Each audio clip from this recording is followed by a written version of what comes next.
Yes, good morning, good afternoon, good evening. Welcome wherever you are, whoever you are, wherever you're from. It is match day. Tottenham Hotspur, their first away game of the season, away to Manchester City. It gets easier and easier at this club, doesn't it? We've missed out on Gibbs White. We've missed out on Eze, but we've got Man City away to make it 6 points from the opening six available. Will we? Won't we? It remains to be seen. We'll talk about it, all things right. We will talk about all of the rumours in the last 48 hours. Nico Paz is the big rumour, right? Nico Paz, Fabrizio Romano saying that Savio, we will go back in with a 70 million euro bid after this game. Now, I don't think that means immediately as the whistle blows, but after this game, in the next few days, a 70 million euro bid. Some will believe Romano, some won't. I don't know. Nico Paz, lots of talk about him in the last 48 hours. A very good, talented young player. I question, is he ready to be the main man? I don't question his ability. I question, is he ready to be the main man in the number 10 position? Some sink, some swim. Maybe you throw him in and he swims. Maybe you throw him in and you realize why you need experience. It's a lot of money they're talking about, but we will see. I mean, Davis, listen, when you're saying, what do I mean the next few days? I mean, it's not going to be today probably, right? I mean, it might be tonight. I don't know, but everyone's got to shout. Everyone's got to stop shouting. I pass on what I hear. I'm not an ITK. I don't know. I'm just passing on. I don't know. Welcome to each and every one of you. What I will say is Paz is a very talented kid. When I've seen him play for Como, he's very good. But as I said, the question mark is going to be, is he going to be able to be good enough to be the main man at that age? Hey, let's hope it is. However, it's complicated. Now, listen, before we get into the show, as you've seen, we do have some new sponsors on the channel, okjersey.com, for all of the world's best replica football tops, football jerseys. If you would like to order an OK jersey, it's simple. You go on to okjersey.com or you scan the QR code. And if you type in Sava, where it asks for a coupon, Sava, I'll show you. This is all you've got to do. If you type in, where are we? Here we go. If you type this in, Sava, you will get money off. It's only 15 quid, by the way, but you will get money off of your shirt and they will know that you bought it from here. Now, my partners over at okjersey.com have also been very, very, very generous. They are giving away free football jerseys. And what we're going to say is this. If you type into the chat, hashtag okjersey.com, I'll put it in now. Here we go. Hashtag okjersey.com. There you go. If you can see that. If you type this into the chat, I will do a draw, one before the game, one after the game, and one before the show ends. And 3 people will win a football jersey of their choice from the okjersey.com website. Doesn't have to be Spurs. If you're not a Spurs fan, might be a Real Madrid, Barcelona, United, whatever it may be. But if you type in hashtag okjersey.com right now, you have the chance to win a shirt. 3 of you. Okay. Hashtag okjersey.com. It has to be written like that. If you type in OK, just the O and the K without the A and the Y, it won't work. So just so you know how it works, there is, when you type that in, it puts you into a draw. And then I will bring up the draw on the screen and I will, at random, you press spin and it selects somebody at random. That person will win. They have to be able to get in contact with me and give me their address so we can get a shirt sent to them. And of course, the address will be kept confidential by myself and by okjersey.com. So there you go. Replica shirts, because Real football shirts are very, very expensive these days. So far, only 2 of you. There's 400 of you in here, and only 2 of you want the chance to win a replica shirt. Crazy. Crazy stuff. Big up to the 2 marks who have redirected. Thank you very much. Hope you gentlemen are all right with your very, very early show. I thought my show was early. You guys go early. I'm going to go early with this. Well, at the moment, Wu-Tang Dane, at the moment, 2 people are going to win the shirt. At the moment, it's mad. Absolutely mad. I thought there would have been hundreds of people. Free chance to win a replica shirt. Retro shirts, Spurs shirts, Madrid, Barca, whatever it may be. Tottenham away. Tottenham away at Manchester City. Not the game you want really early, is it? Or is it? Are we playing them before they've had time to settle into their groove? Are we playing them whilst they've not got a fit Rodri? Now, we're hearing he's back today, but he won't be fit. Foden's back today, but is he fit? Does it matter? Have they got enough players without that to take us apart? By the way, yes, guys and girls, it does include people outside the UK. If you are... I can't understand how only 3 or 4 people have done this. All you've got to do is type in okjersey.com for the chance to win free shirts. That's all you've got to do. Let's get to the game. What do we expect today? What do you expect today? So I think that with the lack of playmate, no playmaker. By the way, all these people who are just like, oh, we're not good to watch. Well, I mean, let's be brutally honest. We've left the manager with 0 playmakers. Like it's actually insane. It's actually insane how we've got to. By the way, that won't work. Hashtag okjersey.com. See, this won't work. Hashtag okjersey.com. No, this won't work. Guys, honestly, I showed everyone. Honestly, I can't. I'll do it again. Hashtag okjersey.com. There you go. That's it. There you go. Hashtag okjersey.com. So, no playmakers.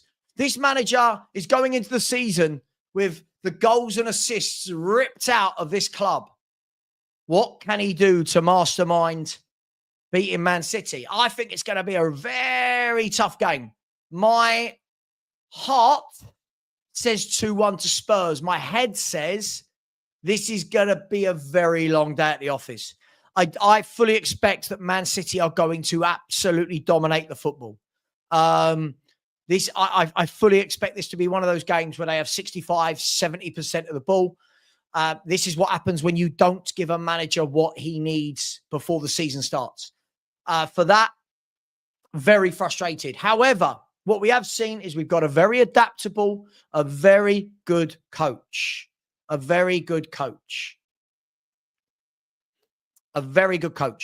he's not a miracle worker. He's not a magician. And Man City are going to be very different this year. Let's call it for what it is. Man City are going to be a very different football team this year. And I'll be honest, I've said I fully expect them to win the league. Lots of people who go Liverpool. I expect Man City to win the league. They've just got so much creativity. They have got so much creativity. And teams with the creativity score more goals. Teams that score more goals, and as long as you don't concede a bag full at the back, tend to win football games. Now, lots of people say we've got their number, blah, blah, blah. If you actually look over the last few years, it's very even, the number of games they've beaten us and we've beaten them. But this is the first proper time, isn't it, that we're playing them without Son, without Kane. So I think this is going to be very difficult. Honestly, Finn, I assumed that hundreds would just type this in and try and win a shirt. But hey, so far, do you know how many people have? 5. 5 people have tried to enter. Matt, I'm just going to get rid of you. I can say it's Saturday. You tell me it's Sunday. You're turning into a massive troll, mate. When you say they're so weak at the back, they're not so weak at the back. I'm not saying we can't get at them. But when you're saying, sorry, Sav, and not buying it, I can say anything and you will disagree, Matt. You're turning into a wanker. If I'm honest, sorry, you are. I tried to give you the benefit of the doubt. I even let you come on my show, right? Pause. I even let you rock up into my show and talk. And anything I say, you say the opposite. Anything I say. Anything. If I say it's Saturday, you'll find a way to tell me it's not. If I say Liverpool won the league last year, you'll find a way to tell me they didn't. Mate, you are turning into a real nasty bit of work. So, mate, I'm going to remove you from my show now. I've had enough of you. Everyone's had enough of you. You are just, everything I say, it just gets draining, Matt. Everything I say. Everything I say. It's such hard work. If I say I don't want Tyler Dibbling, you want Tyler Dibbling. If I want Savio, Savio's not good enough. If I could do it with anyone. If I had wanted Mbeumo, you wouldn't have wanted Mbeumo. You do the same thing every show. Doesn't it get tired being a prick? Don't you get tired of being a prick? Like, I've given you a year and now I'm bored. I've removed him. I've given him a year. And absolutely, Andy, this is the man who wanted Dibbling yesterday. This is what I mean, mate. He wants to sign Tyler Dibblings, then says, Levy and Enoch. Right, Levy and Enoch, I hate them. But please buy Tyler Dibbling. Like people like that make no sense. No sense. I have not said that we can't beat Man City, by the way. I'm going to go out and say 2-1. I'm going to go out there and say 2-1. Now, whether that's my heart thinking over my head, whether or not we're going to see a masterclass, listen, this will be a tough game, people. This is going to be a tough game. Let's make no bones about this. Man City last year weren't the Man City of old. We know that. But what Man City are is a squad full of top players. You look at the players they've added, Cherky and Reinders, Ain't Nuri. Players, Rodri's back, Foden, Gundogan, Silva, Marmouche, Bob, Doku, Haaland, Kovacic, Nico Gonzalez. Like, it's just players everywhere. Lots and lots of good players all over the pitch. But I think the problem I have, and I think I'm probably a bit too honest, right? The problem I have, and I'm probably a bit too honest, there are so many fans that just say things as though they are fact. So we always beat Man City. We'll beat them today. Well, that's not how it works. Can we beat them today? Sure. Will we? I don't know. I hope so. Really hope so. For Thomas Frank more than anything. For Thomas Frank, for the amount of shit he gets for fans. Whatever this man says, people find fault with. He says something nice about one of our players in an interview. Oh, he's a yes man. It's like, what?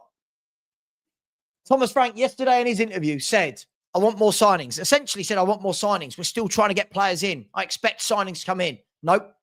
Thomas Frank's a yes man. He comes out and says, Johan Lang and his team need to understand what he wants in a player.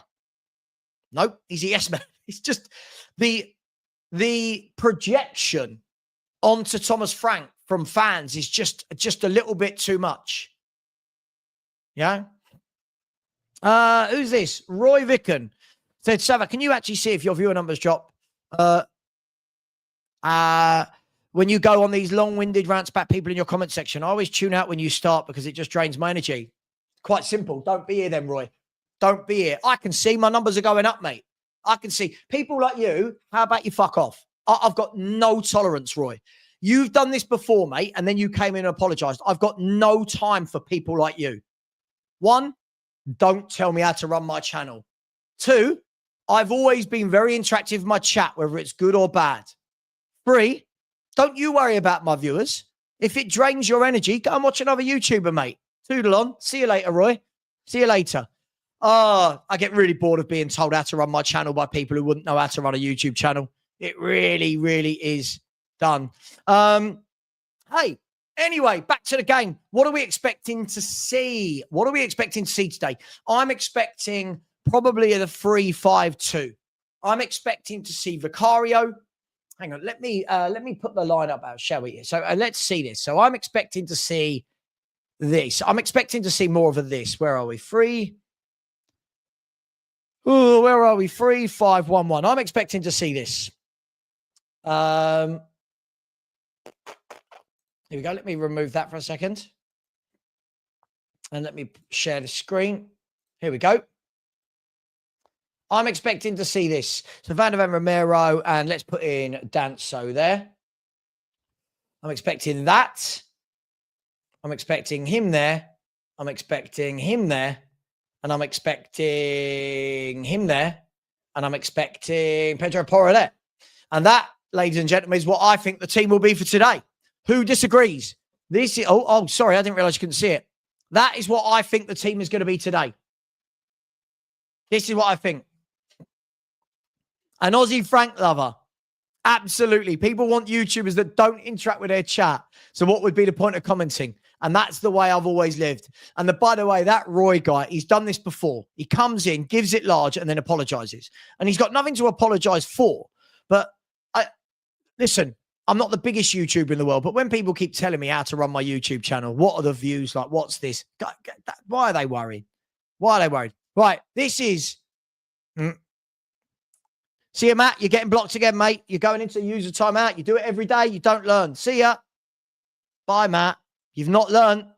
That's what I think it's going to be. Who agrees? Who agrees? Who agrees? Now, whether or not it will actually be a 3-5-2, it could be the 3-4-3, but I think we're going to probably see a very tight midfield three of Sarr, Bentancur, and Paulinho to probably kind of counteract Tajani Reinders, Bernardo Silva, whoever it is that plays in the middle there. I think that Nico Gonzalez. And I think we're going to have to get Spence and Porro up to kind of join in with Kudus when we are attacking. I don't expect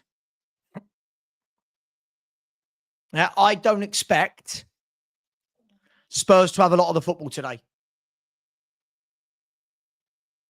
Oh, hang on. No. Hang on. Alex. Oh, my God. I didn't realize people were going to be this pedantic. Hang on. Right. Okay. Sorry. Let me... What is wrong with people? Right. Sorry. People are getting upset. Paulinho there. What is wrong with people? Oh, my gosh. Everyone's so pernickety. Yes. Paulinho in the middle as the number 6. Yes. I just meant as a midfield three. Lord. The football lords give me strength. Please, football lords, give me strength. I think it will be this. You think that Bergvall should play instead of the number 6 that we've bought for games very much like this? Oh dear, that's not. Oh dear. Sorry. Who on earth thinks Bergvall should start instead of Paulinho? Really? The number 6 that we just bought. I can't, honestly. I was saying this to my wife last night, Grant. She was like, I don't know how you do it. And I said, neither do I. She said she tuned in the other day and it was literally like, there are certain people, she said she can see it, but whatever I say, they'll just say the opposite. And it's just like, you know what? I just wish those people would get their own YouTube channel. I just wish they would. Get your own YouTube channel. Hey. Yeah, absolutely. Big up my man, Liston. I do. I interact with the chat. Exactly. And by the way, there are YouTubers that if you notice, when they read out super chats, they just read it out really quickly and move on. No thank you or anything. I've never been that guy. I've never, ever be that guy. It's all right, Alex, man. It's just, it is what it is. Right. So what do we make of that team? Listen, is that the formation and the 11 I want to go with this season? No, it is not. But what choice does Thomas Frank have? What choice? They've given him no forward options this window other than Kudus. They've given him no forward options this window. Son has gone. We knew that was happening. Haven't replaced him. Maddison went down injured 3 weeks ago. haven't replaced him. I don't know what more he can really do. I think if he goes to a 4-2-3-1, I think we get ripped wide open. So I expect to see this. Now, that doesn't mean we will see this, and we will, of course, find out probably in about half an hour, maybe just under. It's difficult, isn't it? Man City have the football. Man City have the football. We know that. We know that Man City can have the football. But I think that Thomas Frank is on a hiding to nothing in this game. If we win, it will be, his football's boring. We always beat City. If we lose, it will be, that's why I didn't want him. He's not good enough. I thought he was a coach. What's wrong with his tactics? I don't think he can win in this game. I genuinely don't think he can win in this game. I'm just saying,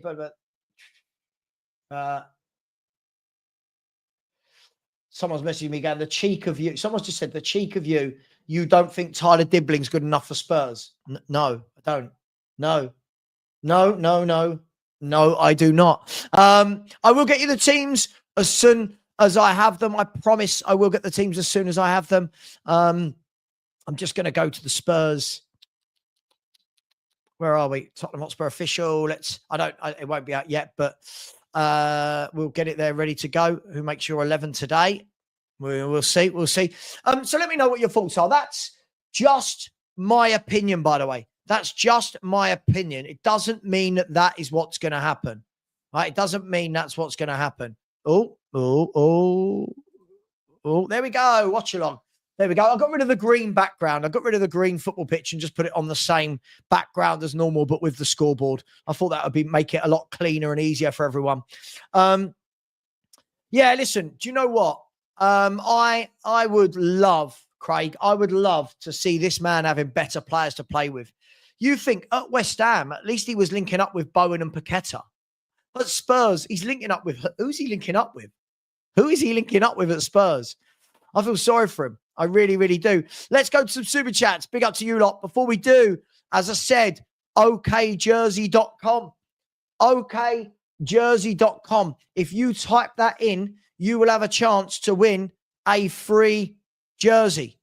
It's that simple. I'm putting it in the chat now. Hashtag okjersey.com. You can see them. They're my sponsor in the top left-hand corner. You can go there and buy a shirt for £15. If you type in Sava in the coupon, you'll get money off. It's £15 though. And give them the opportunity to give you a very good replica shirt. By the way, Parker said, thanks for your content. Stay true to you. Thank you, Parker. I appreciate that. It is nice. It is nice to hear nice things like that. Thank you, Parker. I do try my best. If I know we got people like Matt that try and ruin it, and people like Roy that just can't be normal adults, have to be pricks. But hey, it is what it is, and I'll call them out. It's nothing I wouldn't say to their face either. Big up to you, Parker. Thank you very much, my man. Big up to Darius. How you doing, Darius? Said, hi, mate. Great channel. Thank you very much. Curious to see what your minimum expectations for Spurs this season. Now, this is a difficult one. Right now, my expectations are 9th or 8th. 8th or 9th. Right now, I don't think we've brought in anywhere near enough attacking prowess. I don't think we've brought in the left winger we need. I don't think we've brought in, well, we haven't got a playmaker, and it's a long season. Champions League as well. 4 competitions, 8th or 9th. Suddenly, though, over the next 9 days, if you bring in, I don't know, Paz, Savio, that changes my prediction somewhat. So ask me this again, Darius, when the window shuts, and I'll give you my definitive answer. Big up to you. Thank you very much, buddy. Big up to G78. Says, have a great show, mate. Thank you from Ireland. Thank you. No, thank you for watching. I really appreciate you, my man. Thank you for watching. By the way, these watch-alongs are tough. They are like 4 hours long. So it is tough for me to talk for 4 hours straight. But I will do my best, as always, to give you the content that you need. I believe that the program has started, hasn't it? Man City v Spurs, it has started. And there's a pub. The pub's come to see us. So thank you very much indeed at G78. Really appreciate you for that. Big up to the Kaufmeister, the mod father, Ben K. Has been a member for 12 months. Happy 1 year, 12 months of Savalicious. welcome. And because of that, I allowed you into my home to share my food and my drink with you. Big up, Ben. As always, pleasure to see you, mate. Thank you very much. All things trucking. I said, Danso is learning Spanish so he can better communicate with Romero. Top lad. Listen, I like Danso. I think Danso was a smart signing. I know it's not the sexy signing. I know it's not the big blockbuster name. But I think this is a good, solid, smart signing. I like Danso. He doesn't often put a foot wrong. He's no nonsense. He's great in the air, does his job. Every club needs one of them, and I'm very happy he's here. So credit to Spurs for getting that done. Big up to you, my man. Andy Lester said, big up, Sava. Thanks for the content. Thanking you. One of my channel members. Thank you. I try my best, mate. I really do. I really, really do. Thank you very much, my man. Thank you, Andy. Stephen has said, Steve has said, please hit the like button. Help the channel. Sava giving us more content than Tottenham. Listen, imagine if I was running the recruitment team and the transfers at Spurs. I'd be giving you content every day to talk about. I'd be giving you stuff. By the way, thank you to everyone who subscribed. Really appreciate that. The link is in the chat. And let's smash that like button. Tell you what we're going to try and do. We're going to see if we can get to 700 likes by kickoff. We're on 208, and there's nearly 800 of you, 750 of you in here. The big up, Steve. Thank you very much, my man. Big up to, I think this is Mark. Big up, Mark. Sparky Spurs. It's a good morning, Sava. How are you? I'm good. I'm good. I was going to have a lay-in today. And at 7 a.m., Stanley decided that he was going to jump up onto the bed and lick my face. So it was like that. And then you're half conscious thinking, oh God, he's going to stop. And he didn't. So we're up, we're walking Stanley, we're giving him treats. He's having his breakfast. And before you know it, I'm not going back to sleep. So I'm up and about and lively. So yeah, good morning to you. I hope you're having a good day. Thank you very much. Big up to Vindaloo. So good luck for the game, Sava. Smash the likes. Big up to you. Yeah, I'm just seeing, by the way, that the Eze stuff is now completed for you lot. Fair play. We messed about. You boys came in and swooped him. As much as we hate you as rivals, fair play. That's how you get a transfer done. Big up to you, Vindaloo. Thank you very much. And Dean Law, starting the Super Sticker train. Thank you very much, Dean. Really, really appreciate you, mate. Thank you very much. Thanking you. Big up to each and every one of you in the chat. Really appreciate all of you. And Jim Bird Coys. Now, Jim has been a member for 19 months. And I always know you're there. I always know you're lurking, Jim. Big up to you, my man. I think you were one of the first people that started watching me as well all those years ago. So big up to you. He said, I don't always comment, but always watching. Oh, it sounds like a threat. That sounds like a threat. No, I'm joking, Jim. Big up to you, man. Thank you very much. Really, really appreciate you, Jim. Thanking you kindly, sir. Daniel, how you doing, mate? Said, pray for Roy's low energy. Get well soon. Listen, it just makes me laugh, man. It just makes me laugh. I call out good messages in my chat and bad messages. People only complain when I call out the bad ones, but I find it funny. I think that this is what it's about. If I see people like Matt in the chat, I'm going to call them out, put them in their place. Big up to you, Dan. Thanks, bro. And Bourbon Buzzard said, apparently Savio talks after today's game, Sav. Oh, right. Tell you what, right? This is a conversation I had with someone. Bourbon, listen to this. Thank you for the super chat, my man. This is the conversation. This is where some Spurs fans are, right? This is not all Spurs fans. And I'm going to show you that I'm not lying. Ready? Okay. Let's have a look at all the comments. Where are we? I love all this. All of a sudden now I'm getting loads of messages from people telling me, Conte told you this and you chose to accept it. Did I choose to accept it? Did I choose to accept this? I don't know. Where are we? Hang on. I need to, hang on, responded. Here we go. Let's go to the ones I've responded. Right. Let's have a look. Where are we? I can't find it. Where is it?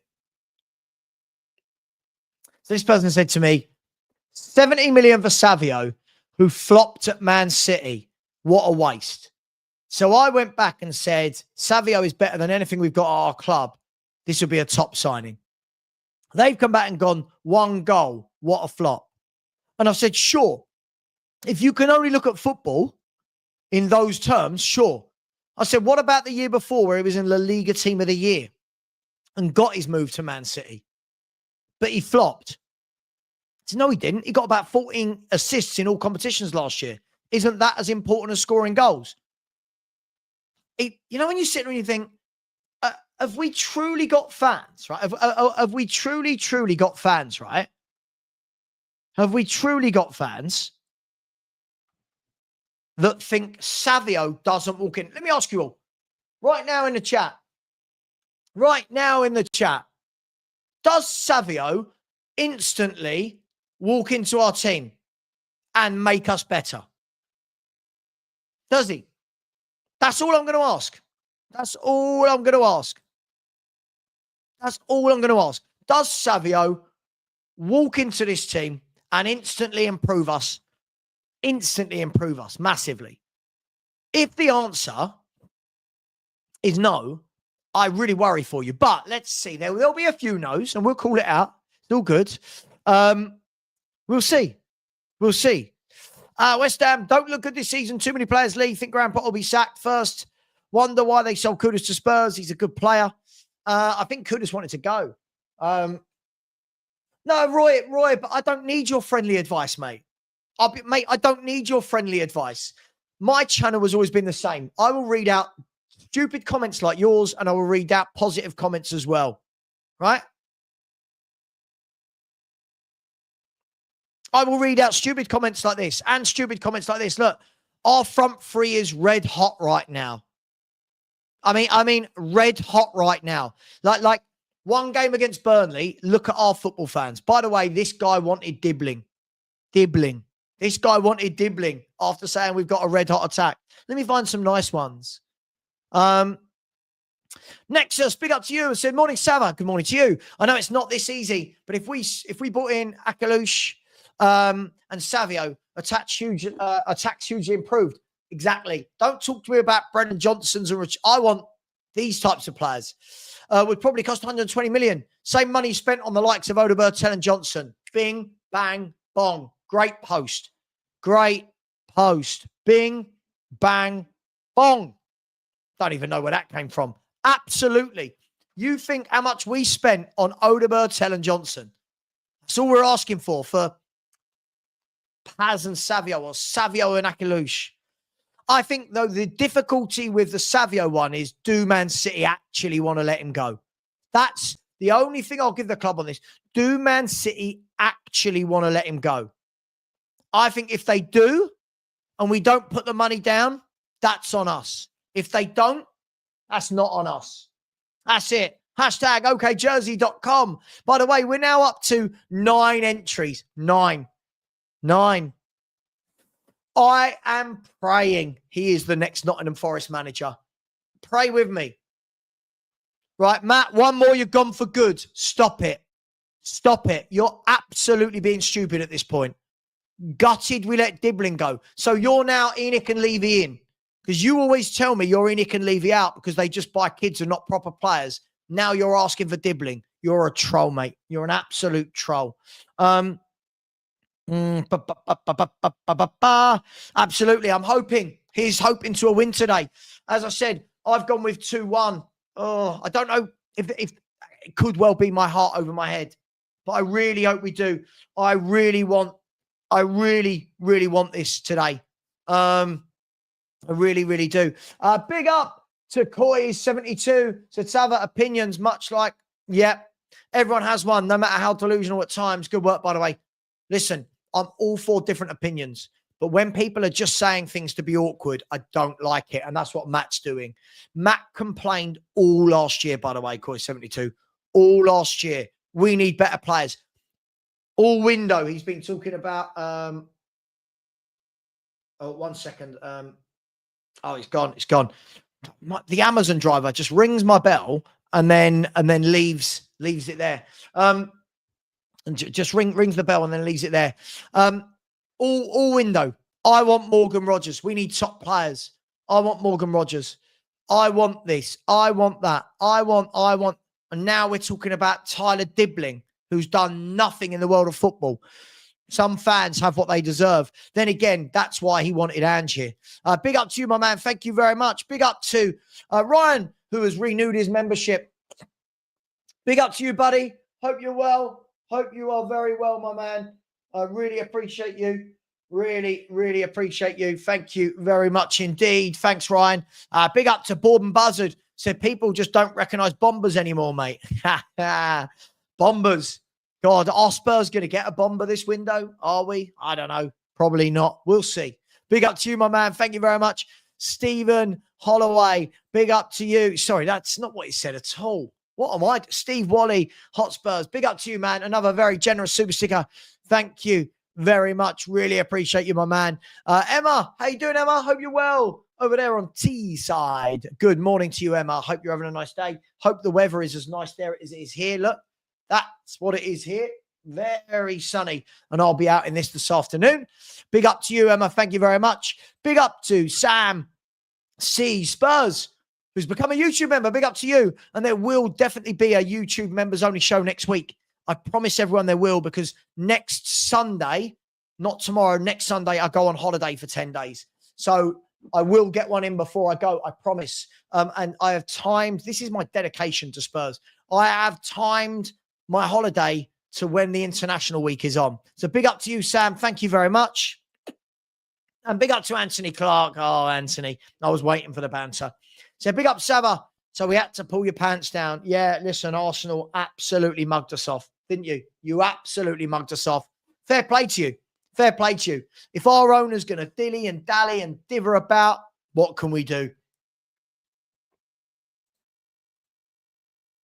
Big up to you. Let me see. Is the team out yet? Is the team out yet? I'm refreshing, by the way. No, the team is not out yet. I'll let you know as soon as it does. It's not out yet. Good morning.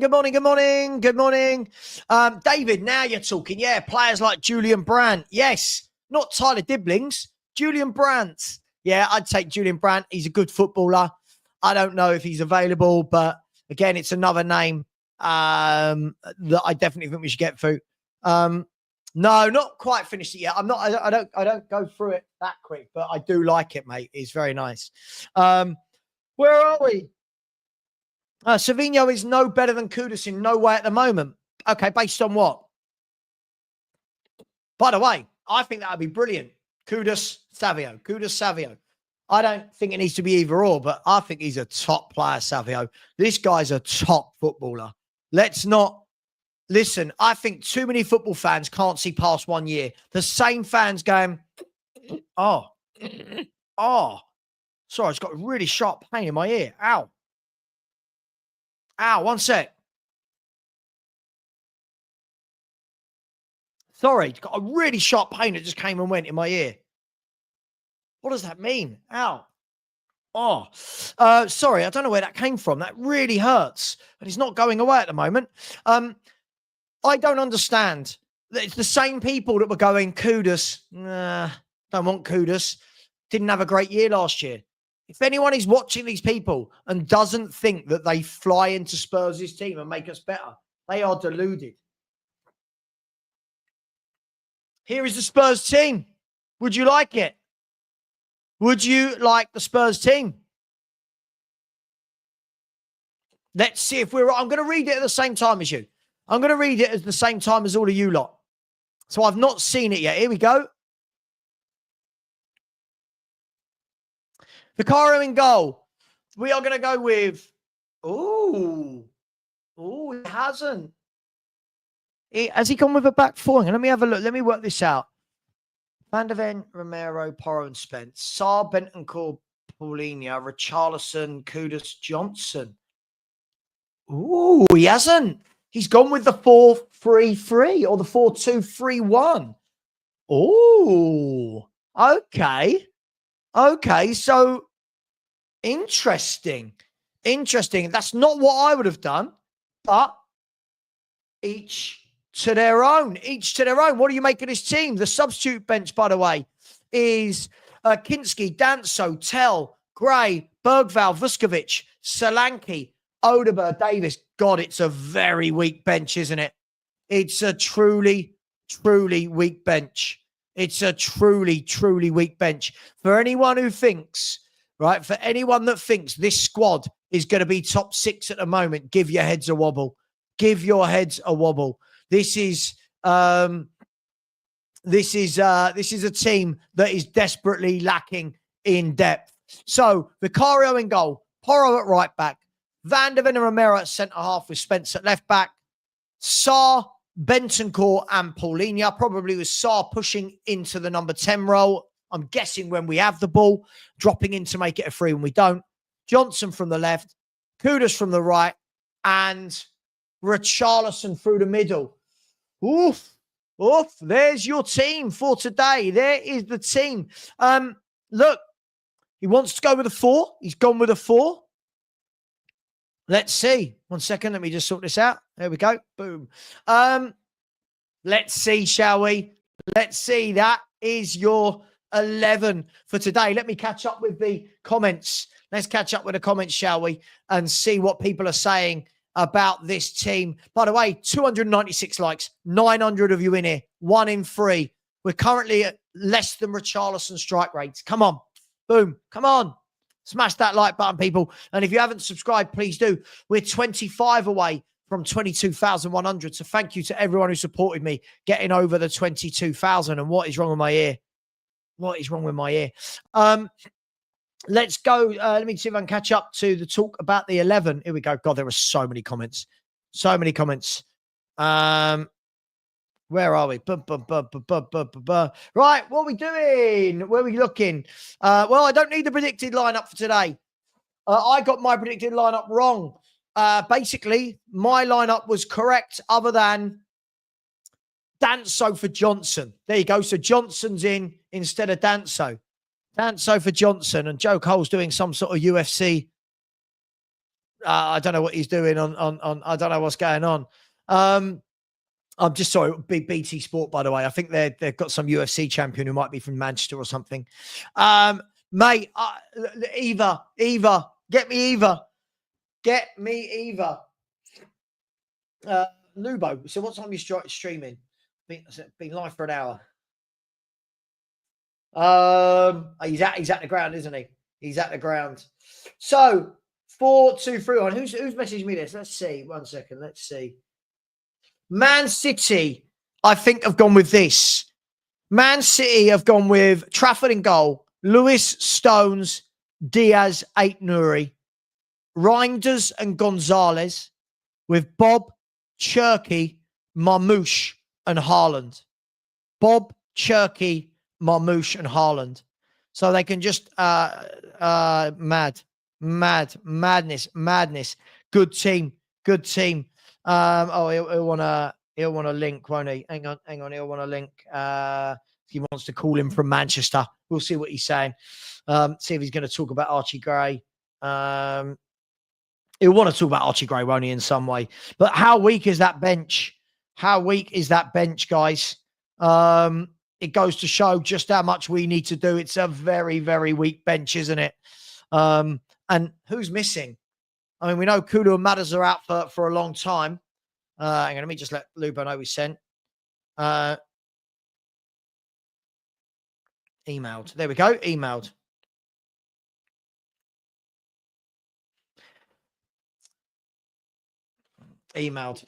So yes. What you make of that team? What do you make of that team? It's gonna be interesting for me. It's going to be interesting.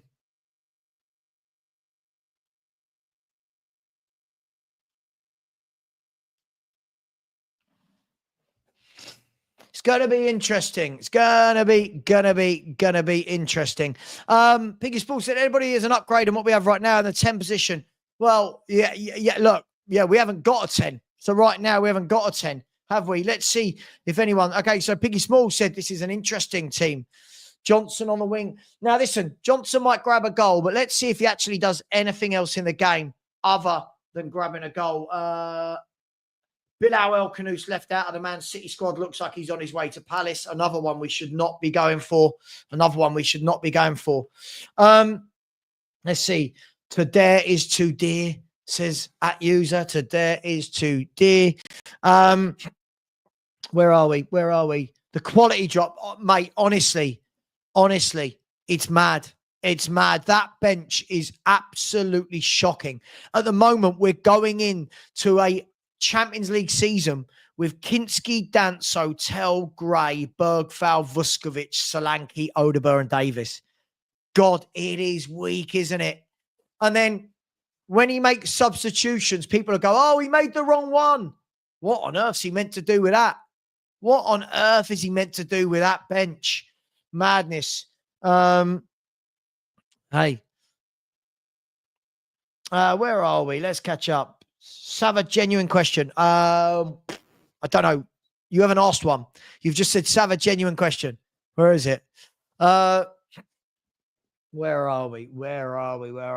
Wolves played a back five last game and City killed them. Yeah, listen. Absolutely. I think each game. Hang on.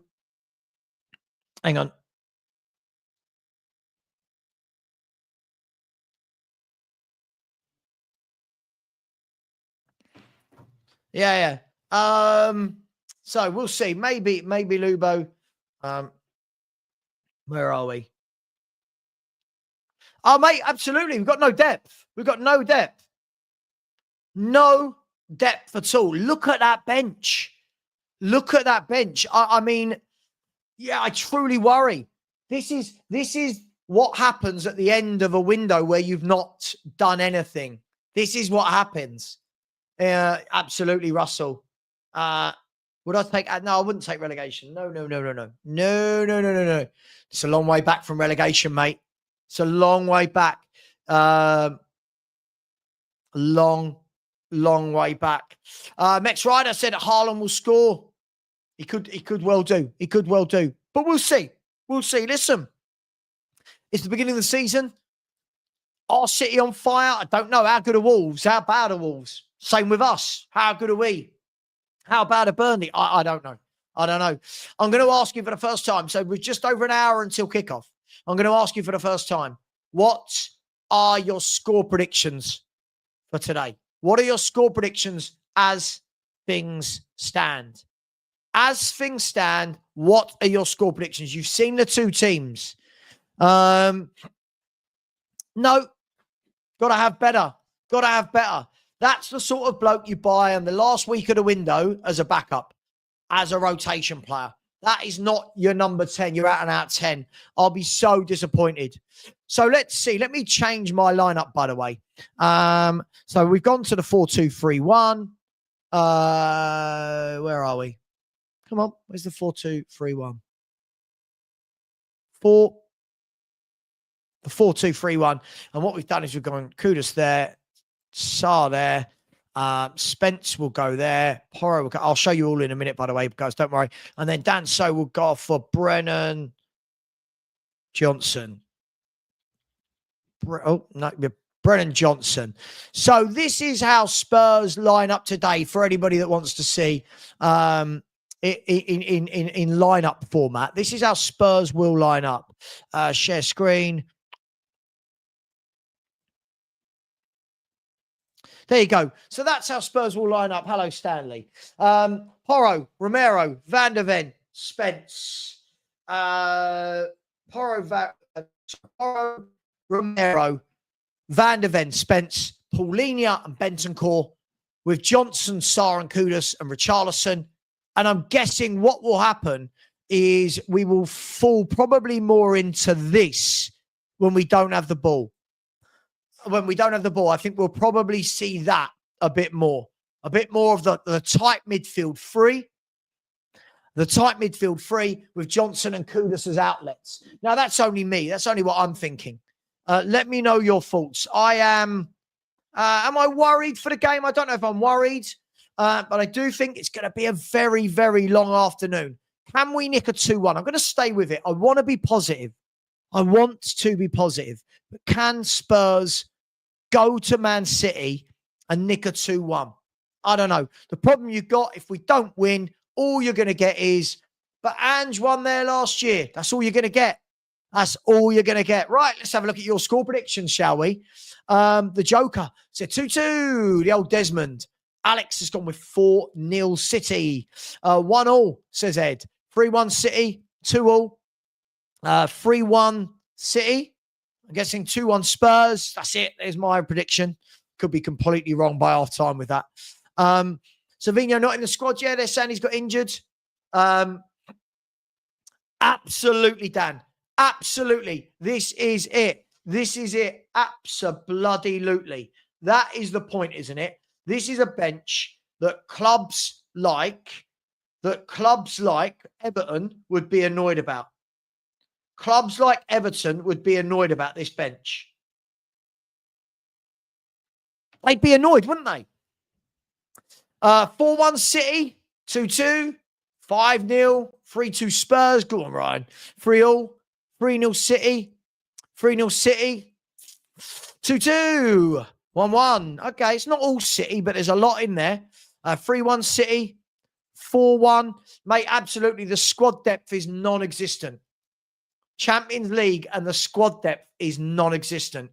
Whoever, I mean, how they have put this together, the recruitment team and Levy and Enoch, is utterly shambolic. 3-2 to Spurs, says Godfrey. How you doing, Godfrey? Peter Simon says 4-2 Tottenham. I'll take it right now. 4-2 Tottenham. 3-1 City. Head over heart. Yeah, listen, it's not 8-0 City. Thanks, Anthony. Thanks, Anthony. Who have Arsenal got this weekend? Who are you getting beaten by? 3-2 Spurs, says Rob. How you doing, mate? 3-2 Spurs. Gary says 3-1 City. Oh, I'm getting nervous now. I actually thought we might win this game, but now I'm a bit nervous. Everyone's going for the Man City scoreline. Rob, City to win 2-0. Tony has just said, get Paqueta. I'd take Paqueta. Yeah, I think he's a good footballer, wasted at West Ham. I'd like to see him at Spurs. Are West Ham going to deal with us? I fully can't believe their owners are going to sell another one to us. I don't know. Make it happen. City to win 4-2. 1-0 Spurs. I'll take it. I'll take it. I don't rate or trust Vicario. Maybe City have an off day.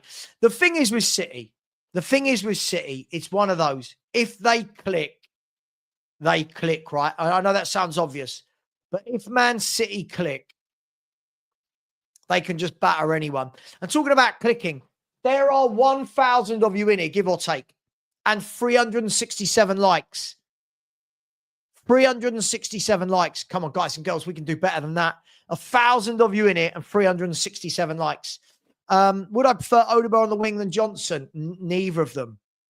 Neither of them. Neither of them. As wingers, I think they're both poor. Johnson will grab you a goal, though. I don't know. It's the lesser of two evils. 6-1 to City. And by the way, I'll try and get to as many of your comments as possible. I will read out your comments in return for you lot smashing the like button and subscribing. How's that? Can't say fairer than that. I'm one of the YouTubers who reads out most comments or tries to. Come on, people. Big up to you. We haven't had a subscriber for 10 minutes, so please do.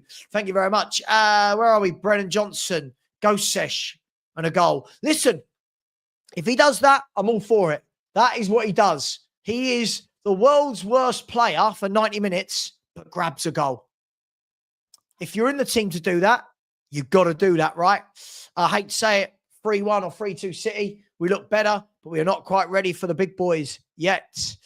Yeah, listen, I think it's going to be difficult. And yeah, City. I mean, Nico Gonzalez, Reinders, Rayan Cherky. It's a lot there, but it hasn't played together a lot. So can we do something about it? I don't know. I don't know. I'm really hoping so. Can't believe you don't have a spanner. Hooks, you want a spanner? I'll give you a spanner, Hooks. I'll give you a spanner. I like Hooks. Tried to mug me off on the show the other day. Got all big time, didn't you, Hooks? I see your game, but it's okay. It's okay. Where is he? Half time Hooks. Where is he? I've got to go into the back stream now and find halftime Hooks. Where is he? Where is he? Where is he? Where is he? There you go. There you go. Oh, there you go. That should be done. Big up to Hooks. And yeah, as I said, fair play to you boys. Fair play. We don't deserve nice things at Spurs when our chairman is so lackadaisical. We don't deserve nice things. Your club have moved big. But I will say it now, you've got to win the league. You've got to win the league. I don't think you will, but you've got to win it. Because your club said you needed a playmaker. You got him. Your club said you needed the striker. You got him. Let's see. Let's see if you win it. Basuma is the one missing, by the way. He just clocked. Yeah, Basuma, I think he's done, isn't he? I fully expect to see Basuma leaving this club. Daniel said we'll do what we always do and have to desperately sign someone in Jan just to have another option. Of course, it's what we do. Okay, perfect. My barber. If you come tomorrow, could you come at 2:30? Yeah, come at 2:30 tomorrow. 2:30 tomorrow it is. Yeah,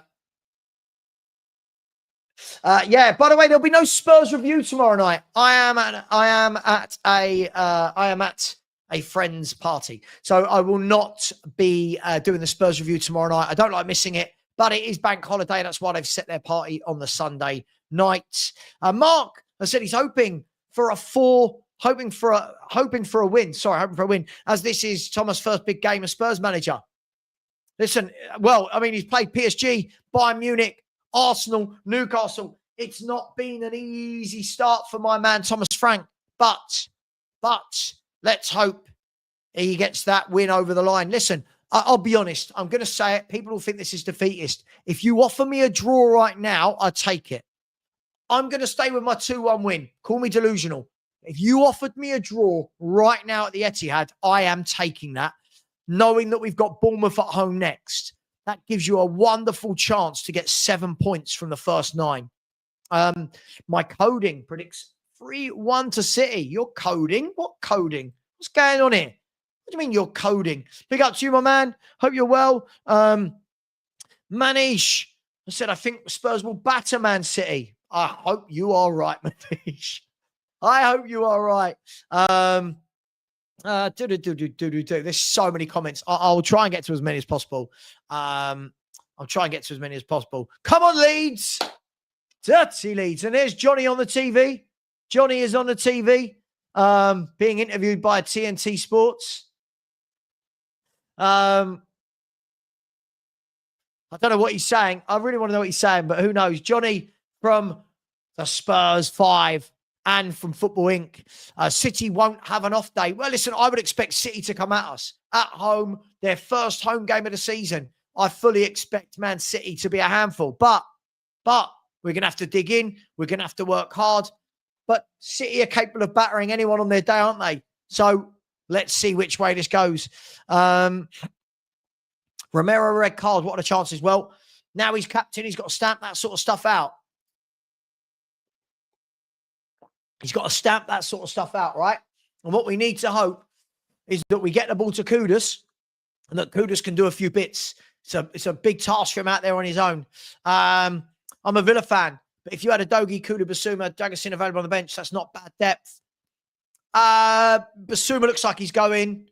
Adogi, yeah. But I mean, there's nothing there that comes off the bench that changes a game, Danny. Do you know what I mean? There's no top forward, top winger. I mean, Kulu's decent, but yeah, I hear you, mate. But unfortunately, we know that Kulu and Dragosin are out with long-term injuries. We know Basuma's leaving apparently. So we'll see, mate. We'll see.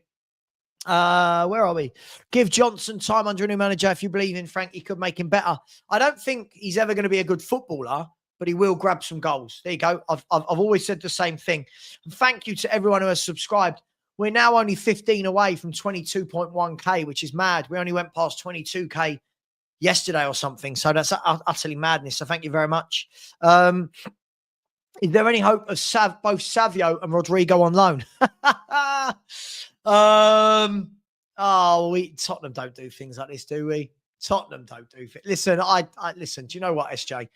I would love to come back to this comment in 9 days' time and go, this guy was right, or girl, and say this comment was right.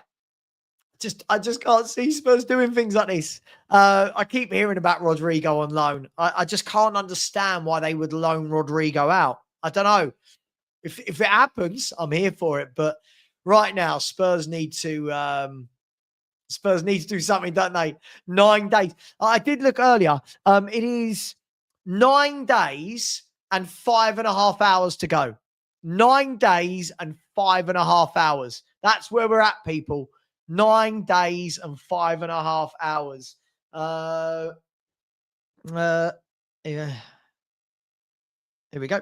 There we go. Let's send that to Danny. So see, Lubo messages me. Shall I come on? Yeah, here's the link. Nope, no show. No show.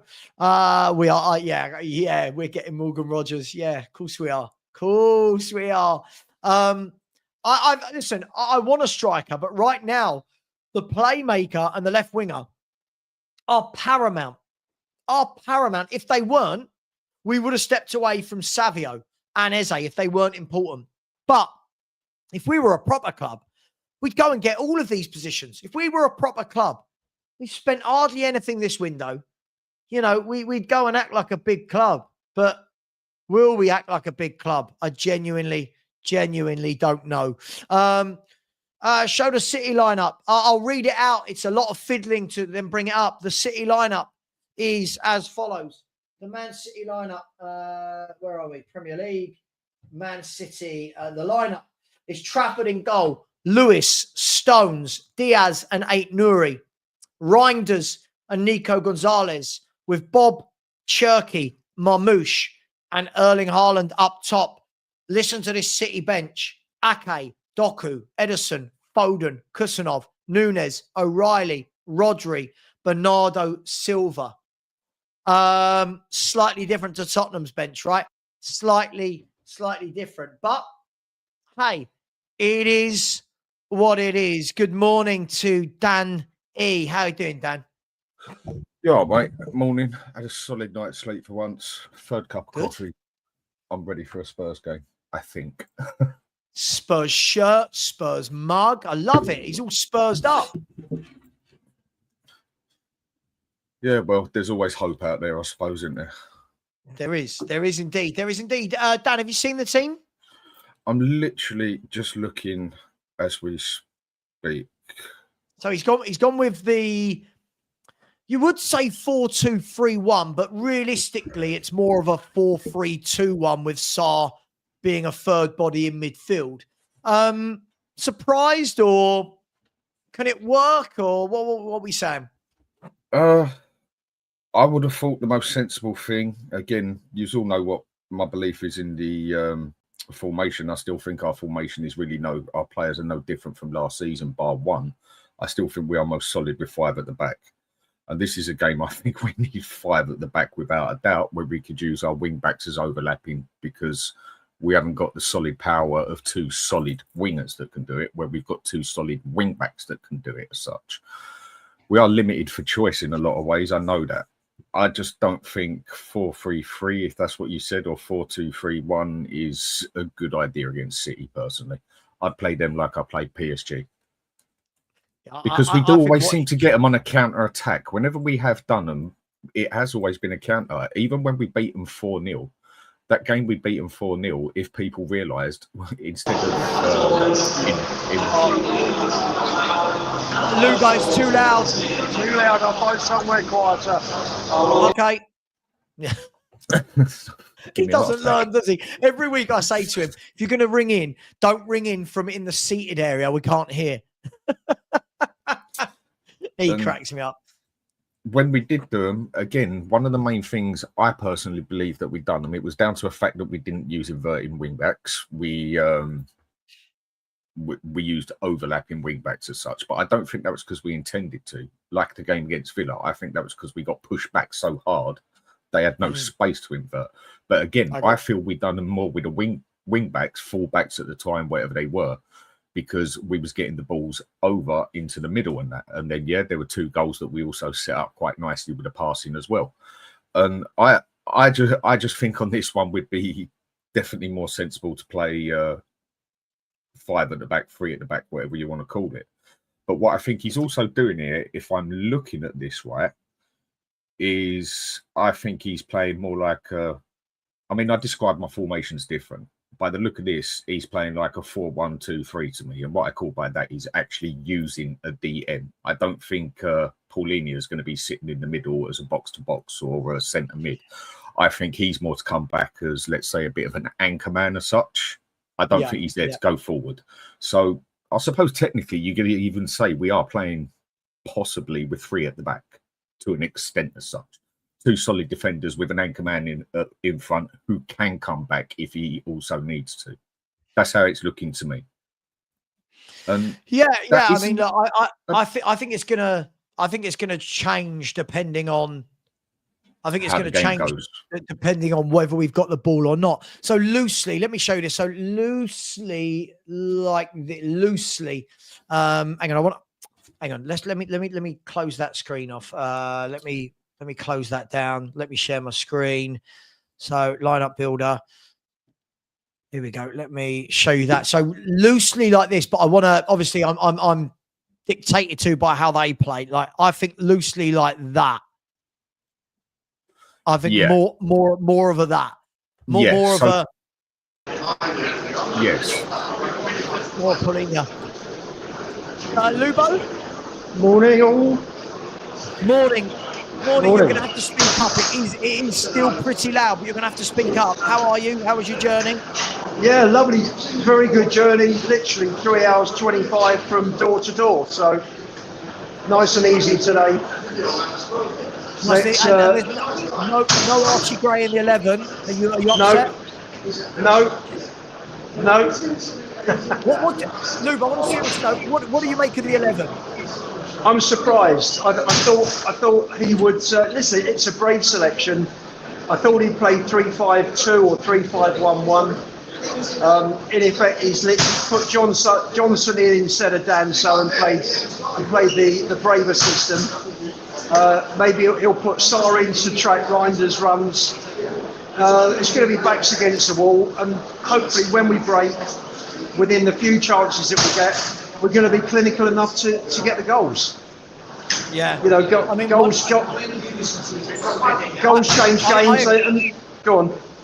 I agree with you, Lubo. I think that is why Sarr will be in the midfield. I think packing the midfield with 3 people is definitely not a bad thing when they've got Cherky, Reinders and Nico Gonzalez.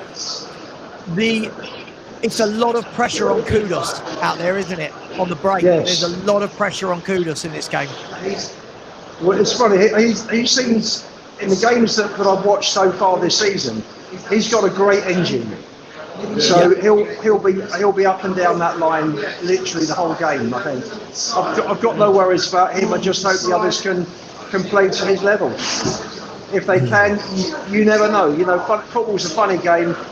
We came here last season. We're wide open every single match, and we walk away with a 4-0 win. So I think everyone was as shocked and surprised as happy. So you never know what might happen.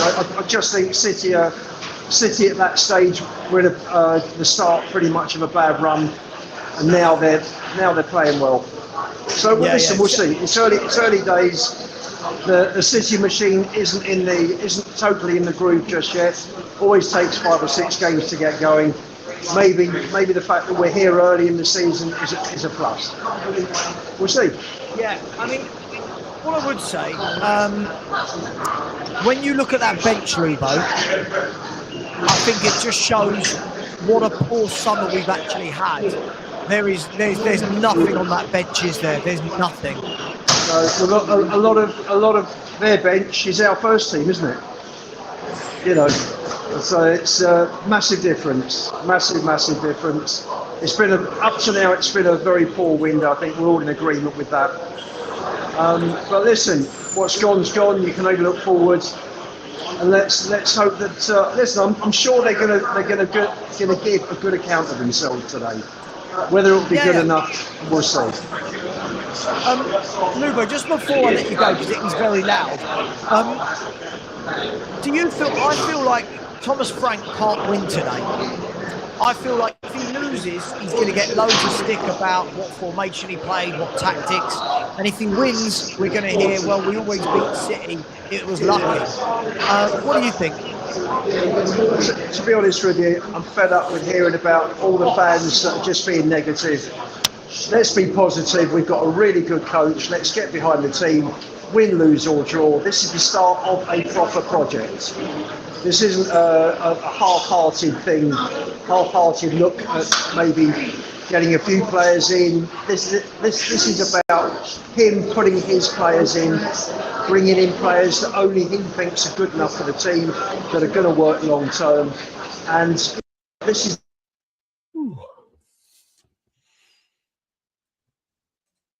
And just like that, Dan, just like that, Man City have cut his signal. Look, let's go back to this, Dan.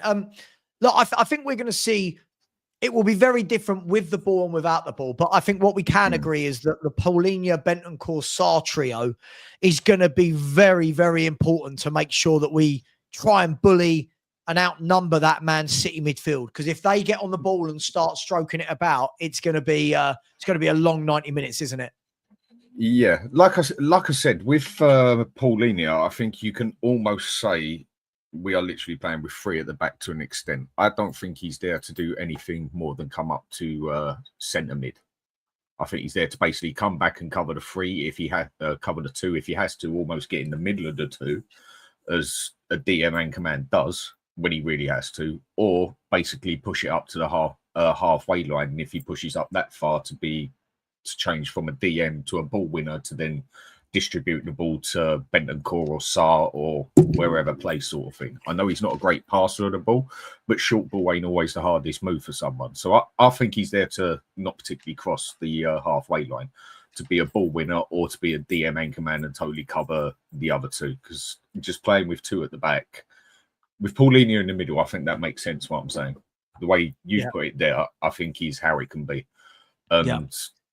I don't think, I mean, if you want to talk about control, that is one thing we are not going to have over this game in any means or manner. Sure. I wouldn't have thought. I mean, anything's possible, but it was like that game we won 4-0. We still didn't exactly have control of the game on the pitch as such. They still had total control of the football. We just got the goals where it mattered, basically. So that's where I think results can be a bit deceiving as such. You look at 4-0, you think we dominated the game. We did not. They was all over us. We just got it where it mattered. Dan, I think if ever we can agree on one thing, it's that Man City are going to dominate possession today. I genuinely, there's no ball players in our team, so we will concede possession. However, that's fine if you've got a plan going the other way, but I think that what's highlighted here today for me is, and I'm not saying, listen, I maybe I've gone full on delusional, Dan, with a 2-1 Spurs win. Maybe I've gone full on delusional. I've also said I'd bite your hand off for a draw. But what this game does show me, Dan, is we can talk all summer about transfer windows.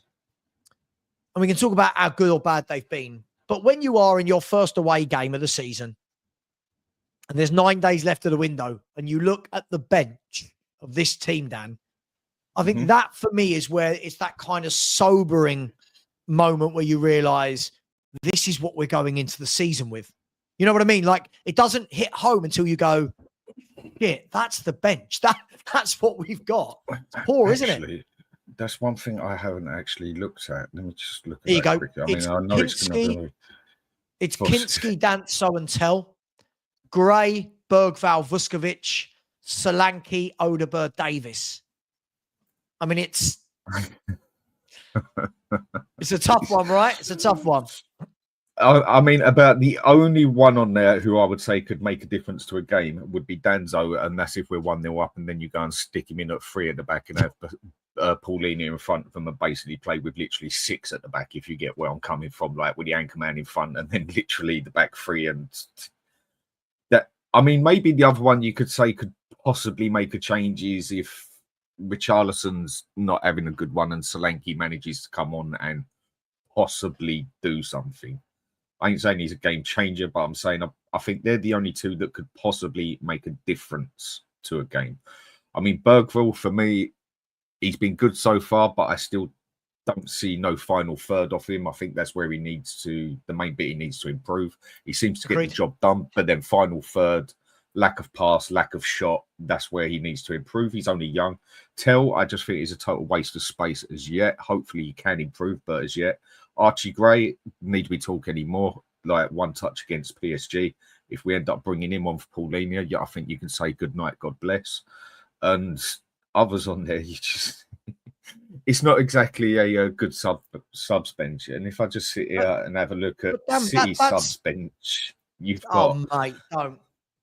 Ake, Foden, okay, Riley, Silva, Nunes, Rodrigo. Oh, mate. That subs bench would walk into our first team. Yeah, and by the way, Nico O'Reilly's a good player. He's the only one in the last few years that has broken through and stayed at City, Nico O'Reilly, and signed a new contract. And Rico Lewis as well, sorry. But mate, it's this is the squad. This isn't it might be different next week. This is the squad. Yes, you've got a Dogi who'll be back soon. Kulu, long-term injury. Dragashin, long-term injury. Maddison missing the season. This is the squad. So when people go, this is why my biggest bugbear. People go, oh, doesn't matter when in the window you get them. Oh, it really does. It really does. But just before we talk about that, Dan, there are 1,100 of you in here. So big up to everybody inside the house. Please go over and subscribe to my man Dan at the Hotspur Hood. If one of my mods would please put the link in the chat. What I'm going to say to you is there's 1,100 of you in here and only 477 likes. Let's get that to 700 in the next half an hour before the game starts. So another 200 likes. Also, you can see the channel is now being sponsored. So big up to my sponsors, okjersey.com. okjersey.com, quality replica football shirts, whoever you support, for £15. £15 for quality replica football shirts.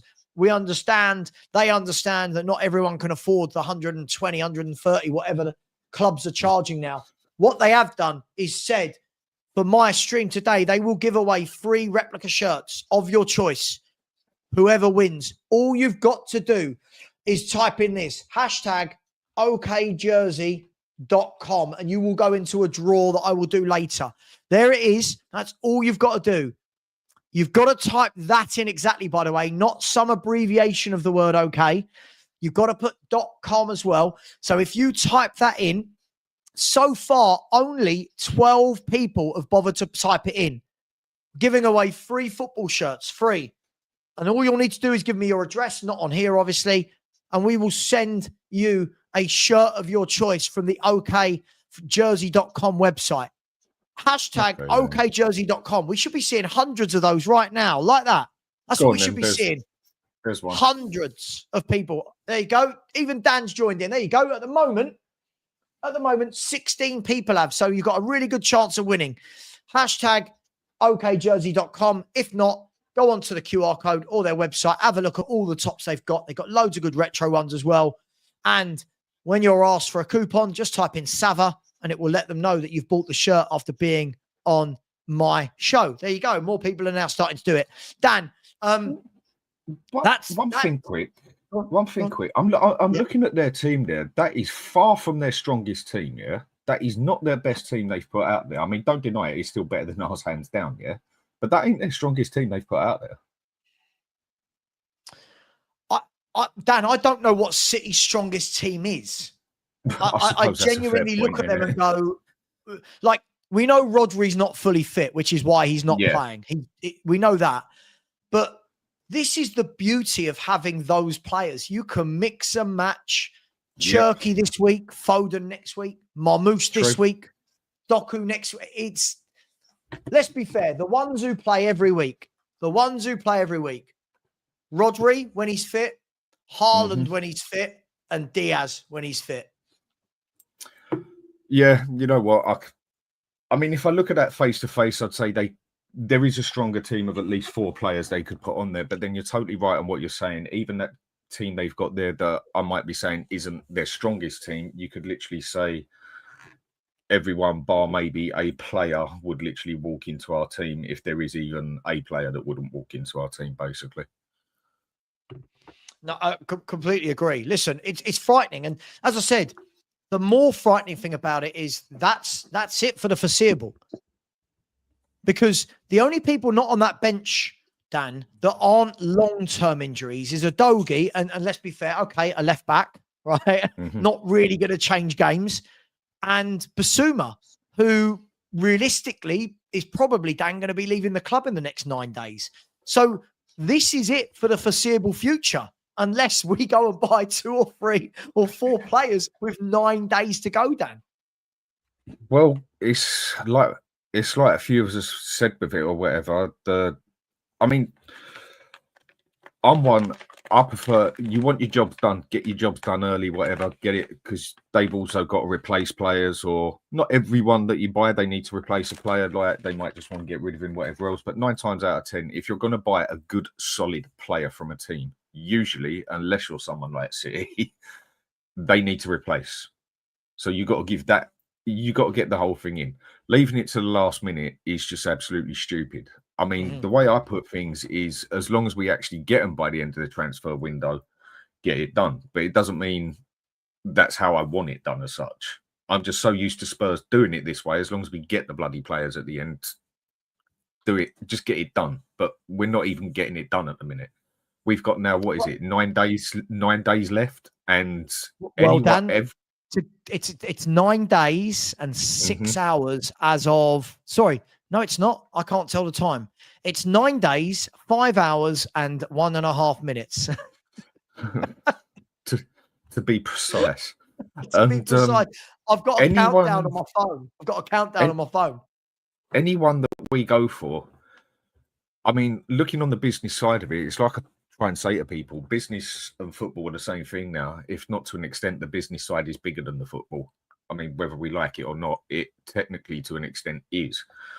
And if I'm looking at it from the business side, football side, whatever else, and you want my player, okay, I want to replace him, or even if I don't want to replace him, I'm now sitting there looking how desperate you are. I know you've also got money in your back pocket.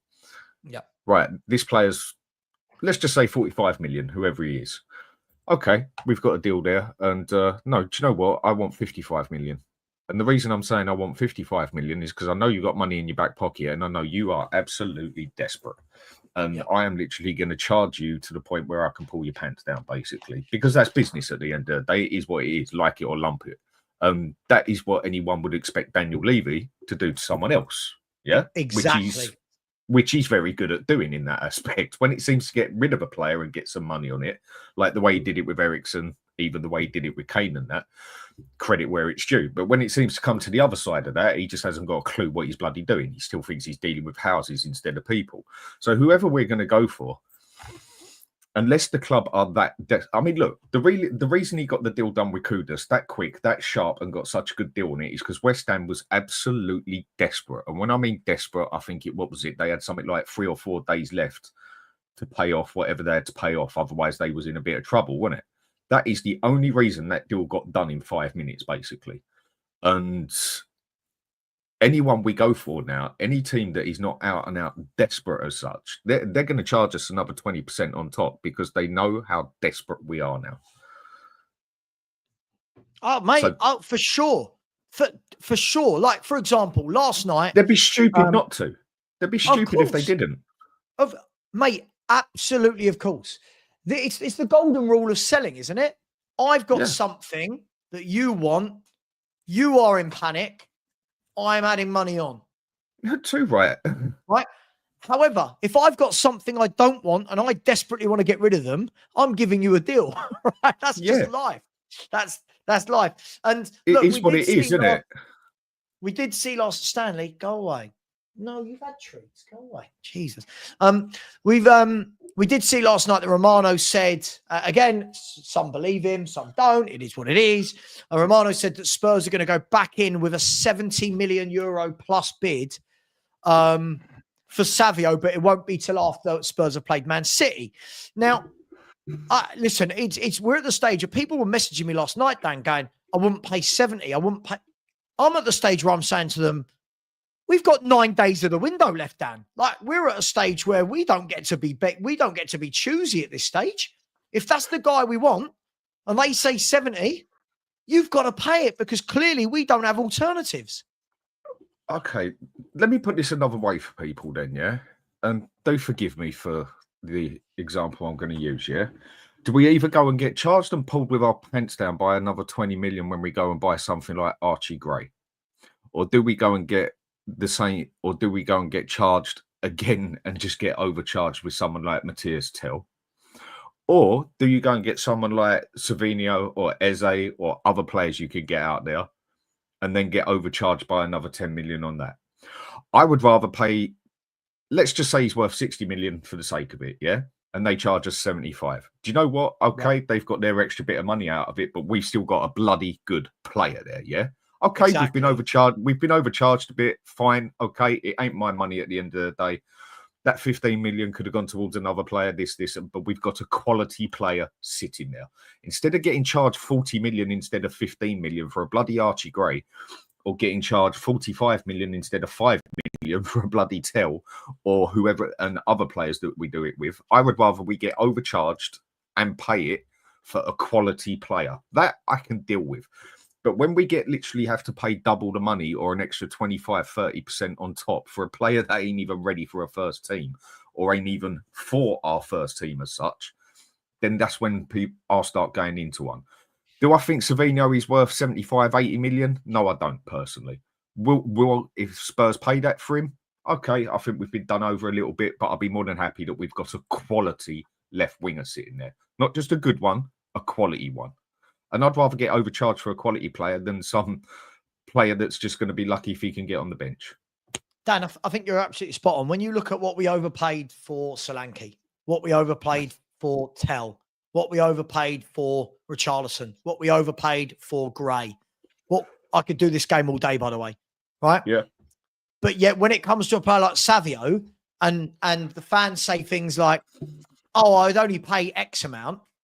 I don't know if people actually, I know people think they realize the trouble we're in. I don't think they quite realize until you see a bench like today, just how bad this depth is, just how young and low quality the depth is. We need these players that are in the first team right now to be going down into the bench, and those players that are on the bench going down into the squad. I don't think people realize. I genuinely don't, Dan, when we're going to talk about 50 versus 60 million. I think the way I can describe this, okay, forget the money situation sort of thing and what it is. Look on this like eBay, basically. I'm sure most people use eBay now and again. I use it quite a lot for a few things. And there's been times on there where I've got a deal out there, and there's been times on there where I know the person's won over me in the aspect of the price they would have accepted. But it's come down to the last 5 minutes on there. Someone's matched my price and then got an extra £5 on there when you know the thing's worth, let's just say 50 quid. But I really want that thing. I'm going to use whatever it is. I can't give an example of anything, but I'm going to use whatever it is. Do you know what? He's just put 55 in at the last minute. There's 57. Ooh. And then next thing you know, I'm just talking about what you do on eBay. And then next thing sorry, you know, I thought it was like you were actually doing something. That was very realistic. No. I'm saying on eBay, yeah. Good acting. I like that. You know the thing, it's worth 50 quid, whatever it is, whatever. You've got it, it's there, it's in your hand. And then next thing you know, someone comes in and offers 55 quid. You know the thing's only worth 50 quid at best, but you really want it. You're like, okay, there's 57. Next thing you know, he offers 58. Okay, I'm willing to go this far. And then to shut the other person up, you just go, do you know what? There you go. There's 65. Just bloody take it. He ain't willing to bid that, and you've got it. Okay, it was only worth 50 quid at the end of the day, but you really wanted that. So you're willing to pay that bit extra money for it. It's just the best way I can describe it. I know it's a total different money difference, whatever else. No, I get it. If you want that thing and you know someone else is bidding for it, you know you're going to get overcharged, and you're just going to have to put your money where your mouth is to shut the other person up, basically.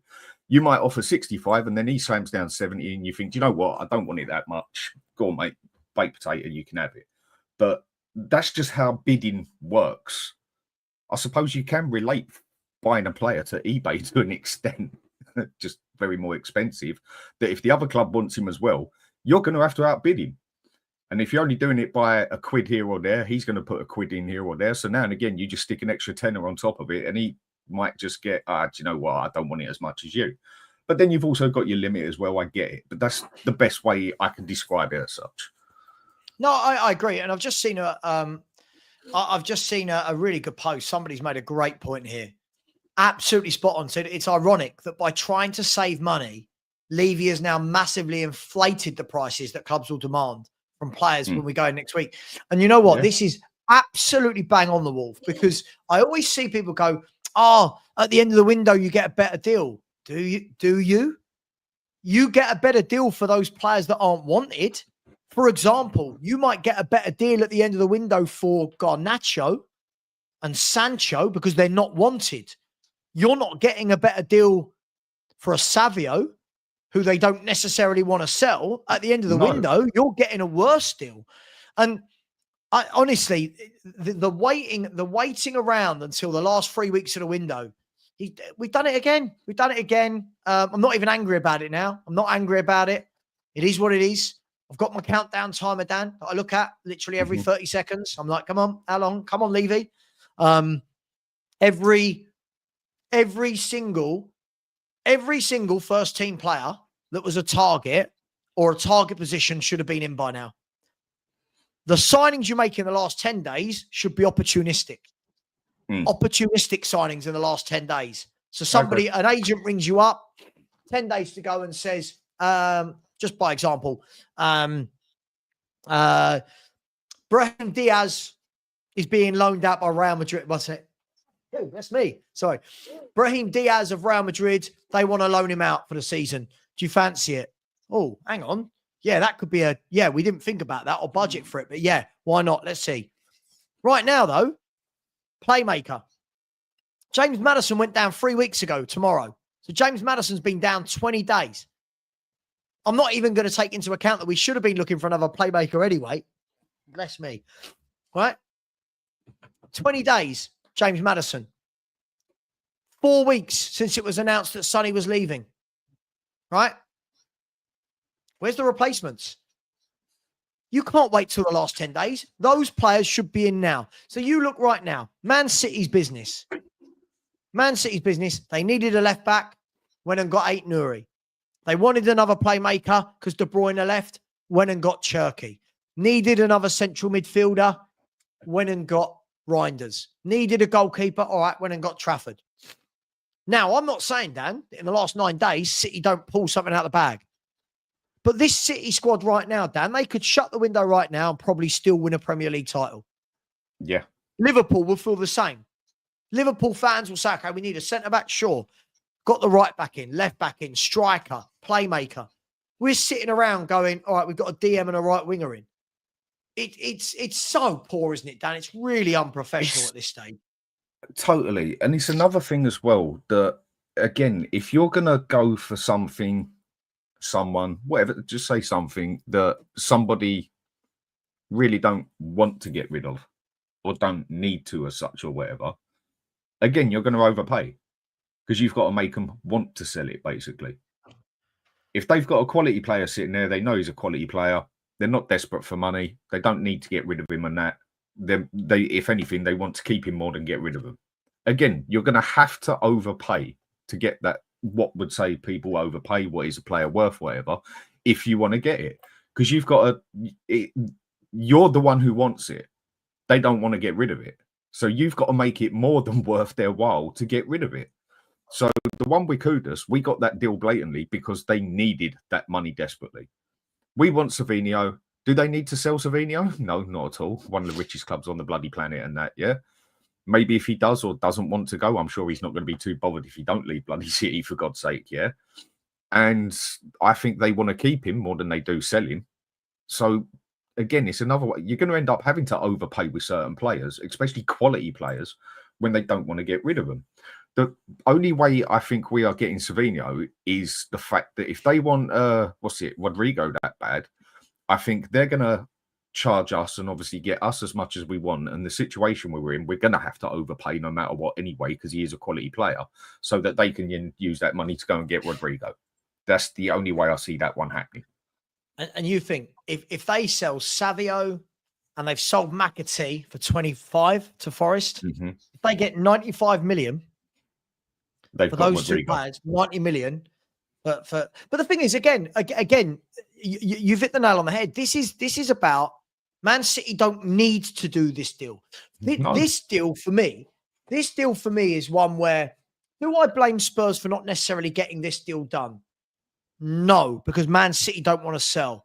Do I blame Spurs if this is the deal we go for and then don't get anyone else? Yes. So for me, I think there's a time when you need to know, do we need to walk away? We didn't from Eze and we got gazumped. We didn't from Morgan Gibbs-White and he got a new deal. Are we going to make this a hat trick with with Savio? Are we going to have 3 high-profile rejections in one window? The thing is, with us, that's more than possible. That's more than likely, if anything, to end up that way, yeah? But this is where I would have thought, again, in a business side of it, if I know that there's 3 or 4 things out there that I want, I know I can't deal with all that myself. No matter how much of a bloody good businessman I have, whether I use my chat GPT or whatever to send the letters or whatever, yeah, I know I can't deal with all that deal myself, yeah. So that is why I've got other people working for me that I know can do the job properly in the aspect of, right, I'm going to focus on this person because this is the one we need the most. Now, you go and get them players and get that job done, or get it so we can get them, and then I can sit there and go, I want them 2 out of them 4 as such or whatever. But we seem to only have that one person, whether it's Levy or the one that does it for him. We don't actually know most of the time. And we go for that player, and we just seem to be on that player. Well, there's other players out there. You've got to have your list. So if you've got your list of 4 players, right, then you've got another 3 people you need to employ to, right, you deal with that one, you deal with that one, you deal with that one, I'll deal with this one. And if you get all 4 deals, then you pick your 2 you want out of it, and the other 2 can go do one, or you get all 4, or you just get the one you want. But if you want to get it, you can't just sit there and spend a week or 2 on that one player, screw it up, and like, oh, okay, right, now I'm going to go to that one, which ain't going to happen in 5 minutes, whatever else, and that most of the time, unless you do what something like Arsenal did or whatever. And it just seems like we only focus on that one. Do we only have one person that actually does the deals? Surely not. But it looks like we do. Because one person can't deal with 4 or 5 deals at the same time. I don't care how good you are. You ain't dealing with you ain't dealing with 4 or 5 £70 million deals at the same bloody time. That is why people employ people to do that. While you do your bit. And we just don't seem to do that. Yeah. By the way, sorry, if you heard any of the conversation I just had with my wife there, apologies. I thought I was on mute and then looked over and saw that I wasn't. So if you heard me and her having a conversation, okay, no one heard anything. The conversation, by the way, I was like, "Are you eating anything?" She went, "I'm making a chicken salad if you want one." And I went, "No, no, that is not what I want on a Saturday. I don't want a chicken salad." Yeah, look, Dan, I make you right. Look, at the end of the day, we have, before we go back to the Man City game, we've put ourselves in a position now, guys, where fans can talk all day long about, I wouldn't pay this, I wouldn't pay that. The club has put itself in a position where we're not in charge. We have 9 days and 4 hours and 45 minutes of a transfer window to go. We aren't in charge. We don't hold the cards. We have the weak squad. We have Champions League football. We have the money. They know all this. Whoever it is. I'm not just saying Man City. Everyone's talking about Nico Paz from Como. Como, no, we have money. Right? Yeah, but Como, so do Como. Do you know who owns Como? Go on. Como are a nobody, or was a nobody, yeah? They've been bought by 2 brothers, if I remember right, from what I read about it, are worth something like 40-50 billion between them. The 2 brothers that actually own Como now are bigger than the fellow who owned Chelsea. Yeah. What was his name? Abramovich. They're bigger than the person who owns Chelsea. That's why if you go and actually look at the money that's been spent in the Italian league, like I said, there's only about 4 teams that have spent over 40 million of their money. Whereas you look at Como, they've spent over, if I remember right, over 110, 120 million possibly, and had not much money come in, because they give them 4 years, they are going to become massive. Their owners, if we was to go and try and get a player off them, they'd just laugh at us anyway, because they've got the money to do that now. Whereas there's other teams you can still go to. They are desperate for money, and we can still get a deal done. I think we need to look out at the Premier League, basically. Yeah, look, I agree with you. I think it's going to be, again, Como. The problem with the Paz deal. By the way, I like Paz. I have reservations. I have reservations about his age and if he can be the man. But Dan, the problem is, and somebody said to me last night, "Oh, Savvy, your stance is changing on the players you'll take," and I'm like, "Yeah." Because we're running out of time. Like what I say in May as to who we need versus what I say on the 23rd of August, right?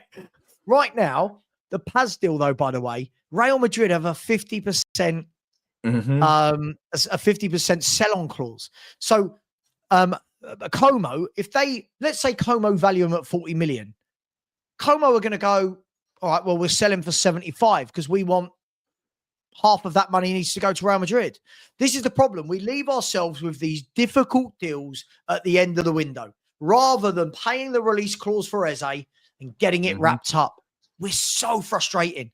We're so frustrating. We've done it to ourselves again. I mean, I think the deal they've got with Como is, what is it? It's something like Real Madrid can buy him, what is it, next year for 8 million, and then the year after 9 million, and then the year after 10 million, and whatever way it goes, either team gets 50% of what they sell, if I remember right. So say Real Madrid do go and have him for 8 or 9 million, they go and sell him, Como still get 50% of the deal, or if Como sell him, Real Madrid get. I think they've got that deal pretty much split up between them. So no matter what happens, each team's going to want significant money. So even if you'd get him for, let's just say 50 million, you're going to be paying about 70, 80 million for him, because either team is only going to be getting 50%, whoever you actually buy him off as such. So it's another one that I don't think it's worth going for him, basically, because it would just be a very, very complicated deal to get through, because each team's going to want a significant amount of money. And this is where we need, I personally think Italy is the place to go and look for some players out there. I can name a few out there that can cover what we need. Just quickly, but this is why, if you are going to go for these difficult deals with sell-on clauses and buyback clauses, and if you are going to go for those deals, you don't wait until now. Do you know what I mean? That's a deal you try all summer for. That's a deal that you go, right, we've identified Nico Paz is our guy. Cool. We're going to make moves in June. We're going to give Como the best opportunity to find a replacement. We're going to give Como, Real Madrid and Spurs the best opportunity to have these talks between the three clubs. No, Tottenham. Let's wait to the last 10 days, and it's going to be difficult. You know what? One thing I said to Sean last night, and I know you want to go to the football quickly and that, yeah? It's like the fellow on here just said, Boomverse, he just basically said what I said, like the brothers who own Como are worth 48 billion between them, yeah? I think that's just, tuppence money, isn't it? I just think that's a waste of time. That's what my YouTube channel's worth these days, Dan. It's on the market at 48 billion. This is where I think we have a massive, massive problem. I think we are now at a stage where, like I said, football isn't really... I think the business side of football is bigger than the actual football itself, which is a horrible thing to say, but at the end of the day, that's what I believe, yeah? The money and the business in it is bigger than the actual bloody football itself. I think Levy is just so out of his depth now, because the way I described it on Sean's one, it's like me or you having like 10 grand in our back pocket. We'd all like that. That's a nice bit of money to just have in your back pocket. Right, so let's go play poker. We go play poker and we're playing with people there who got £1 million in their back pocket. You're at your depth. Levy's used to having a good 100 million or whatever in his back pocket. But the people he's going and making deals with now are billionaires. Not millionaires, billionaires. Now, I know the club and Lewis is a billionaire, but Lewis don't deal with none of this crap, yeah? Levy deals with it. Levy's sort of the one who's used to buying two £500,000 houses, while these people are used to going out and buying a whole block of flats or something and that. And I just think he's so far out of his depth on the money side of it now that he's just totally out of it. It's like going up in the weights in UFC or something, and you go from a flyweight to a bloody heavyweight. You're going to get your teeth punched out every time. And I think that's one of the big things with Levy now. He is completely out of his depth when it comes to these deals and the people he's dealing with. The people he's dealing with are used to dealing with billions. He's used to dealing with millions. Does that make any sense? Yeah, no, mate, absolutely. Yeah, listen, it's all relative, right? It's all relative. You could be a really good salesman who's very good at dealing with deals that are between 1,000 and 50,000. Suddenly, when you're talking about doing deals that are between 500K and 500 million, we're talking about a different level of ball game. Totally. I've just looked at them as well on Wikipedia, the brothers, and it's like, I mean, this is one of the brothers, right? It says here, Robert Hartano is an Indonesian tobacco billionaire with a net worth of 25.3 billion.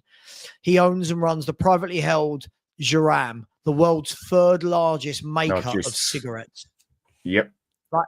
And his brother is worth something like 23 billion. Do you reckon he mugs him off? Says, I'm worth 2 billion more than you. Of course, it's a bit of banter, isn't it? But it's like what I said. Even when it comes to Lewis, this is where I see that Levy isn't the ultimate problem at Spurs. The ultimate problem at Spurs is ENIC overall. Yeah, the fact that Lewis could actually just sit there and go, right, there's 300 million. Sorry, go and spend it. Yeah, Levy hasn't got the power to do that. He's only got the power to deal with the money he's got, but he's absolutely bloody terrible at doing it. And like on the football side of it, yeah, Lewis is the major problem. But even when it comes to Lewis as such, who, if I remember right, last time I looked, was something along the 6 billion, 7 billion lines. Yeah, that's a multi-billionaire sort of thing. But then again, when you're dealing with, you got 7 billion in your back pocket and he's got 50 billion in his back pocket sort of thing. I just think Levy now is totally out of his weight, out of his depth, everything else. It's looking that way. And him trying to, and where the Premier League has changed so much in the aspect of even people down to Crystal Palace and bloody Fulham can bring in more money in a year than a team like bloody AC Milan. You can't just go out there and do like what Man U used to do and just say, get out of the way. There you go. Take that money. I'm getting your player. We haven't got that. And I just don't think Levy has got it. I think he's just out of his depth now, completely out of his depth. Not saying he was even great at it, but he's just so far out of his depth now. He needs to just step out of it and concentrate on the concerts. Yeah, no, I completely agree with you. Look, let's get back to the game, Dan. There's 6 minutes till kickoff. What are you expecting today score-wise? Give me a score prediction for today's game, and then I am going to, not in a horrible way, I am going to ask you to exit the building whilst I do some super chats and get ready for the watch-along. Give me a score prediction. And anyone in the chat who hasn't, now's your time. Score predictions, please.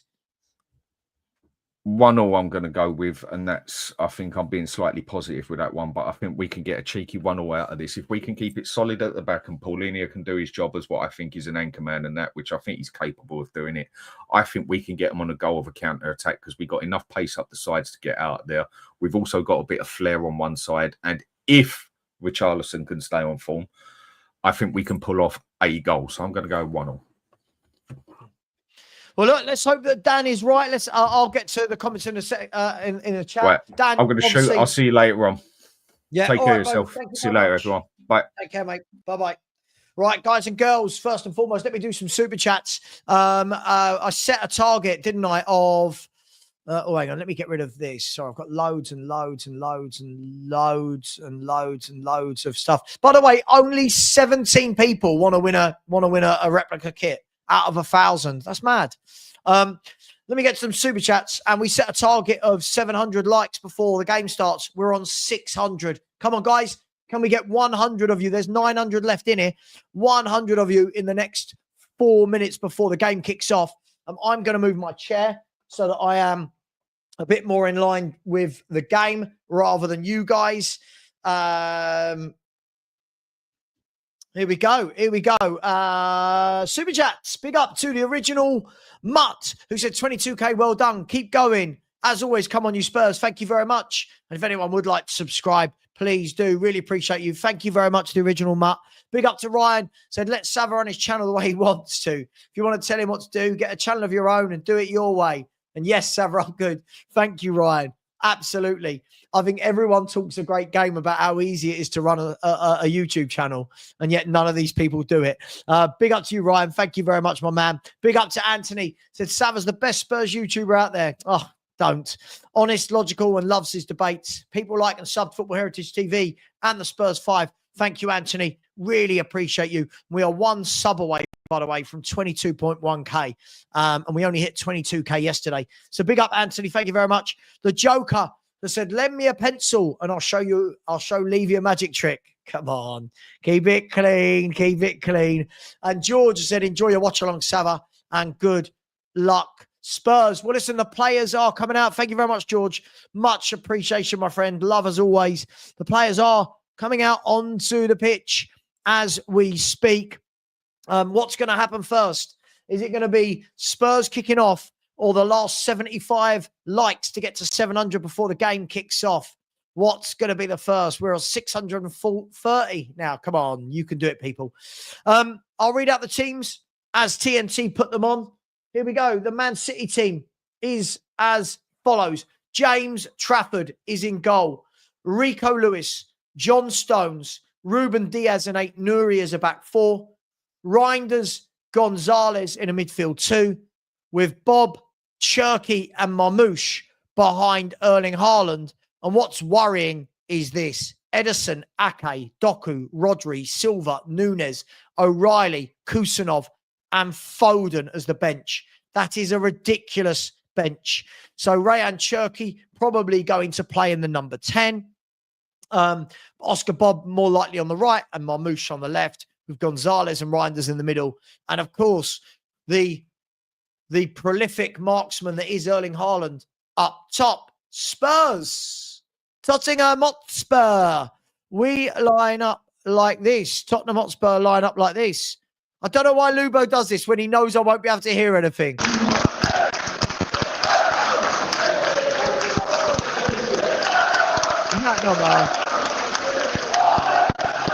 Thanks, Lubo.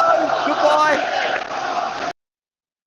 Oh, Lubo, he's a funny one, isn't he? He's a funny one. I have to turn it off just in case the game did start. Spurs line up. Vicario, Porro, Romero, Van de Ven and Spence. A midfield 3 of Bentancur, Paulinho and Sarr with Mohamed Kudus and Johnson either side of Richarlison. I've gone 2-1 to Spurs. Delusion maybe. But we've got to have some hope. We've got to have some hope. By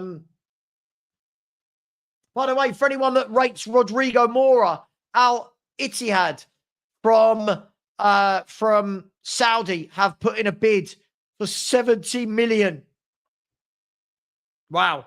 For Rodrigo Mora, quality young player. Anyway, looks like we're going to be off and underway, people. Tottenham away at Manchester City. Tottenham away at Manchester City.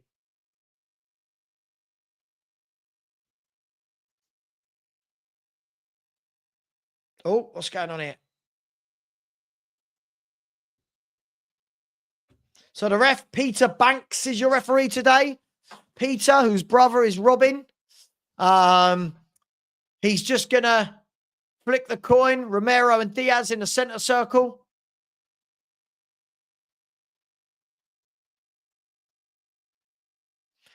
And I think it looks like, is this going to be Spurs to kick off or is this going to be Manchester City? I don't know at the moment. With the sound off, it's very difficult. Big up, Gary. How you doing, bro? So Lubo is the FHTV football correspondent. Our man in the street. Lubo. Lubo's getting annoyed with me at the moment because he wants loads of the youngsters to stay and play. And I'm like, I don't want the youngsters to play. I want some quality. Go and buy some quality. But hey, we always like to have a bit of a debate. Right. The game has not kicked off yet. Don't worry, people. The game has not kicked off. Here we go. Tottenham Hotspur are going to get this game underway. Papa Sarr will kick the game off for Tottenham Hotspur. Here we go.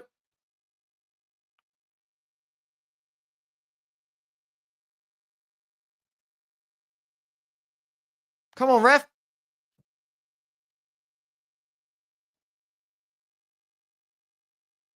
Oh, what's going on? Come on.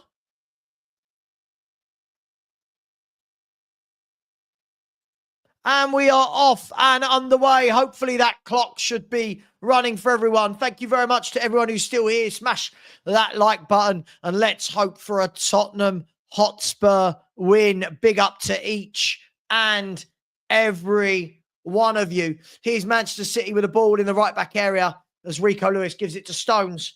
Plays it forward, but Spurs win the ball back high up the pitch. Now Haaland wins the ball in the midfield, plays a through ball into the path of Marmoush, but Romero gets it back to Vicario, and Vicario plays it back to Marmoush. Oh, let me sort my chair out. Sorry, I need to be a little bit more side on here. And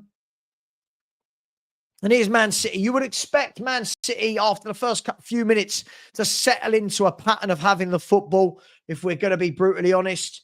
You would expect that, but who knows? Long 90 minutes ahead. Here's Marmoush. Into Gonzalez. Everyone for Spurs behind the ball already. The game has already settled into the pattern. Everyone from Spurs behind the ball. Man City pinging the ball about in midfield and the back. Here's Reinders into John Stones. John Stones now plays the ball out wide to Rico Lewis. Here's Bob. The ball's gone through. It's found its way to Cherky, and luckily the through ball was cut out, I think, by Rodrigo Bentancur as Brennan Johnson. Is he fouled? Is the ref not giving a foul there for that? I can't believe that's not a foul. Anyway, the throw-in taken by Man City, and then Richarlison comes back to help out and puts the ball out for a throw to City. This is going to be a long 90 minutes without the ball, I'm telling you, people.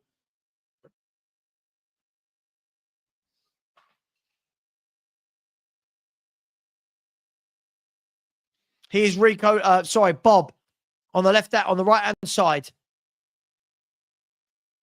No room there for him to run through. So John Stones receives the ball, gives it to Ruben Diaz. It's all Man City.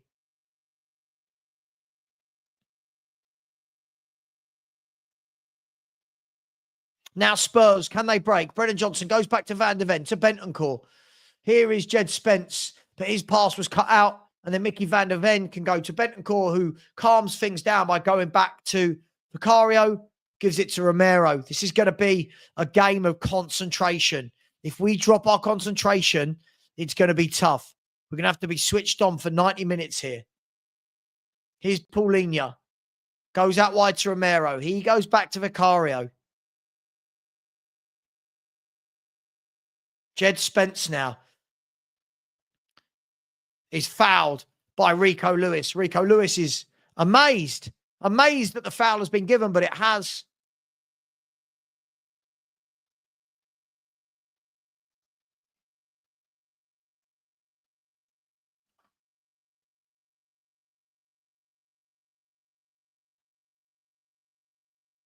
Here's Paulinho dropping into that number 6 position very evidently here early on. Jed Spence now takes on his man. Bob gets back at him, though, and then, unfortunately, his footwork let him down a little bit there, Jed Spence, and the ball goes out for a throw into Man City. I genuinely can't see us having a lot of the ball. It's what happens when you don't buy a ball-playing midfielder or a playmaker. But Man City at the moment haven't threatened us yet. Here's John Stones.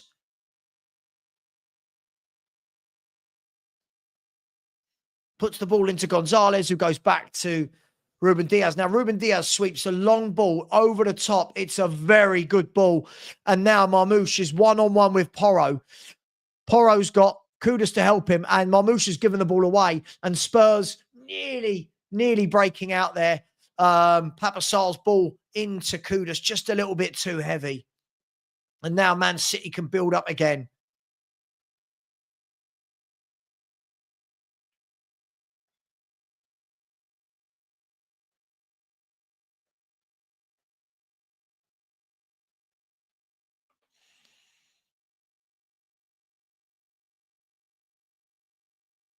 Anyway, City, he slipped on the ball. John Stones slipped and Spurs can win the ball back. Jed Spence now to Vicario. Vicario launches it long and the ball's gone all the way through. It's going to be very difficult to hold that ball up there, up the top.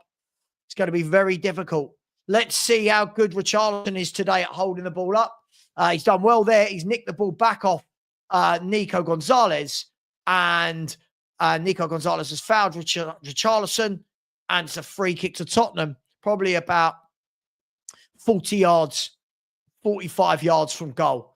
So Tottenham have got a chance to get a ball into that penalty area. You get a feeling that we're going to need to make the most of set pieces here.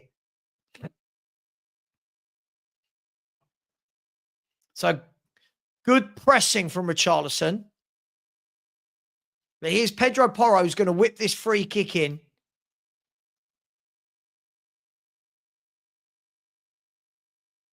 Romero's telling everyone to calm down. So everyone just on the edge of the Man City penalty area. The free kick's going to be whipped in by Pedro Porro, who goes to the back post, headed across by Bentancur, and Paulinho couldn't get there in front of Haaland, who slices the ball away. And it's now at the halfway line with Jed Spence. Jed Spence plays the ball forward. Here's Mohamed Kudus. Great touch, good skill. And now lays the ball back into Jed Spence. He's a very good footballer, isn't he, Kudus? He's just a good footballer. I like footballers with that touch and that control and that technique.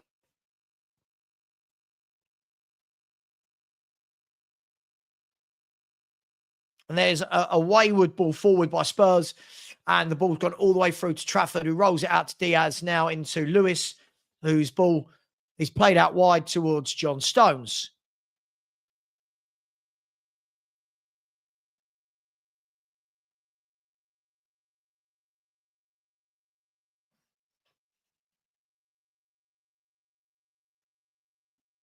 So Trafford with the ball, lays it out to John Stones. City haven't created anything yet, which is the positive. And then really good play by Spurs. Free kick, really, really good pressing. I think it was Richarlison. Again, his pressing game is very good. I will give him that. His pressing game is brilliant. Let's have a look what happened here. Haaland held the ball up. Romero pressed. It wasn't Richarlison. Romero pressed high on Haaland, won the ball back.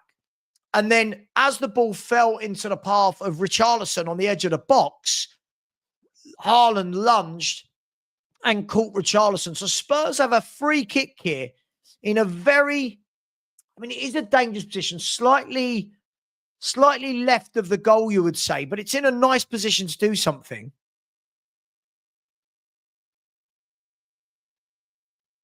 And it's Pedro Porro again over the ball.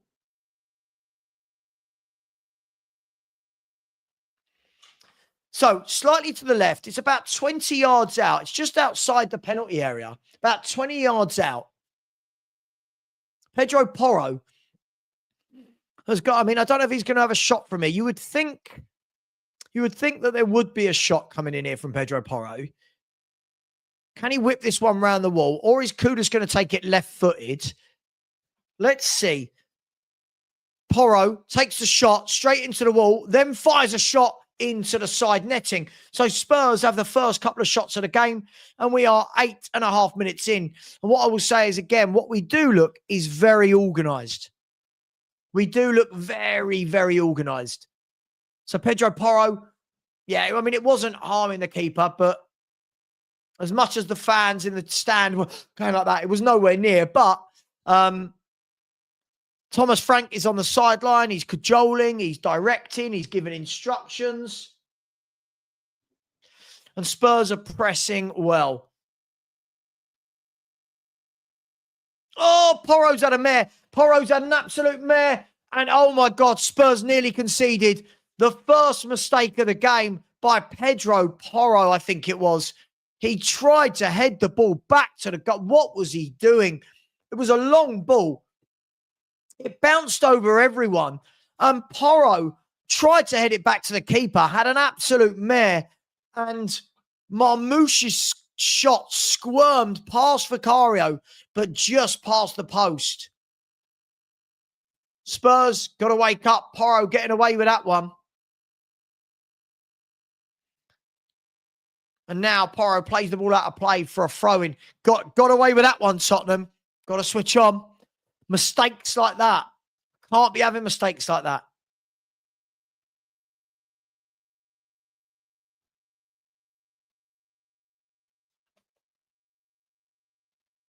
For anyone asking about the tarps, Man City are putting more seats in to the stadium. Now Vicario slices the ball high towards the halfway line. Richarlison can't bring it down, and John Stones can head it away, and then Cherky plays it back in to Trafford, who's pressed. And now Spurs, great pressing again from Richarlison.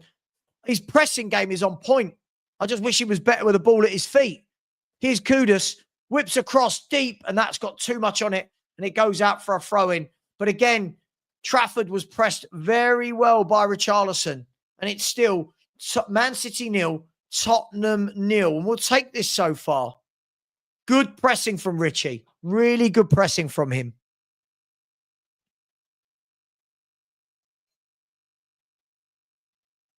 The pressing has been brilliant across the pitch. That time, Van der Ven pressed, gave away a free kick. But if you're going to give away a free kick, do it in the Man City half.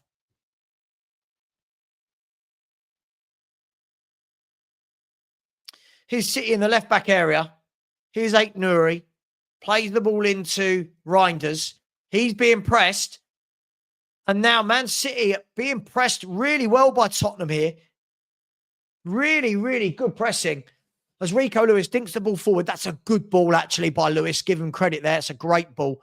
And then Papa Sarr pressing and gives the foul away. City get on with it quickly. Look how hungry Spurs are to win that ball back though. Here's Bob. Dinks the ball forward and Porro this time heads the ball away into Richarlison, but he can't hold it up. That's the weak part of his game for me. Here's Man City in on the left-hand side of the box. Here's Marmoush, goes past his man, and Vicario got down very well and blocked that and got it away. Good goalkeeping by Vicario. And now a throw-in from Man City. It's all got a bit hectic now, but Marmoush starting to give Porro some trouble down this side. Going to be a good test of how good Porro is defensively today. But Spurs do look very, very organised. 51% of you at the moment, 51% of you are saying that you think Man City will win in the poll.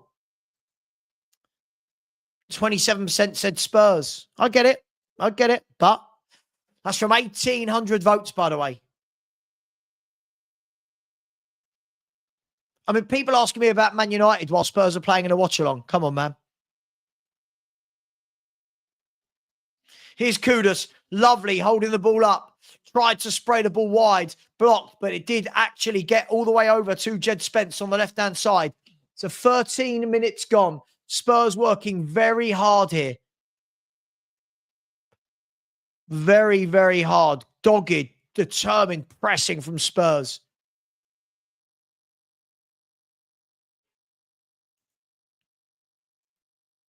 And here's Vicario.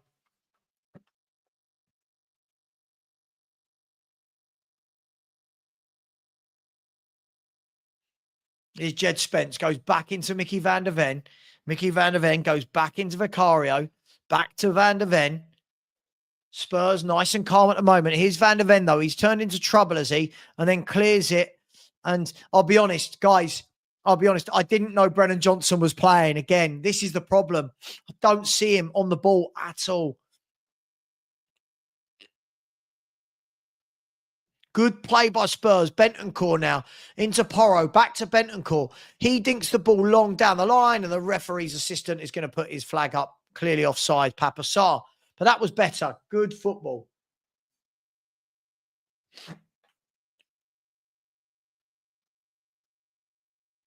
At the moment, it looks like Aït-Nouri has gone down, injured. He's staying down as well. So Aït-Nouri has done something. I don't know if Man City are going to be forced into an early change here.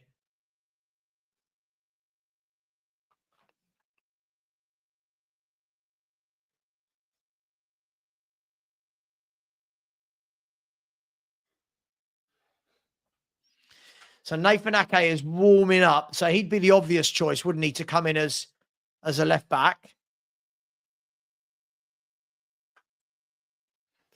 Yeah, this is always my problem, Ian. In games like this, it is like playing with 10 men. It is. That's the problem. I haven't noticed him in 15 minutes. I didn't know he was on the pitch.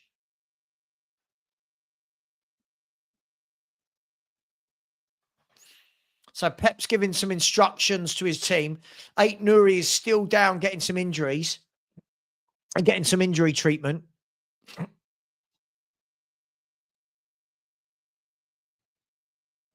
Looks like he's doubled over on his foot there. Let's have a look what happened here. It looks like he's kind of slid under his own knee there.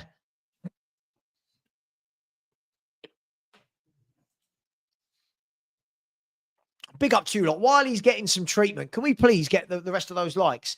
Still on 661 likes. We've been going for 2 hours and 10 minutes. Come on, guys. So now Ait Nouri is gingerly getting back to his feet. I don't know if he's going to carry on. Looks like he is. Looks like he's going to give it a go at least. Oh, that's annoying.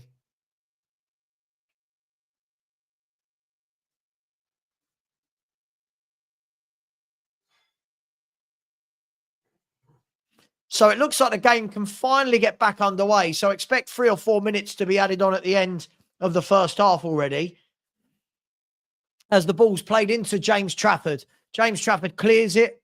It's a good clearance, actually, to Marmoush, who skips past Porro, but then lays it back into Reinders, who's a very good footballer.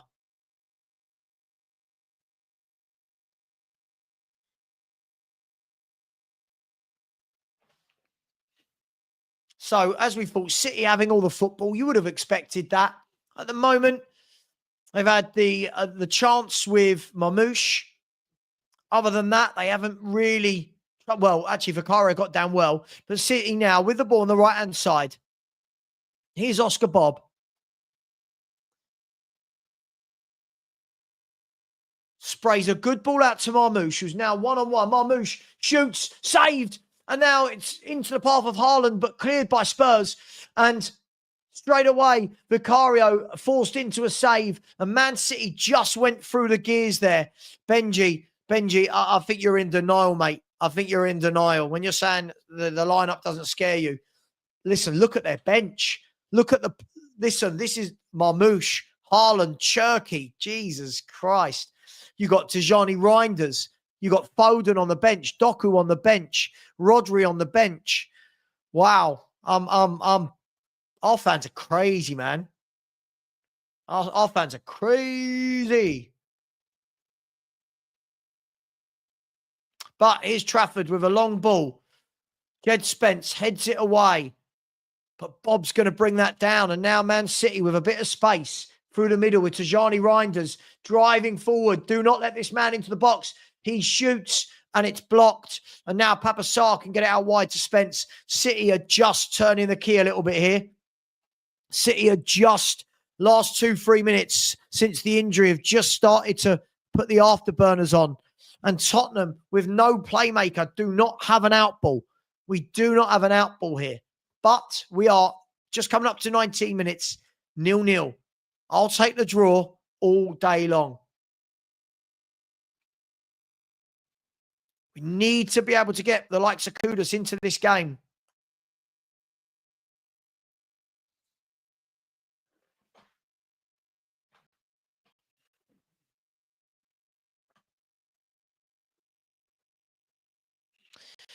The thing that's worrying me, I'll be honest, guys and girls, is Marmoush against Porro at the moment is worrying me. Again, here we go. No, he can't keep the ball on. But Marmoush against Porro seems a bit of a mismatch here. We just got to watch that. But at the moment, as we come up to 20 minutes gone, so far, so good.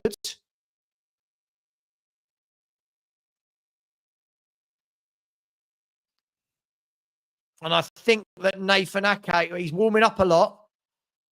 I don't know if he's being called back to start or to come on. But yeah, it's what we thought. I didn't think Spurs would have any other football. I just don't think we've got the players for a moment. But we're very well organised, very well drilled. And there's no real gaps for City at the moment. They've created a few chances, but Spurs have Pete, this, absolutely, it's chalk and cheese in the way we're set up as a team. We look like a team. We look organised, but we need players. We need footballers. We need footballers desperately. We need playmakers. We need wingers. Can't be going into a season with Brennan Johnson on the left. And yeah, Aït-Nouri's gone down again. So it looks like they are going to be bringing on Nathan Ake here. I'm going to take this opportunity to have a chocolate biscuit. Am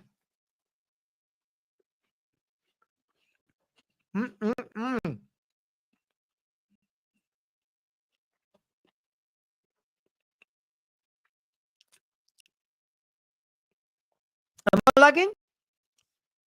Nothing's telling me I'm lagging.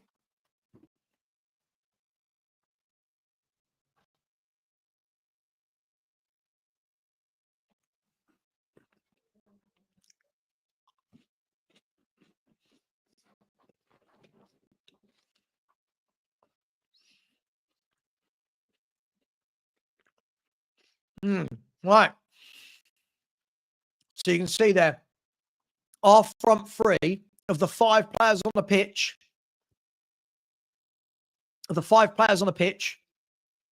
with the least touches, 3 of them are our front 3.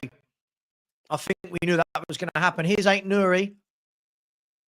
I don't know what to do about the lad, guys and girls. I'm not sure. I can't really do a lot. Right, let me check on YouTube and see if I am.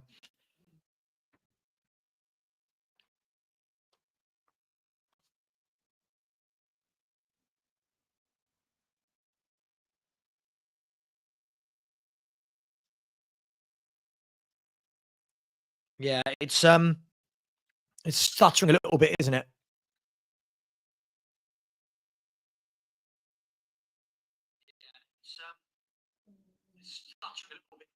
Yeah, so it's YouTube. It's YouTube, yeah.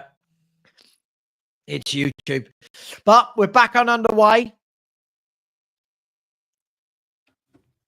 Here's Watchalong, laid the ball off to Brennan Johnson. Now we've got some grass to run into. He gives it to Spence. Spence back into Brennan Johnson, who's got, what a horrible first touch. It's not the mic. It's not the mic. I've just checked my mic settings. Everything is fine with the mic. It's YouTube. It's YouTube, guys. I promise you.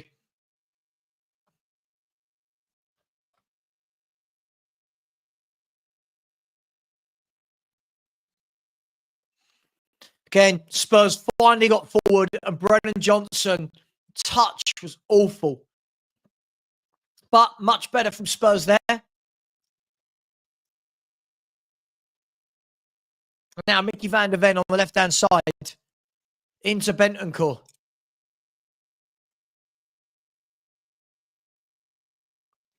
And he gives it to Van der Ven, who gives it to Spence. Here's Spence again on the left-hand side.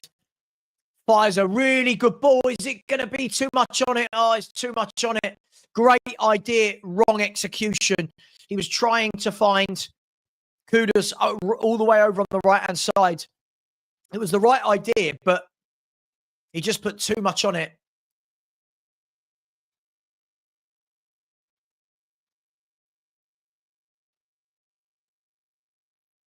But Spurs are, we're finding some gaps, but I agree with this. Big up to my man Haskanov. All we can expect is unity and effort. Yeah, listen, I don't expect free-flowing football here, mate. I don't think we've got the players for it. But we're working hard. We're in a good shape. We're hard to break down. You've got to remember, when we beat Man City 4-0, we had Kulu, Maddison and Son on the pitch. Here's a ball down the line. Brennan Johnson keeps it on. What have you got, Brennan? Beat your man. No, he can't beat a man. He's terrible. He can't beat a man. He's got to be the slowest quick player I've ever seen in my life. Here's Van der Ven. Spurs just enjoying a couple of minutes of possession here. Back into Paulinho. Over to Romero.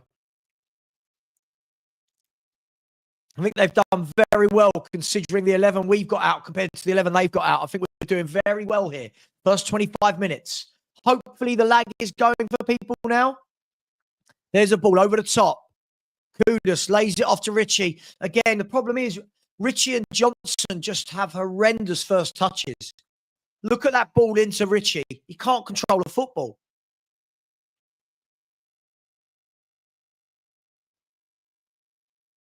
Now here's Man City. Ball dinked over the top. But that's poor and it's gone all the way out of play and Tottenham can deal. With the lagging, I'm not really sure. Yeah, sorry, man. I don't know what to do. It should sort itself out.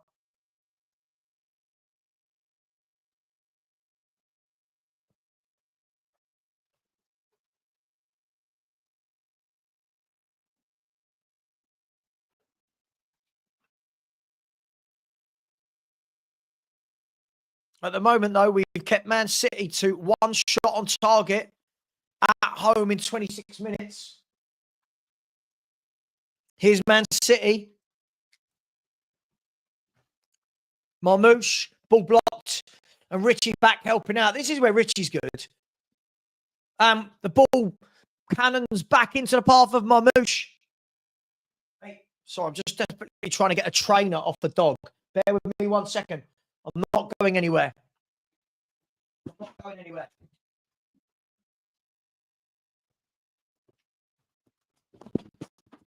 I'm not going anywhere.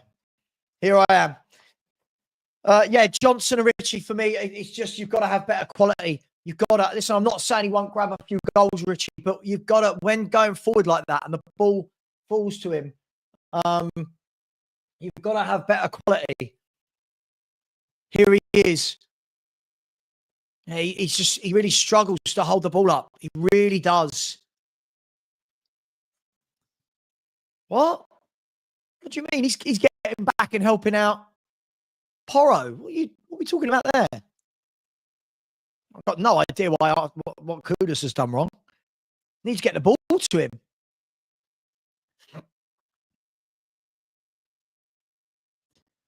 Now here's Erling Haaland driving at the Spurs defence. Still got the ball. Still got the ball. Great ball. Great save. What a great bit of football by City and what a great save from Vicario. Anyone who says that Erling Haaland can't play unless he's scoring, that footwork there showed you. Yeah? Showed you completely.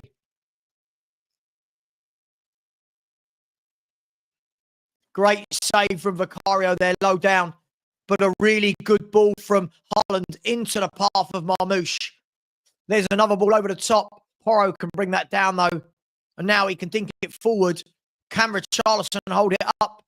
No, he can't. Given away again. He can't hold the ball up for love nor money. He cannot hold it. I'm constantly told he's got good hold-up play. Richarlison cannot hold a football up. But great footwork there from Haaland. Did really well. Then played a brilliant ball. And Marmouche threw on goal. And there was Vicario with a save low down.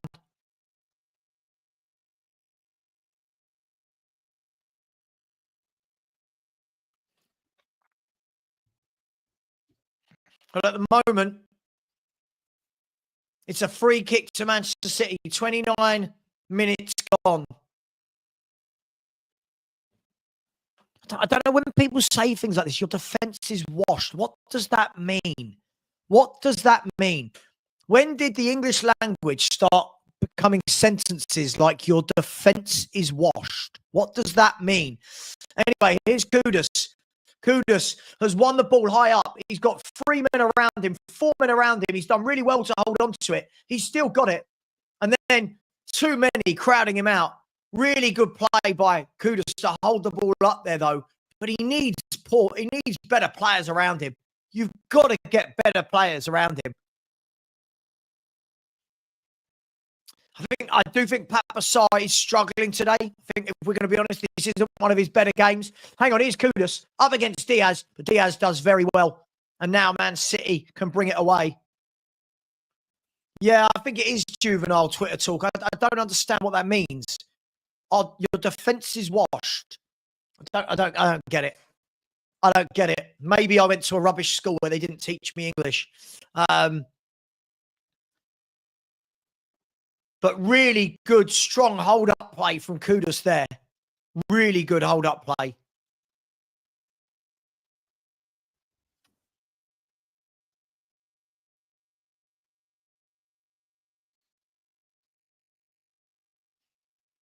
So here's Ake, but he gives the ball away to Romero.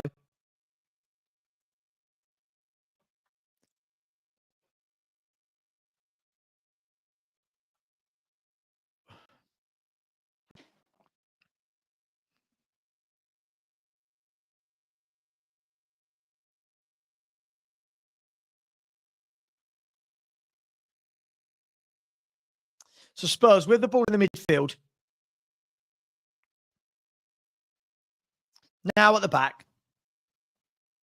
That's better. Bentancur spreads the ball wide.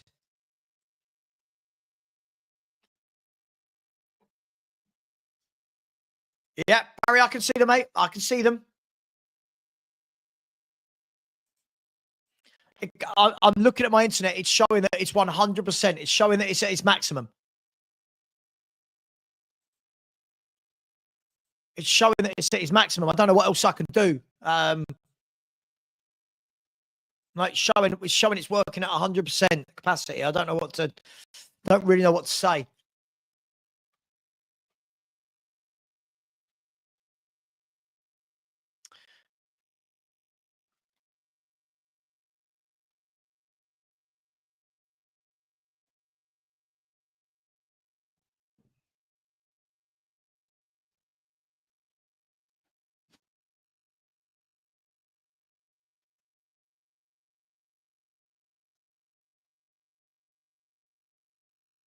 I'm just keeping the ball.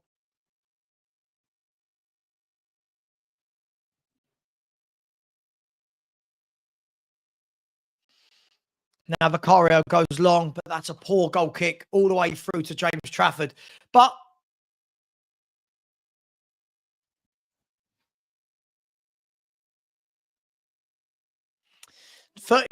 just coming up to 33 minutes. We are 0-0 at the Etihad. It's not bad. We knew we weren't going to get a lot of the ball. We knew we weren't going to create a lot of chances. We've got no playmakers there. You've got no playmaker, no ball playing midfielder, and only one good winger.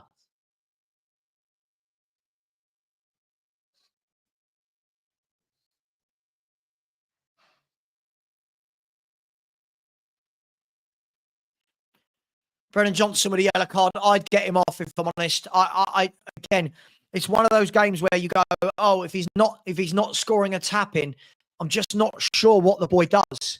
I think he's a terrible footballer. He can listen when he gets into that box, he can get a tap in, but I just don't see what he does as a footballer. Again, the words footballer. Yeah, when you don't have a number 10, how are you meant to create? And this is the problem. Got to. Spurs have left it till 9 days of the window to not buy a playmaker. It's utterly crazy. Here's Man City, though, and they've messed that up, thank God. Haaland had laid in Reinders, but he tried to kind of almost gently dink the ball over, but it didn't work.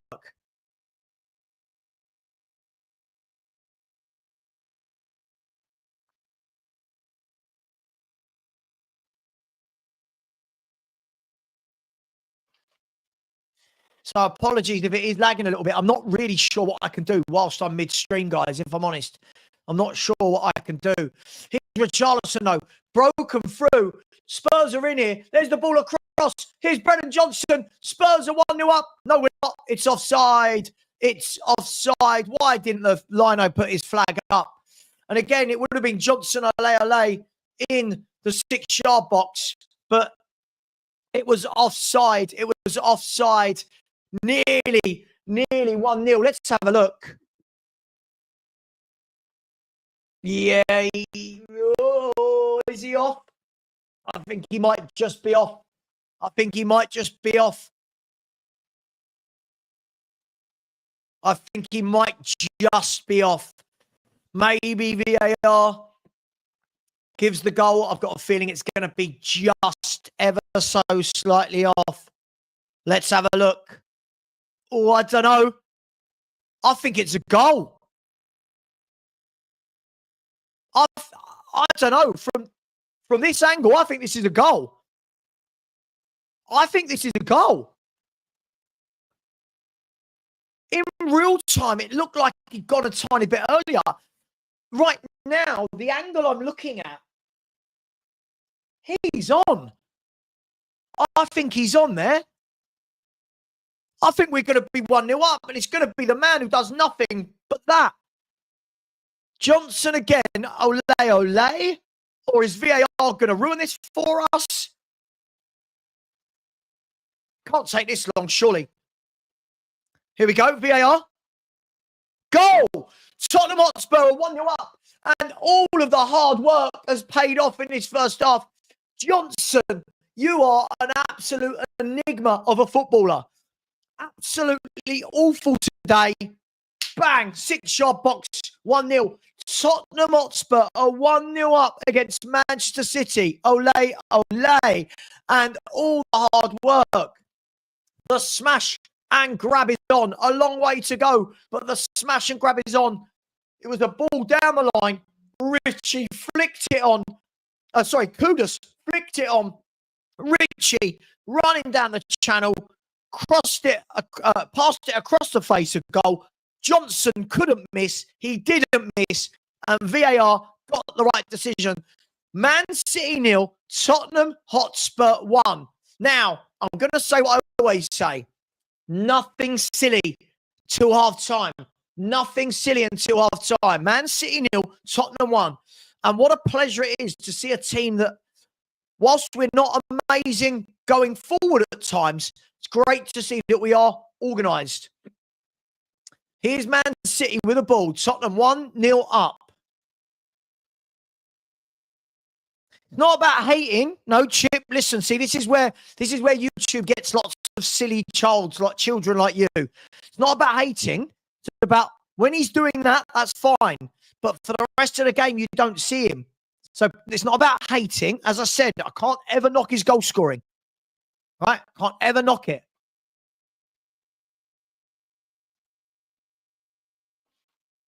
Can't knock it. I hate this. Whenever a player gets critiqued, it's, oh, you hate them. The hate. It's so childish. So childish.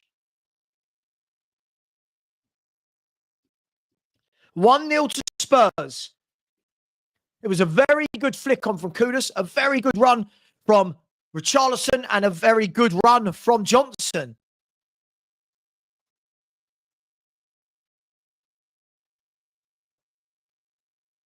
Can Spurs get to half-time 1-0 up? Here's Bentancur. Flicks the ball forward. Kudus is going to run through, is he? Kudus is running through. Kudus has come out. Oh, Trafford just gets there. I'll tell you what. Spurs, the pressing. Here's Porro. Go on, can we get a second? Here's Porro. He's tripped. Surely he's tripped. Surely he's tripped there, ref. The referee's not given anything. Surely he's tripped. He's still down. And there's the ball over the top into the path of Bob. And Jed Spence gets back and defends brilliantly. But surely that was a trip. Was it not? Surely that was it. I'd like to see that again. If I'm wrong, I'm wrong. Let's have a look. So Pedro Porro, I mean, he stepped on his foot. I think it's outside the box. It's clear as day. Wrong again about what, Zuno? I'll just start blocking you. If I get children in here, you'll just be blocked. Surely that's a free kick. Surely that's a free kick. I don't think it was inside the penalty area. Surely that's a free kick, ref. He's clearly trod down on his foot.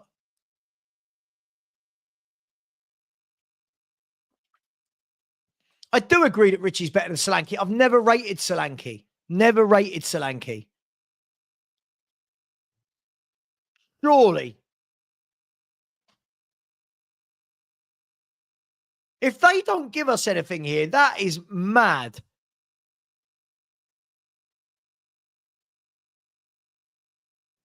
That is mad if he doesn't give us something.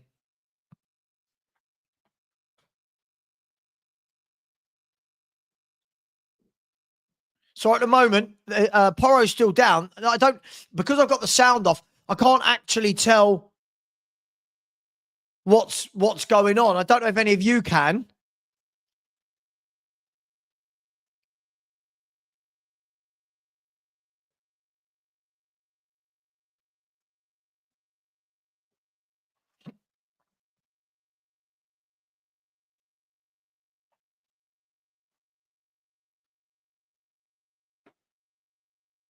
I don't know what's happening.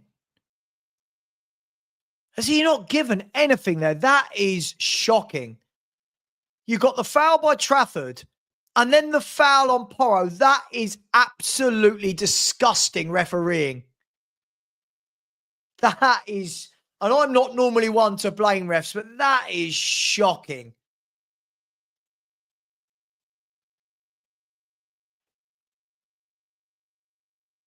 No, come on, ref. You've got to do better than that. That is really poor.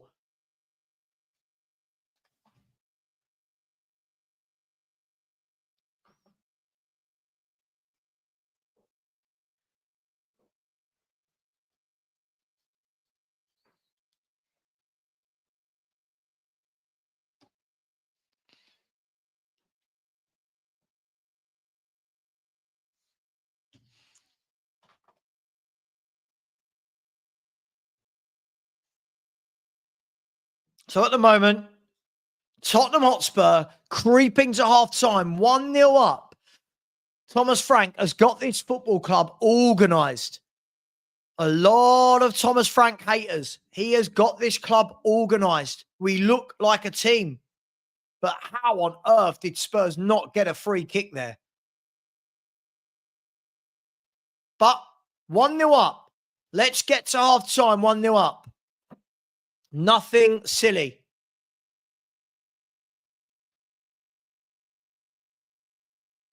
Here's Rayan Cherki. Turns. Richie nicks in. Brilliant pressing from Richarlison. Really good pressing. What have you got now? He lays it off to Papa Sarr, who's made the run outside him on the left-hand side. Papa Sarr, what have you got? Nothing. Dispossessed. That frustrates the life out of me, that does. Spurs had got bodies forward. Papa Sarr, come on, you've got to do better there. Wins it back to his credit, Papa Sarr. And now it's a throw-in to Tottenham Hotspur down on the left-hand side. Get into half-time, 1-0.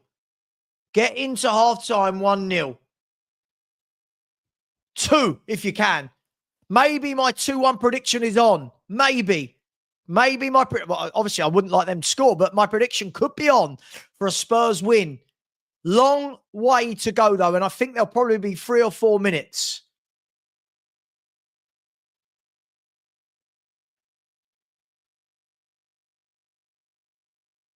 Long way to go.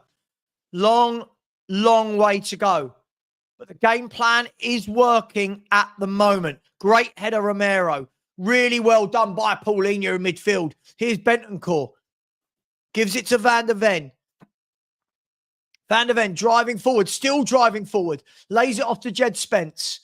Spurs doing well here the last 5-10 minutes.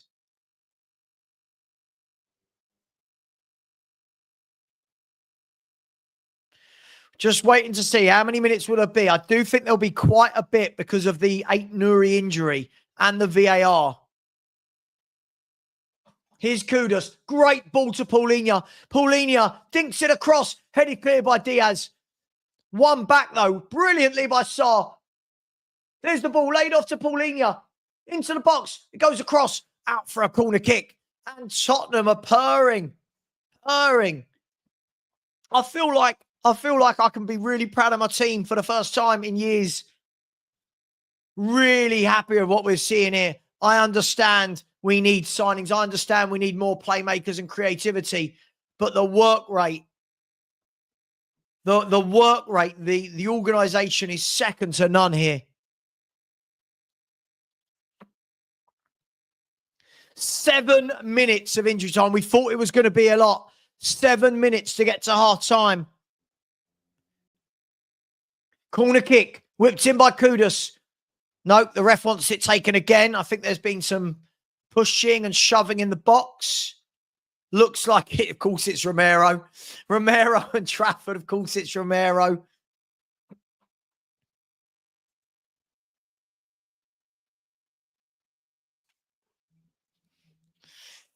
So, at the back, Van der Ven, at the back post, Van der Ven, Richarlison, and I think it was Paulinho.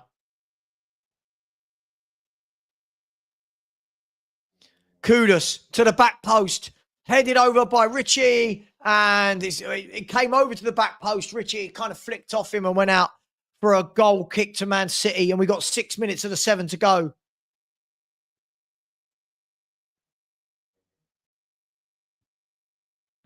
Back this manager. Back him.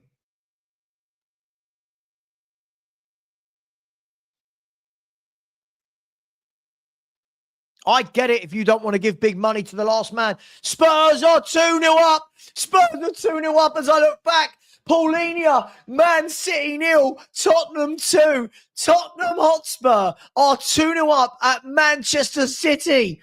Manchester City are sinking without a trace. And Pep looks devastated. And Paulinho looks really happy. I'm so sorry. I turned back to the game and saw Paulinho putting the ball in the back of the net. I'll talk you through the goal in a second. But it is Tottenham Hotspur 2. So Man City tried to play the ball out. James Trafford, oh, he's had a mare, hasn't he? And then Paulinho just boom. And I'll tell you what, that is comical from a Man City point of view. James Trafford has played the ball out. Sarr has pressed, won the ball. It fell to the feet of Richie, but he left it. Trafford's just got a touch on it. Trafford's touched the ball to the side, and Paulinho's come in and blasted it in from about 10 yards. And Tottenham are going in 2-0 up at Manchester City. Manchester City 0, Tottenham Hotspur 2. And at the moment, Man City don't have an answer for our pressing. They do not have an answer for our pressing. Man City 0, Tottenham 2. Maybe I need to revise my 2-1 prediction. Man City 0, Spurs 2. Oh, when the Spurs. Oh, come on, Tottenham. Brilliant pressing from Sarr. Dreadful from Trafford, but we don't care about that. Brilliant from Kudus, winning the ball back again there. And now a free kick goes against them. Get into half-time 2-0. I'm not sure it will go down as a Richie assist because I'm not sure if it will. Because, no, the keeper pushed it into the path, didn't he?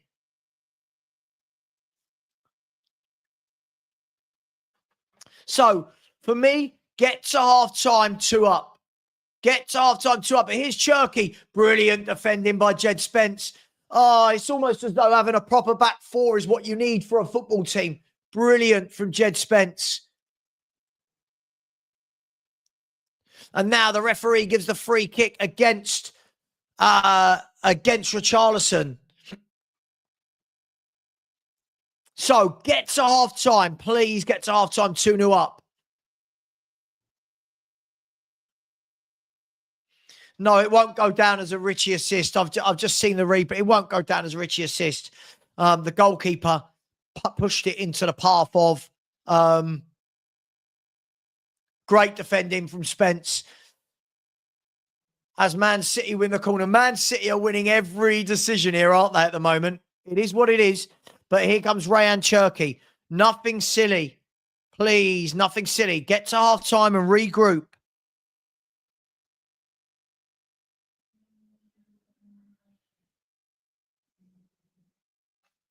Corner kick, whipped in, headed clear by Porro. Headed clear by Porro. And we've got 2 minutes of injury time to go.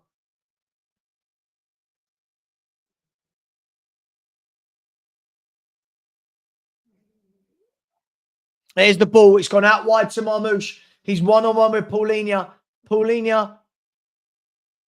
No, he's laid it off. It's gone all the way over to Cherky. Cherky dinks the ball to the back post, but Paulinho can head that clear. I'm so happy we've got Paulinho. Just a very good number 6. Winning another tackle, Paulinho. Great number 6. Great number 6.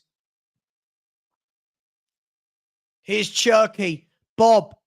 Spurs have got a little bit of time to hang on as Spence swipes it clear. Get to half-time, 2-0. Here's Mohamed Kudus.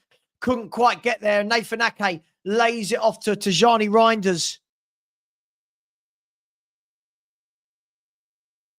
Just imagine 2 or 3 really good additions to this 11. Just imagine 2 or 3 really good additions. Spurs have got about 45 seconds to get to half-time. Here's Bob dribbling through. And the referee says no penalty. It wasn't a penalty. And the ball goes out. I think it's going to be a corner kick. Get to half-time. Here's Bob into Rayan Cherky. I've got a feeling the second half's going to be a lot going on. There's Holland. Heads over the bar. Over the bar. And Spurs get to half-time 2-0 as it stands. Haaland with a header just over the bar. And he'll be disappointed in that, Erling Haaland, but we're delighted with that. Man City fans look absolutely shell-shocked. Spurs have worked their behinds off. Spurs have worked ridiculously hard here. As the whistle, come on, let's get that whistle blown, ref. We've already done 7.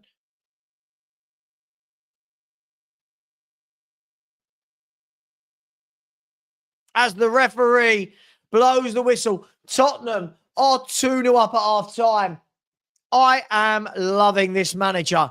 Tottenham Hotspur are 2-0 up at half-time. Let me just quickly change the scoreboard. The timer. And we can get ready for the second half.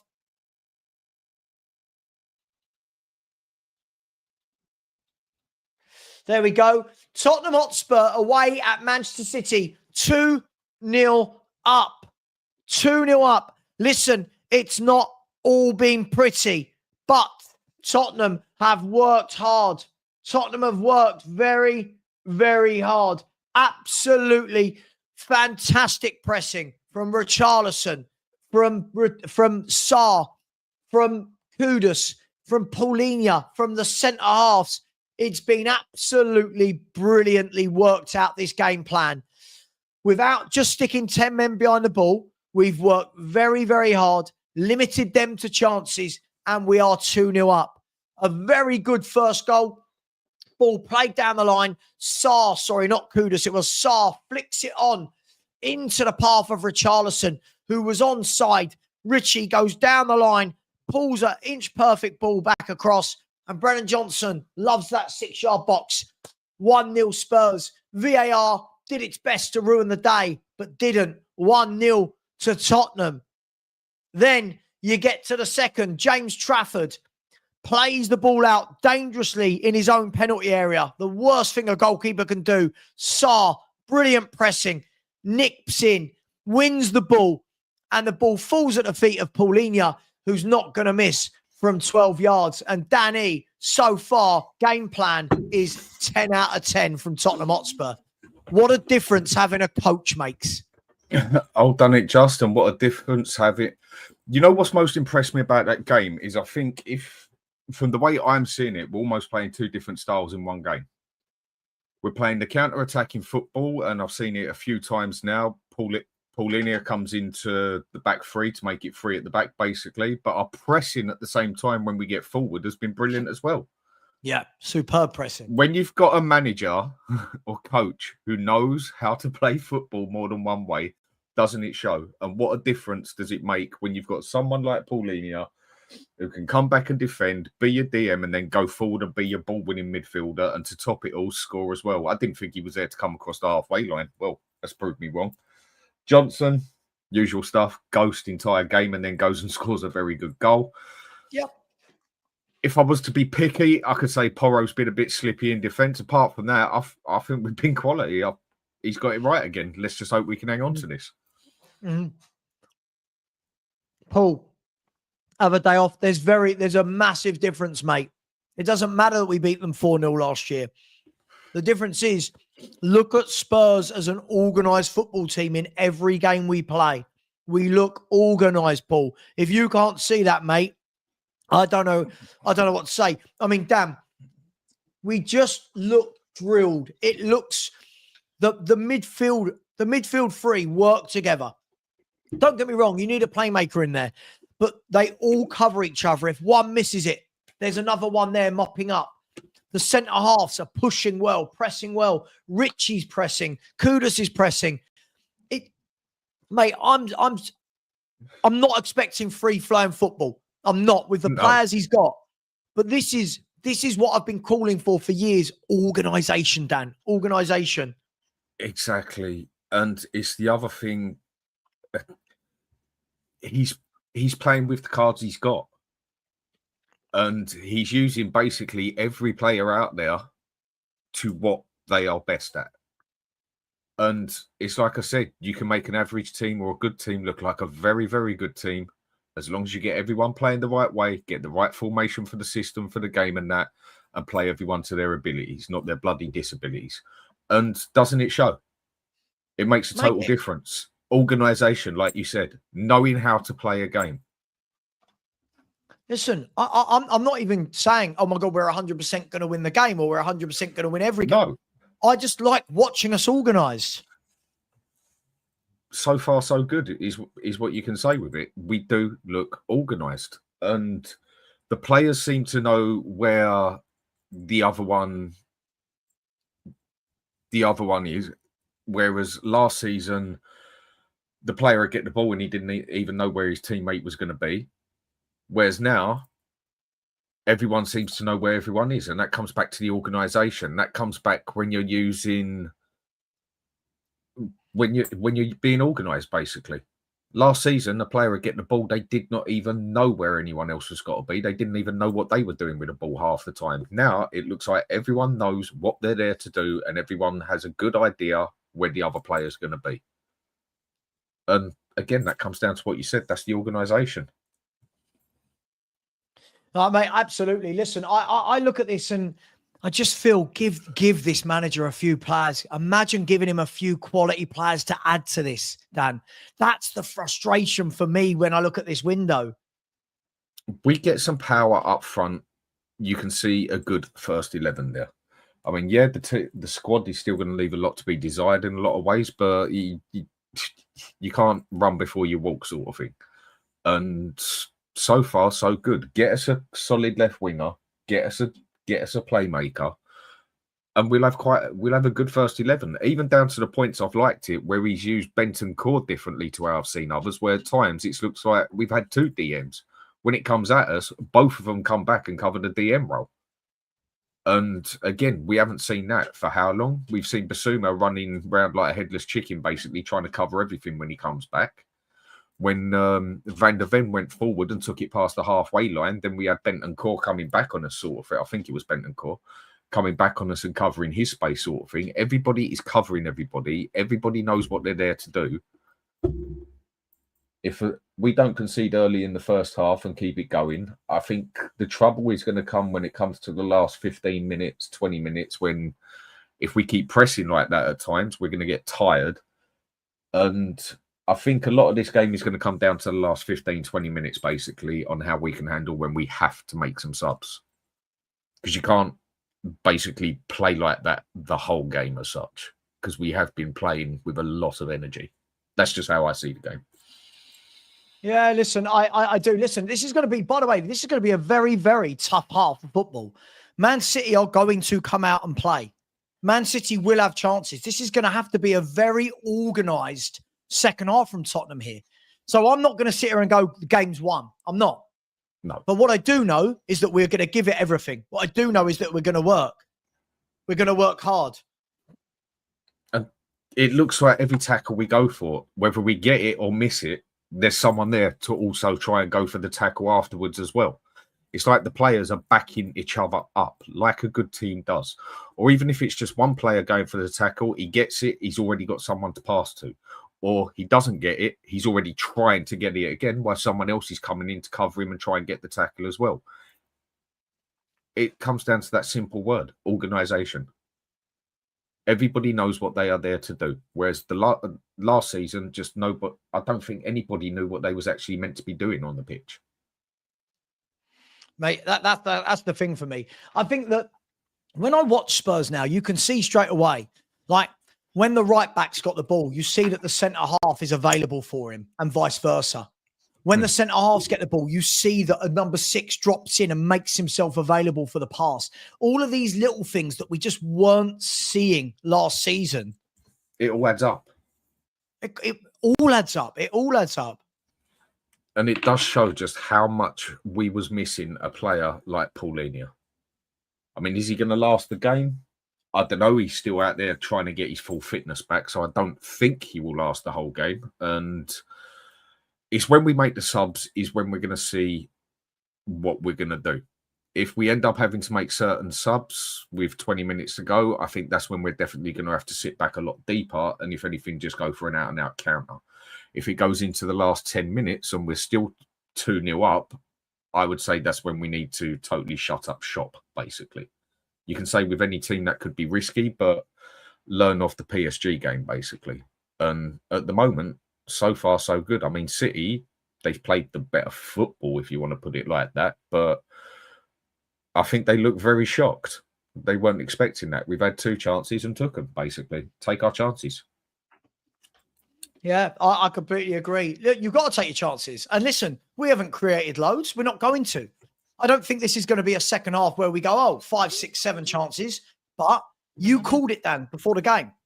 You called it before the game. And you said, when we get a couple of chances, clinical, be clinical. And we were. We were clinical. Listen, Johnson, hats off to the boy. Do I rate him as a footballer? Absolutely not. But he keeps getting in the right area. He keeps getting in the right area. He keeps scoring goals. Do I rate Richie? Not tremendously. As a footballer, no. But his work rate, his pressing. Now, how far can that take you as a team?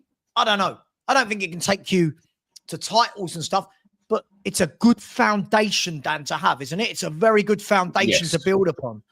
I mean, Richie, I must admit, one thing I've always said about him, even though I don't rate him as a player overall. I mean, when people say I don't rate him as a player, people seem to think that you're just saying he's absolutely terrible in every which way. And I suppose at times you can say Richie has been. But one thing you can always say is he's got a work rate on him, and he's always been able to be a nuisance in the box, wind people up, get up close to him and press. That is one thing he is good at, and he's been doing it. And again, it comes down to the point, I think, of what I've said for nearly 2 years now since I've been doing this. Get the players playing to what they are best at doing, and then you will see something out of them. If you're trying to get a player to do something that he is not good at, you're going to see mistakes, i.e. Porro. We've seen mistakes off of him when it comes to defending. Why? Because he is not a good defender. He's not a defensive player in any means or manner. He's got better, but that still don't mean he's good. And that's where he's made a couple of mistakes. But when it comes to pressing forward with him and pushing with a ball and getting a cross in or whatever, he's a very good player. I agree with you.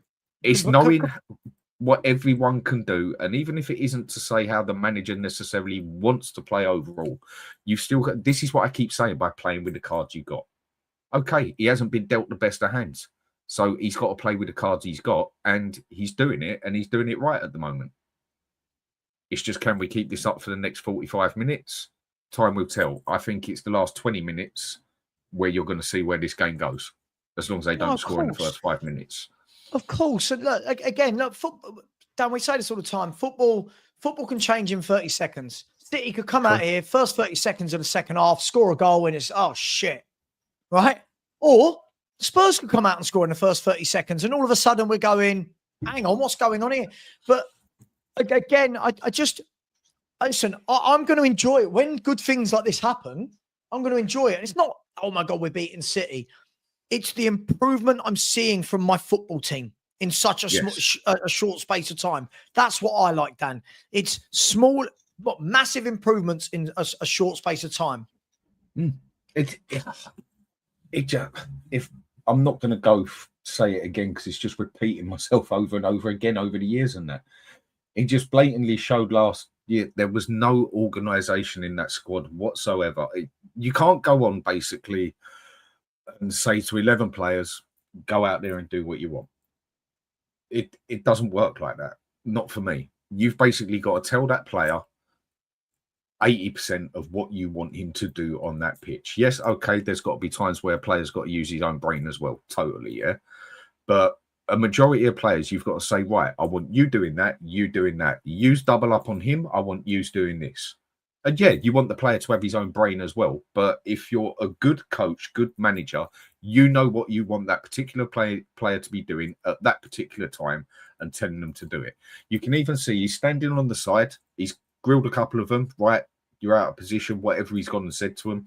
And he's also praising them at the same time as well. The manager is involved. The coaches are involved. Whereas, again, people say, why go back to Ange or whatever? But you've got to look at what we did last season to what we're doing now to blatantly show we have improved. And I think a manager on the line getting involved with the game does a lot more than a manager just standing there like that and then talking at half time, but call that a personal opinion. No, I agree. Listen, I'm going to do some super chats really quickly. Yeah, Big up, George. I'll speak to you later. Yeah, I'll see you after the game. Cheers, mate. Thanks for that, Dan. Stava, you're number 2. Paulinho is my number 1. Listen, I this is why I wanted Paulinho. I think he's a really, really good player. He's a really, really good player. Top player. Thank you very much. Rob has said, looks like we're not as bad as people thought.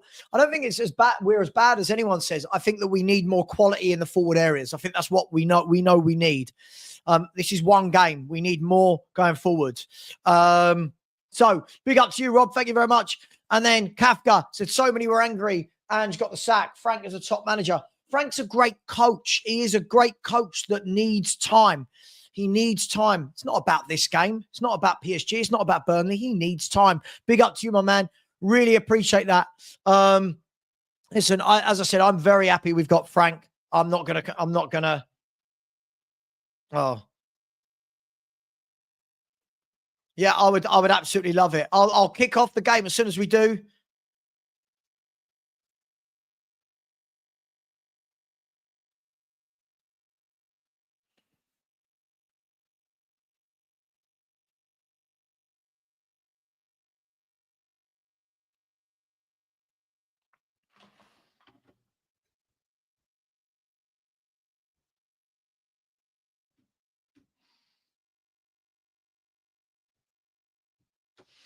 So, Man City are going to get this second half off and underway as soon as the ref blows the whistle. What have Spurs got? This is going to be a very, very interesting game now because Man City are going to have to come out. We know that. Don't be surprised, people. Man City are going to have to come out and play here.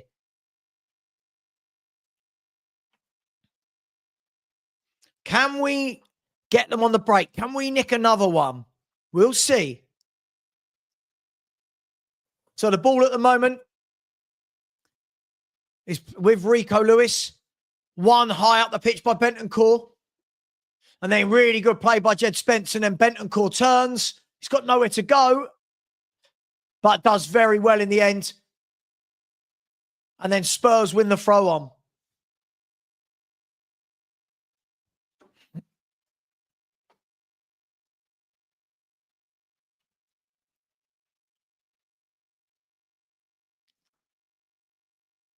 So another throw on Tottenham Hotspur. I don't think either club has made a change at half time. And here's Jed Spence getting in down the left-hand side. He's still got the ball. And in the end, given away by Brennan Johnson, and Man City have the ball.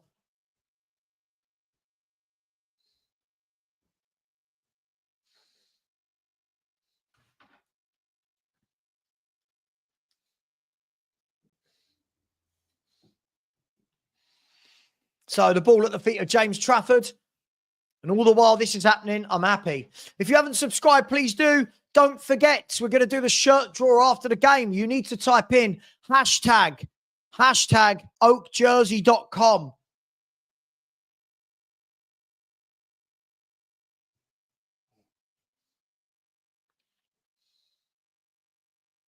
Now, I think YouTube is massively playing up a bit now as well. Massively playing up YouTube. I don't know what's going on, so apologies. Bear with us. Anyway, there's Cherky. Plays a good ball through. It's come all the way through to Ake. Someone blocked that. Superb. Superb block from Paulinho. That is why you have a DM. That is why you have a DM. Superb block from Paulinho. Absolutely superb. So Man City settling into a pattern of having all of the ball. We knew this was going to happen. What can we do? It's a long half of football ahead of us, but we've got the 2-goal buffer. The longer you keep it at 2-0, the better. If you keep giving it away, it's going to be long.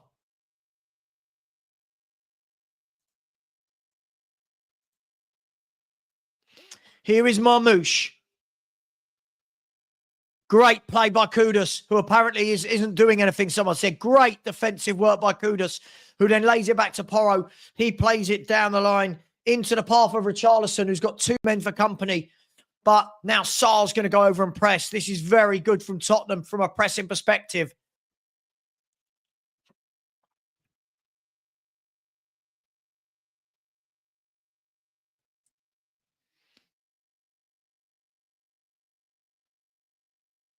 Here's Oscar Bob on the right-hand side.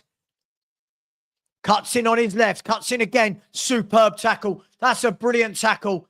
Absolutely brilliant. Now, can Spurs break? Romero with a tackle into Richie. And the ball drives off. And great tackle that by Romero. It's one of those ones where he's got to get right. He did get that right. And Tottenham Hotspur look up for this. We look so up for this. But Paulinho, take a bow, son. Some brilliant, brilliant interceptions and blocks. Some brilliant interceptions and blocks. This is all I can ask for from this manager. Get them working hard. That's all I can ask for at the moment. He's not been backed, but that's all I can ask for.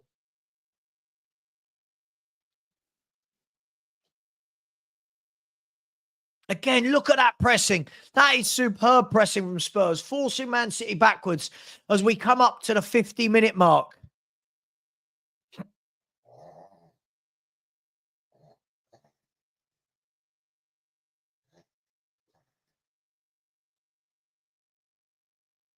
So Man City just playing. When I go quiet, it means not a lot's happening.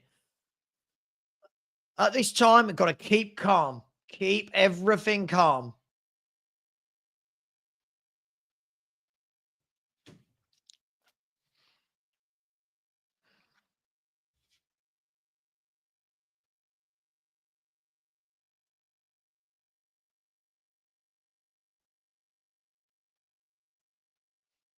So the arms of Vicario gather the ball easily. Now he rolls the ball out, plays the ball down the field, but that's a poor goal kick from Vicario, and the ball goes out for a Manchester City throw-on. And again, my worry in this game, if I'm going to be honest, is if we have to start making subs because of tired legs, that's my worry, is have we got the players capable of coming on and doing a job? Man City now coming forward down the right-hand side. Here's Oscar Bob again.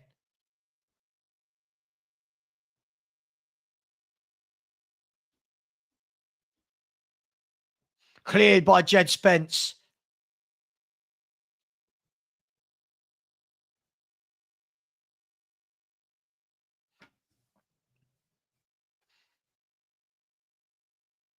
So Man City with the ball. Cherky. It's going to be a lot of Man City, isn't it? Oscar Bob now.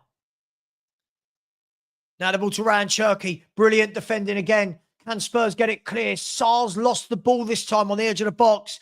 Bob dinks it in to Haaland. He can't get his header on goal, and Paulinho can clear it. This is going to be a long half, people. Put on your big boy and big girl pants. Strap in. This is going to be a long, long half of football.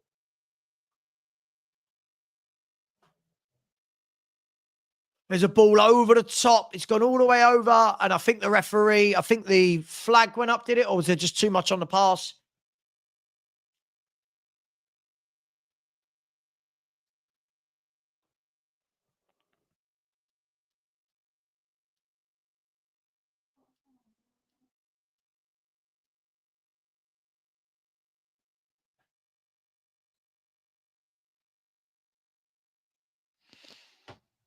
Spurs have got themselves in trouble, and then Paulinho falls, the ball poked clear, and then free kick given away. And that's the sort of thing we can't be doing. Spurs almost gifting an opportunity to a player of the caliber of Erling Haaland. Romero played it to Vicario, and Vicario wasn't a good pass into Van der Ven, who was stretching, and Haaland's ball, thank God, wasn't great.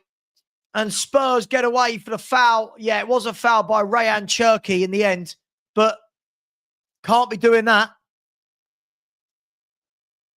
Mike, you're telling me, mate. Here's Jed Spence. I'll come to you in a second, Mike Zappa. Here's Jed Spence into the box. Lays it off. Here's Johnson. Flicked on into Richarlison, who couldn't quite get there in front of James Trafford. And now Diaz and Richarlison are having a bit of a set too.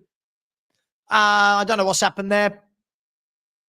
By the way, if you're gonna try and win a shirt, my new sponsors will give away free shirts.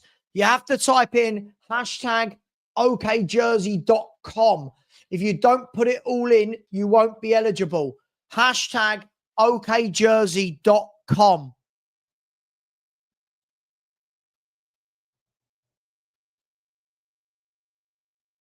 Anyway. So, Doku and Silva on for Cherki and Marmouche. Vicario's done some great things in this game, but just concentration sometimes with Vicario. But Man City ringing the changes. 54 minutes gone. There are 36 minutes of this game to go, and I've got a feeling we're going to have to dig deep and defend, because this is going to be one-way traffic unless we can get some counterattacks in.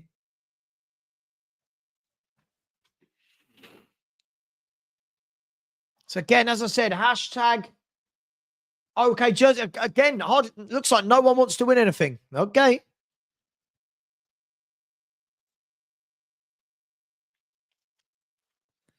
Now the ball out wide to Oscar Bob. He goes inside to Tijani Reinders. Back to Bob.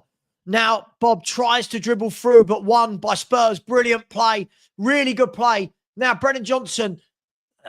Good ball by Brennan Johnson. Out wide to Kudus, who's one-on-one with Ake. And Ake gets to him and gets the ball. Good tackle by Ake. That time Kudus couldn't quite beat his man. But his Paulinho goes back into Romero. And Spurs so far, the 2-0 lead is intact. Oh, bless me. Here's Bentancur into Mickey van der Ven. Now the ball down to Jed Spence. Back into Mickey van der Ven. It's a long way to go in this game, guys. I'm not getting too carried away. Here's Paulinho. And there's a great tackle by Brennan Johnson. Porro, has he got any runners? Spurs look like they're a bit leggy at the moment, and this is the problem. Here's Porro. Porro whips the ball in. Richarlison for the header, but he couldn't quite get there. And Lewis defended well there, but a good ball in from Porro. Gosh, I love Paulinho. I really do. How we have not had a player like this for 2 seasons. Beggars belief. And it wasn't a foul by Richie. Nothing wrong with that. But the ball kind of missed Lewis, hit Richie, and then they both kind of went down.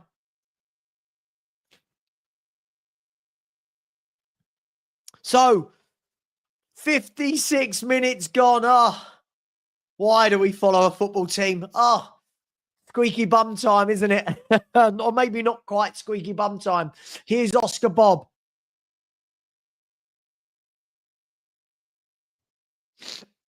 Brilliant play from Bentancur, and Spurs on the counter-attack. Have we got any legs? Here's Brennan Johnson. He's off running. Bentancur into Brennan Johnson. Brennan Johnson shoots. Oh, Brennan, you had 3 or 4 men up with you, and Frank is livid. Frank is livid with Brennan Johnson. And that's why, when I say as a footballer, that's where I want to see the quality. The ball into Brennan Johnson. He's got 4 Spurs shirts with him against 4 Man City players and just does that. I mean, really good initial play from Johnson, but got to do better there as Romero heads the ball clear. Now here's Kudus, brings the ball down. He's run through. He's going past all of them. He's got 2 men for company still, 3 men for company. Now here's Papa Sarr. Can Spurs spring a third on the break?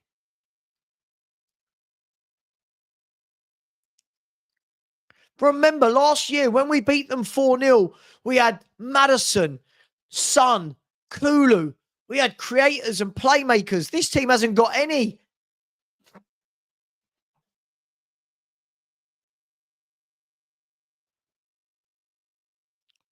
And Porro's lost the ball in the midfield. Guess who won it back? Paulinho, my number 6. A great ball. Brennan through. Oh, no. Oh, great tackle from Stones, but Spurs have still got the ball. Here's Papa Sarr. Gives the ball to Jed Spence. 58 minutes gone. Every minute that ticks down is a great minute. Porro, good ball. Some lovely football from Spurs. Here's Kudus. Takes his man on. And then the ref gives a goal kick. Kudus is saying he's fouled. The ref said no. But Paulinho, I tell you what, Paulinho's a brilliant DM, isn't he? And even Richie with a lovely outside of the boot pass. But again, if I'm going to be hypercritical, it's just that touch from Johnson. It's the touch. Anything outside the box is just where I need to see the improvements. But he does score goals. Here's Doku. Dispossessed by Kudus. And Kudus is fouled by Doku.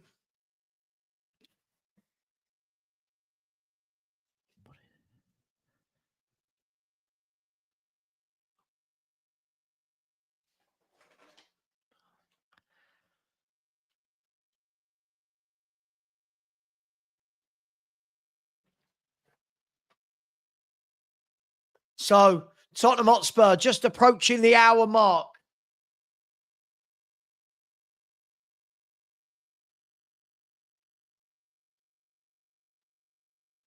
So I just messaged in Lubo.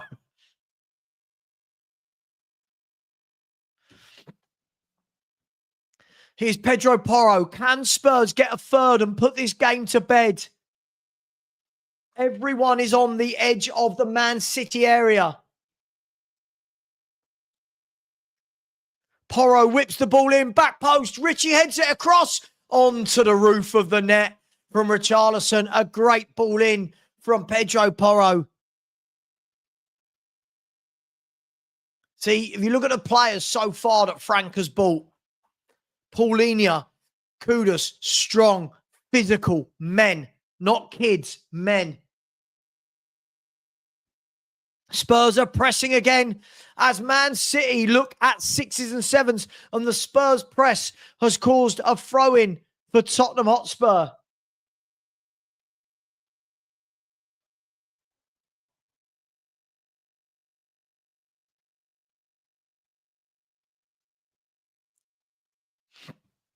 Oh, the pressing is absolutely phenomenal from Thomas Frank's Tottenham.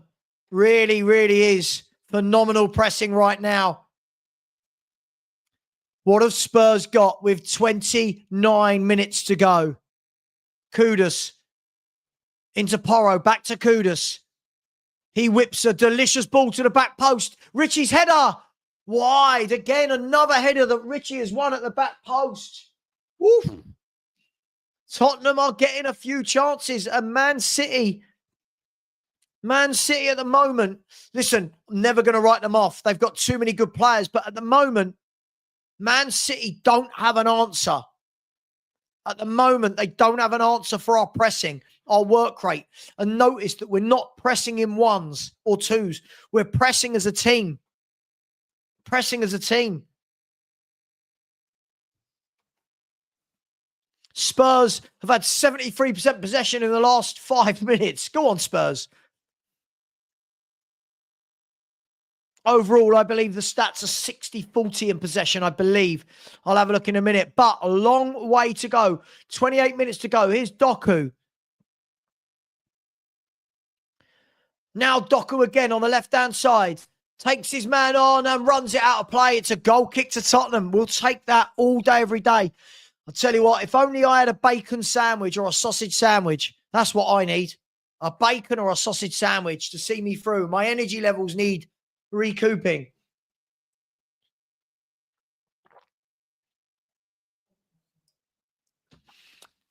Just coming up to 63 minutes gone. We've nearly seen out the first 20.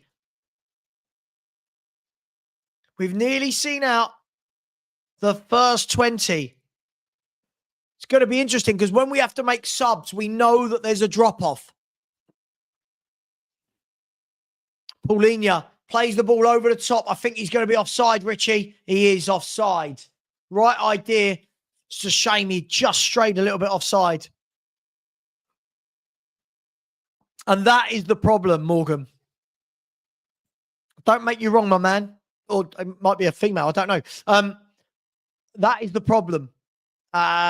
Is when we have to make subs, we know there's a drop-off. We know the game could change. But at the moment, it looks good. At the moment, Spurs are playing very well. And it's not just Spurs under the cosh. It's not at the moment. They're not hurting our goal, but there's a long, long way to go. There's a long way to go.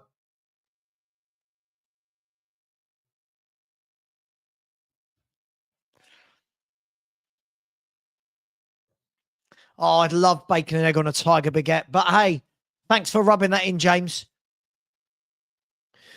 So Tottenham Hotspur have nearly seen out the first 20 minutes of the second half.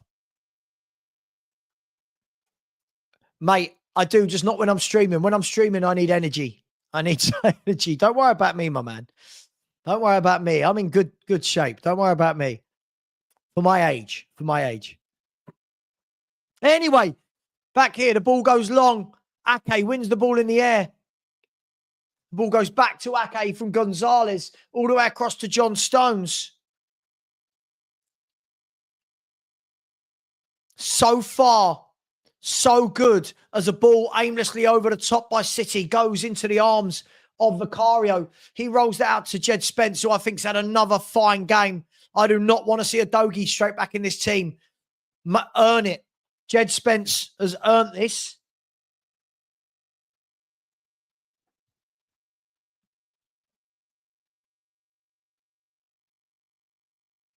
In this second half, Spurs have had 5 attempts to City's 1. 5 attempts to City's 1. Now, at the moment, they're just pointless stats, but it's not a bad stat to read, right? Here's Oscar Bob, though. 1 goal either way changes this game drastically. Here's Bob. 1-on-1 with Spence. Brilliant defending. And a goal kick. Superb. Take a bow, Jed Spence. Take a bow, Jed Spence. That was brilliant defending. 1-on-1 against the tricky winger. Brilliant from Jed. Well, to be fair, in this last year, well done, Jed Spence. You have really, really, really come to the party, hasn't he? Really come to the party. Deserves his new contract. So, it looks like Odegaard and Solanke are coming on. And I think the Spurs are going to need some new legs. I do think that we are going to run out of legs here. Here's Haaland to Doku. City in a good position here. But Kudus, Kudus, that's dirty. That's absolutely brilliant. Kudus tracking back, working hard, winning the ball, laying it off, getting it back. Superb. Absolutely superb from Kudus. Take a bow. This is a new Tottenham. This is a new Tottenham. But Levy, you've got to add to this. You've got to add to this.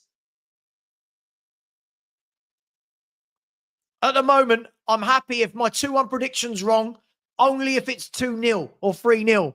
I do not want Man City scoring.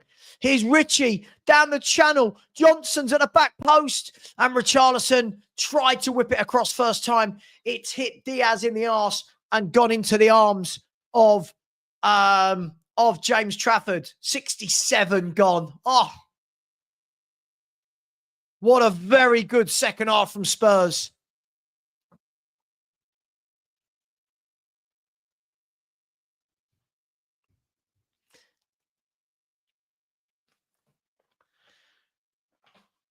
Thanks, Andy. I try my best, mate. I try my best. I try my best. Thank you, mate. Long way to go, though. 22 and a half minutes to go. There is a quarter of this game left. Here's Man City with Oscar Bob. Plays the ball down the line. Great tackle. What's wrong with that? Oh, no, ref. You've had... No. I want to see that again, but listen, I think Romero's rash, but not here. Let's have a look. No, that's a superb tackle. No, that's superb. No, I'm not having that. I am not having that. That is not even a foul, let alone a yellow card. I'm not having that. Nah, not having that. If they score from this, this is shocking. If there's any justice here, this will just be, that was terrible.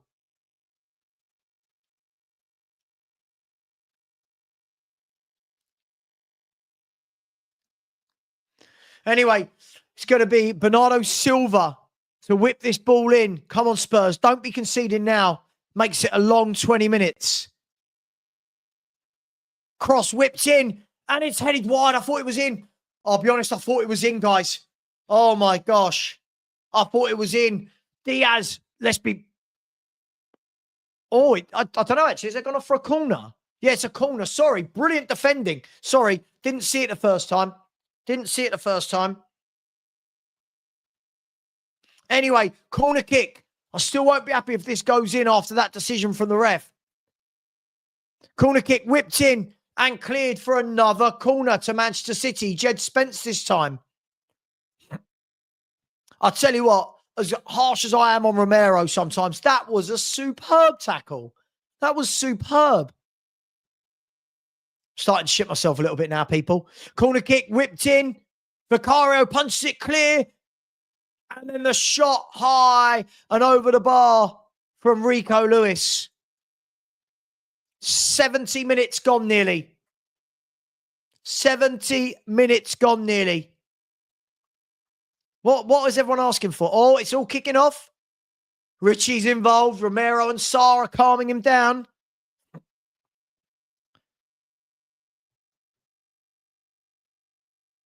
And then Richarlison and Bernardo Silva are angry with each other. Richarlison looks... He's giving it the...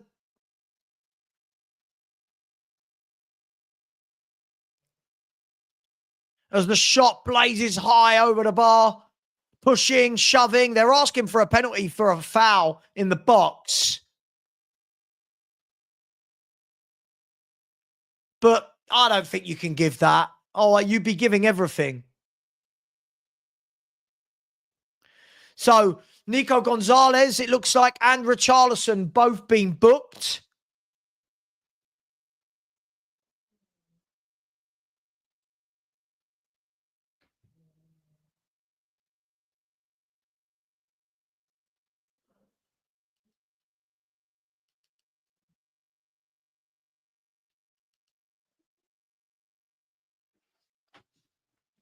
Anyway, 19 minutes plus injury time to go. What have Tottenham got?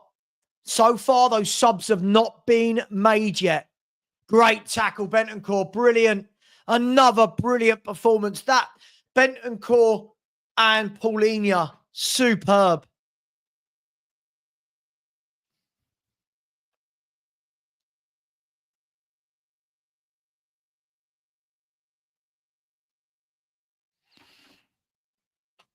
Spence. Heads it clear. Only as far as Bob. He goes back inside to Lewis.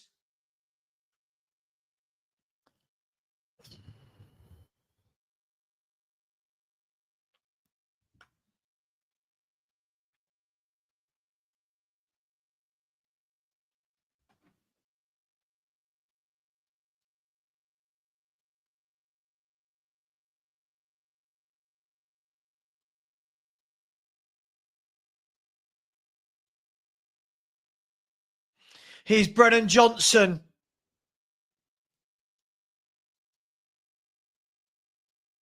Lays the ball into Sarr. Sarr back to Johnson. He goes back to Bentancur. Spurs, at the moment, everything they're doing right. Long way to go. 17 and a half minutes, but the clock is ticking down. Of course, but listen, let's not put that out there in the world. Let's not be talking like that. Long way to go, but let's not talk about our DNA whilst we're 2-0 up away at Man City. Here's Pedro Porro. Brilliant. Brilliant. Oh, no, unlucky. The ball, for any of you that can't watch, Porro dinked it over. Porro dinked it over the top. And Sarr and Trafford both went for it, and it just bounced over Sarr's head. But here's Spurs again. Brennan Johnson. Oh, Brennan. Not there. Oh, I'll tell you what, he got away with one there. He got away with one.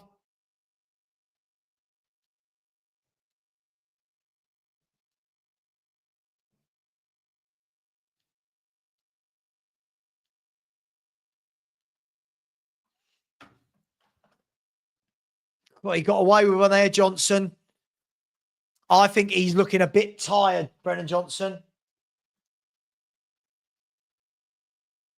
Such a shame. It went over Sarr's head like that. And if he could have got there. So Rodri and Foden coming on for Man City with 16 minutes to go.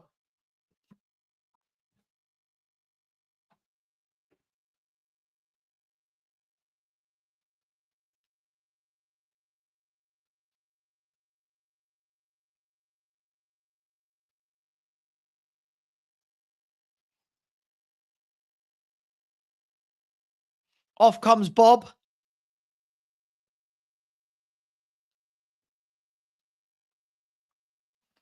And off comes Gonzalez for Foden and Rodri.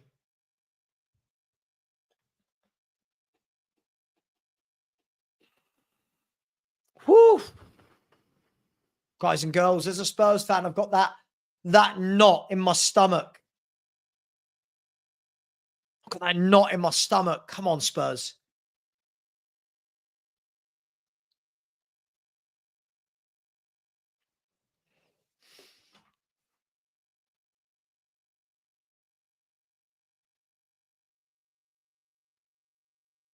Here's Doku. Plays a good through ball, does he? Nah, Romero gets there. Oh, Romero got there, but then miscontrolled it and the ball goes out for a corner kick.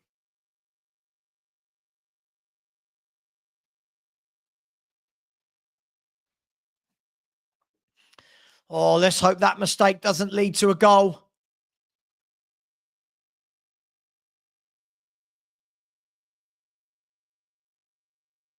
Header straight into the arms of Vicario from Rodri. I agree about the goalkeeper thing. Somebody just said, I don't care. City ain't winning anything with his keeper. I've got a feeling you will see Donnarumma at this football club. Richie driving down the line as Trafford comes out, heads it out for a throw-in. Spurs have 14 minutes. I'm not sure about title rivals. I'm not sure about that. But listen, let's just concentrate on this 90 minutes. Here is Odegaard and Solanke coming on. Fair play. It should be Brennan Johnson and Richie, right? They should be like for like. Fair play, Johnson. Fair play. Another goal. I've never felt so conflicted about a footballer as Brennan Johnson, ever. Fair play. Another goal from Brennan. 2-2 for the season. Fair play. He goes off. He's done his part. So Brennan Johnson comes off. Wilson Odeberg goes on. And Richarlison, fair play. Set up the goal. Worked hard. Pressed really well. And he's fought like an absolute tiger. And he comes off. And Dominic Solanke on. Let's see. I want exactly the same from these two that we've just seen from those.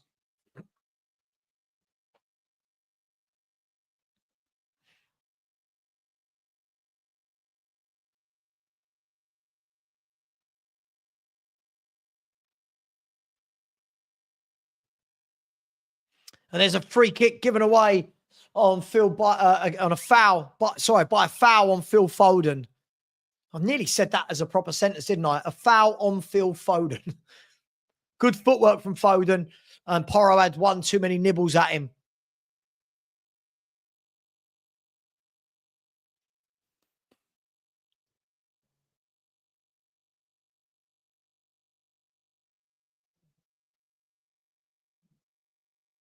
Here's Foden. Put Doku away in lots of space. Doku now driving into our box. Cuts in. Goes one way. Goes the other. Pulls it back. Great tackle. Superb tackle. I think that was Paulinho. Oh, it might have been Van der Ven. And now Kudus running away with the ball. Goes past Ake. And then fouled. No, the ball over the top to Solanke. Trafford comes out. Trafford hacks it clear. And out for a throw-in. And Tottenham survive that attack.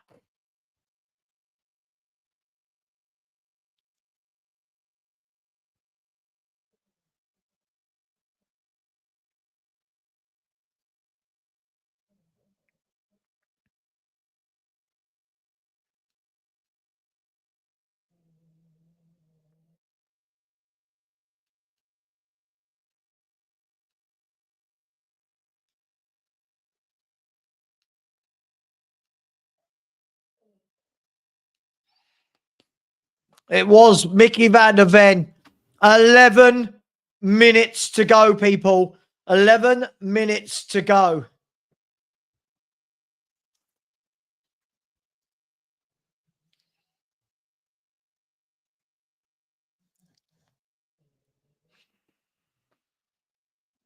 So a free kick to Tottenham. Out on the left-hand side. Romero's in the box. Dominic Solanke's in the box. Bentancur's in the box. Sorry, it's a throw-in. Sorry. The throw-in wasn't a good one in the end. But Spurs, will they win the ball again? Oh, I tell you what. Superb. Absolutely superb block in there. I think it was Porro. And now the throw's been given against Man City. Man City are livid. I don't care. And now...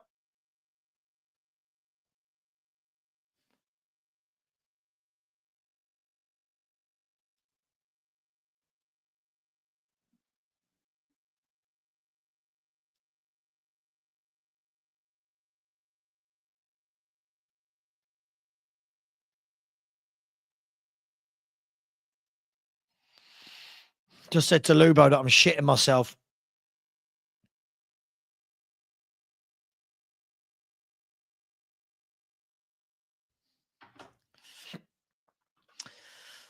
Nine and a half minutes to go.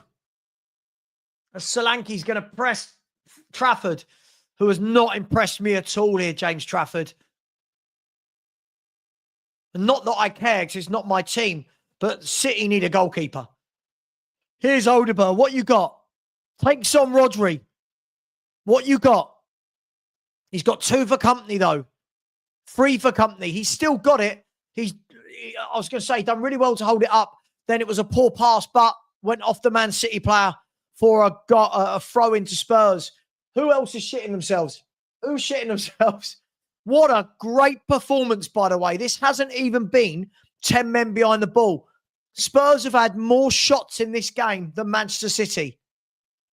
More shots than Man City at the Etihad.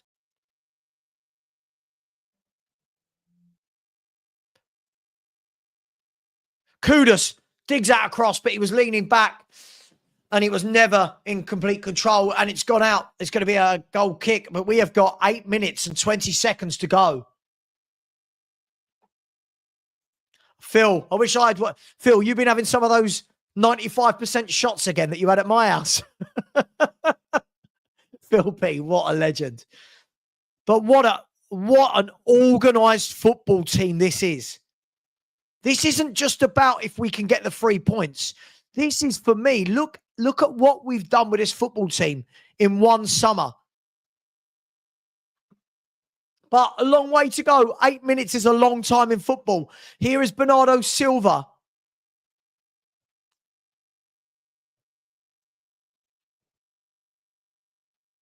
Into John Stones. Are you not enjoying what you're seeing, Mike? Mike, what are you not enjoying? Why are you not enjoying it? Oh,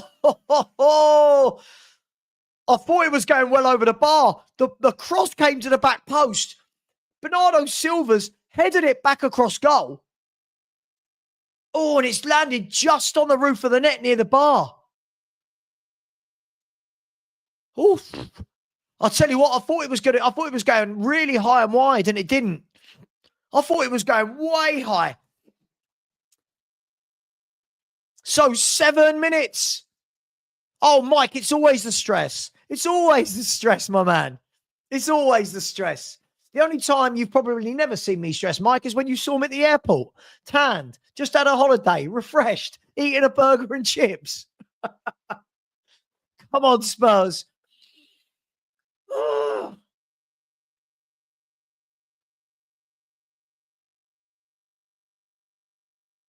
Phil Foden now gives the ball to Rodri.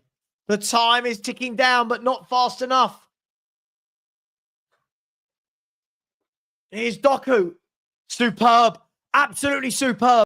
Porro and Kudus between them. Absolutely superb. Kudus has been brilliant in helping out Porro today. Get rid of that, please. Get rid of that. Don't mess about with it there. I am so happy that my 2-1 Spurs win prediction is going to be wrong if it stays like this. I'll happily forgo it if it means Man City not scoring a goal. Here's Rodri. 6 minutes to go. Every Spurs player behind the ball. Shot into the arms of Vicario by Phil Foden. And now, Tottenham Hotspur, take your time.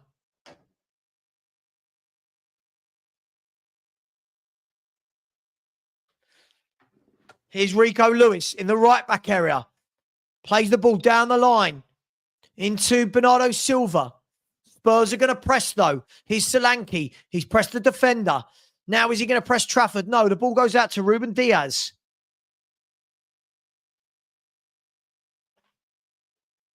Boom. Let's say this at full time. Because here's Man City. Left wing with Doku. Doku into the box and blocked by Pedro Porro, who celebrates like it's a goal. Superb performance so far from Spurs. This has been an absolute brilliant performance. Absolute brilliant. And now Bergvall is coming on. Bergvall is coming on. I think that's for Kudus. So Kudus is coming off and Bergvall is coming on for the last 4.5 minutes plus injury time. And there shouldn't be much injury time. I've got that knot in my stomach, boys and girls, I'm hating it.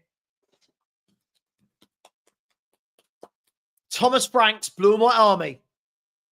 Bloody love Thomas Frank. I'll tell you what, there's going to be a lot of contenders for that, aren't there? I think Kudus, Paulinia, Spence, the two centre-halves. I think they've been brilliant. Corner kick, whipped in, gone over everyone. Spurs can clear it. Here's Pedro Porro. He's going to try and run the players. He's still running the players in the 87th minute. Now, Bergvall. Is he onside? The lino hasn't put his flag up. Bergvall still going. If Bergvall can pick out the pass, there's the shot. Oh, no. Just drilled wide by Odegaard. And Tottenham nearly had a third. Tottenham nearly on the sucker punch on the counter-attack. Bergvall got a little bit lucky, but that's fine. And then the ball fell to Odegaard. but he couldn't get his shot on target. And there is a ball all the way. Haaland's kept it in, actually. Spurs need to switch on here. We got 3 minutes. Great tackle. Superb tackle, Romero. That is absolutely superb. And then Sarr gives away a free kick. But he's played on. The ref has played on. Here's Rodri. Pulls the ball back all the way to the edge of the box. Ake is then taken out by Bergvall. And it's going to be a free kick with 2.5 minutes to go.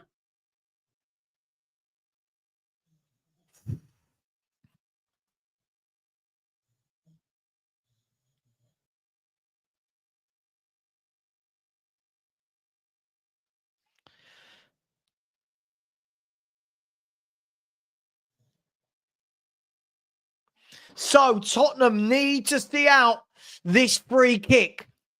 At the moment, squeaky bum time, but a goal for City really does make it squeaky bum time.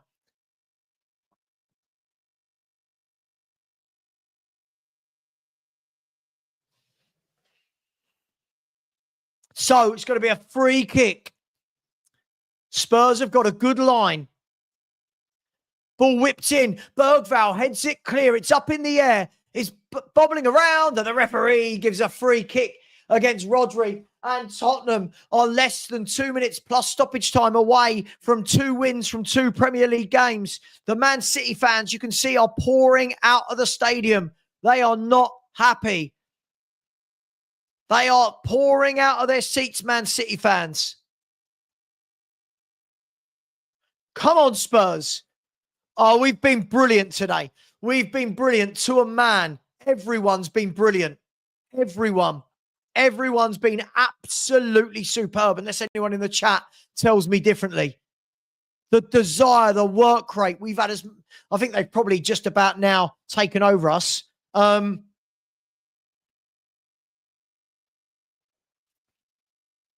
Superb to a man. But it's not over yet. 1 minute plus stoppage time. Here's Odegaard.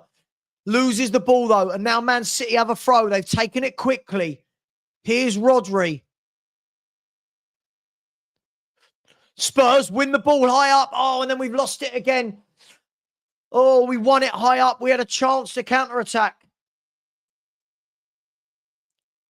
Here's Doku. To Foden. Foden to Ake. We're nearly at 90 minutes. Surely there should not be loads of injury time. Maybe 3? Maybe 3 minutes. I don't think anything's happened this half where you would say that there's been loads of stoppages. There's been no goals, no VAR, no injuries that I can remember, as Bergvall does well to dig a header away. Doku is going to take the throw-in on the left-hand side. 4 minutes. They're off. Oh, no. Yeah, 4 minutes. 4 minutes of injury time. And by the way, Danso is coming on for Tottenham. Danso is coming on for Paulinho. So we're going to go to 3 at the back. Or at this stage, it doesn't really matter what the formation is with 3 minutes to go, does it? Just another great big body who can defend. Paulinho, I'm going to clap him off. That was a superb defensive midfielder display. That is why you buy Paulinho. Where are all those fans? Do you remember those fans? But he's 30. But he didn't do well at Bayern. That man is class. Papa Sarr has been given man of the match by TNT. Papa Sarr, we'll talk about that afterwards because Spurs still have 3 minutes to go here. Here's Bernardo Silva. Lays it back to Stones. Dinks it across. Headed away. Only as far as Doku. Doku now one-on-one with Porro. 3 minutes of the 4 to go. Ake whips the ball in. Headed across. Haaland heads it down. Silva scuffs his shot. And Jed Spence can bring the ball away. Superb, Jed Spence. Take a bow. I'm giving every player 10 out of 10 at the moment. I truly am. This has been the best performance I've seen from Spurs for years.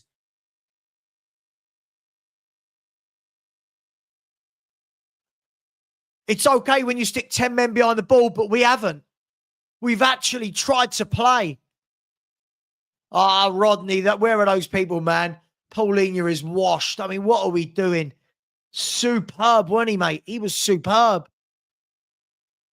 Sarr, I'll take it back. I didn't think he was good enough. This boy started the season like a house on fire. Superb. Solanke now gets the ball 30 yards out. Can he run at Stones and Diaz? He gets the shot away. Oh, no, it's blocked. Odegaard, header down and saved by Trafford. Oh, it could have been 3-0. It could have been 3-0. Solanke, to be fair, that's what a striker's got to do. He held the ball up. He drove forward, shuffled it out his feet, shot low down, and that's probably the best thing Trafford's done today.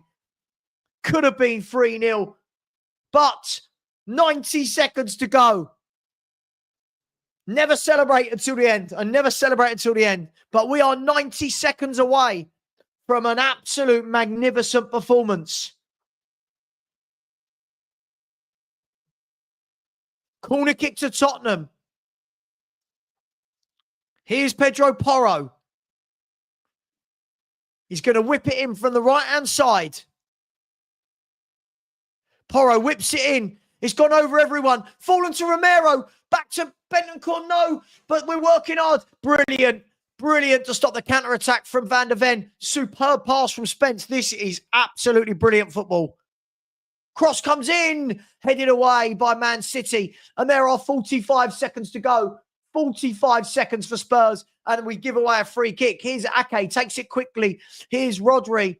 He's bundled over. And a free kick given. Oh, what a difference a manager makes. This is brilliant. Look at the desire and the work rate and the shape and the patterns. Absolutely brilliant. Here is Jeremy Doku with 20 seconds to go. Down on the left-hand side. Into Ake. Now Foden. Foden digs the ball out. Bergvall puts it away from a corner. We are 94 minutes up. This has got to be the last action. This has got to be the last action. Corner kick, Phil Foden whips it in. Headed away brilliantly. And, no, come on, ref. Where are you getting more time from? Cross, blocked, throw in to Tottenham, to Manchester City.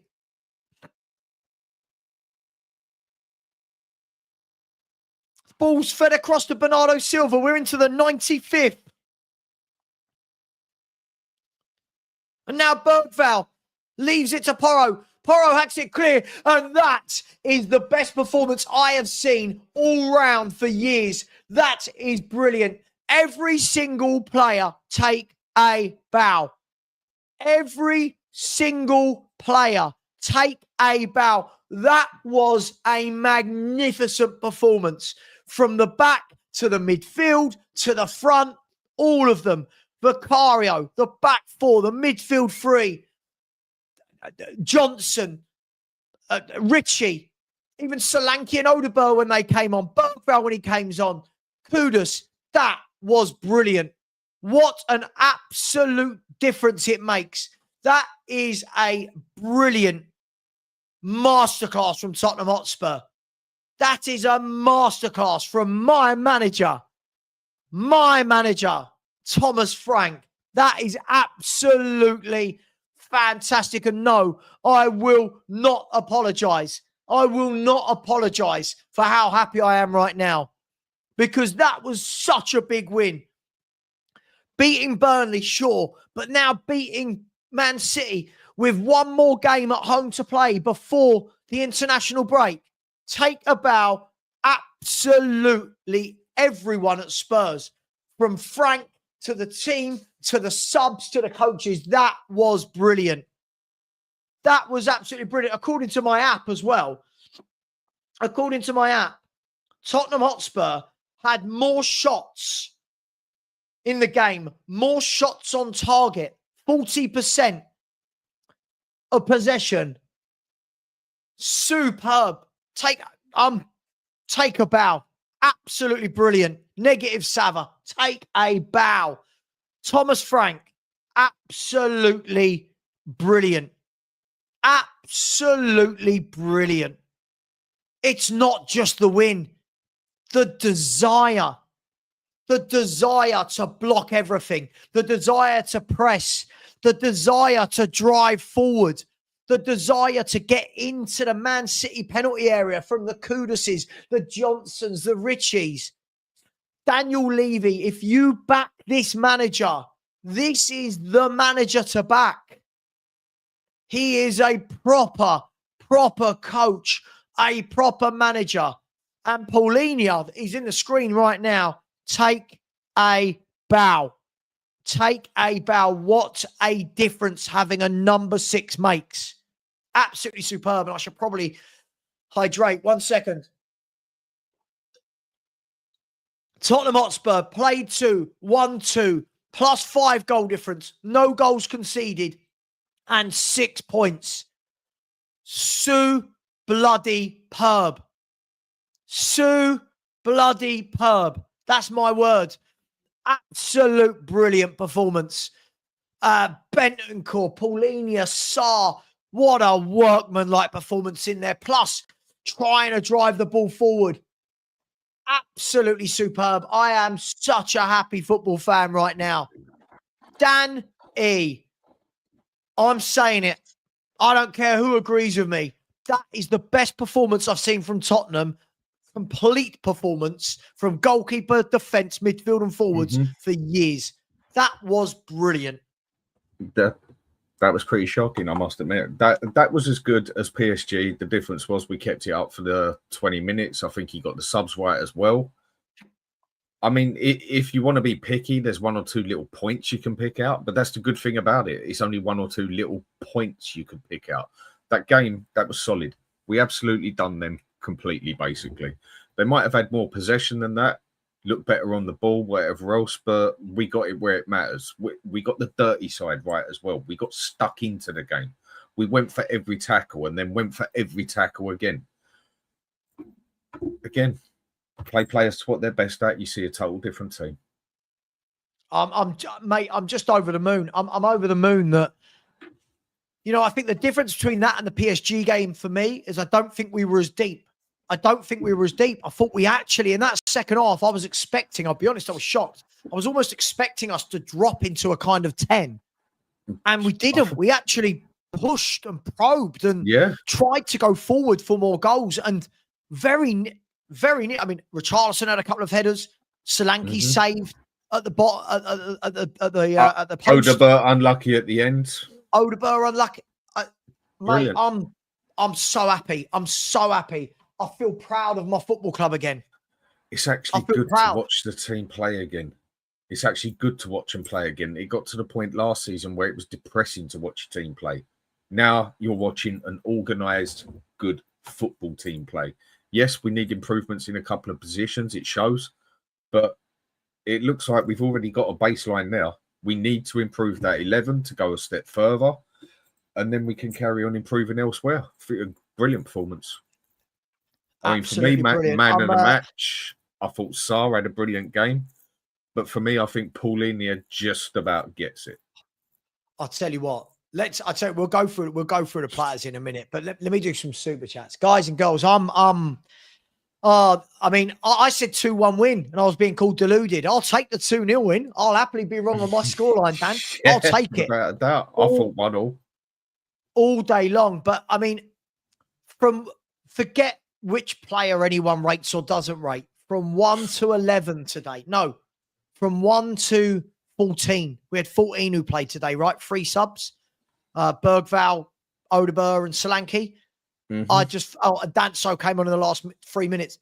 I just thought they were all brilliant. It was players that just showed so much desire to not just win the game, Dan, but you will not score.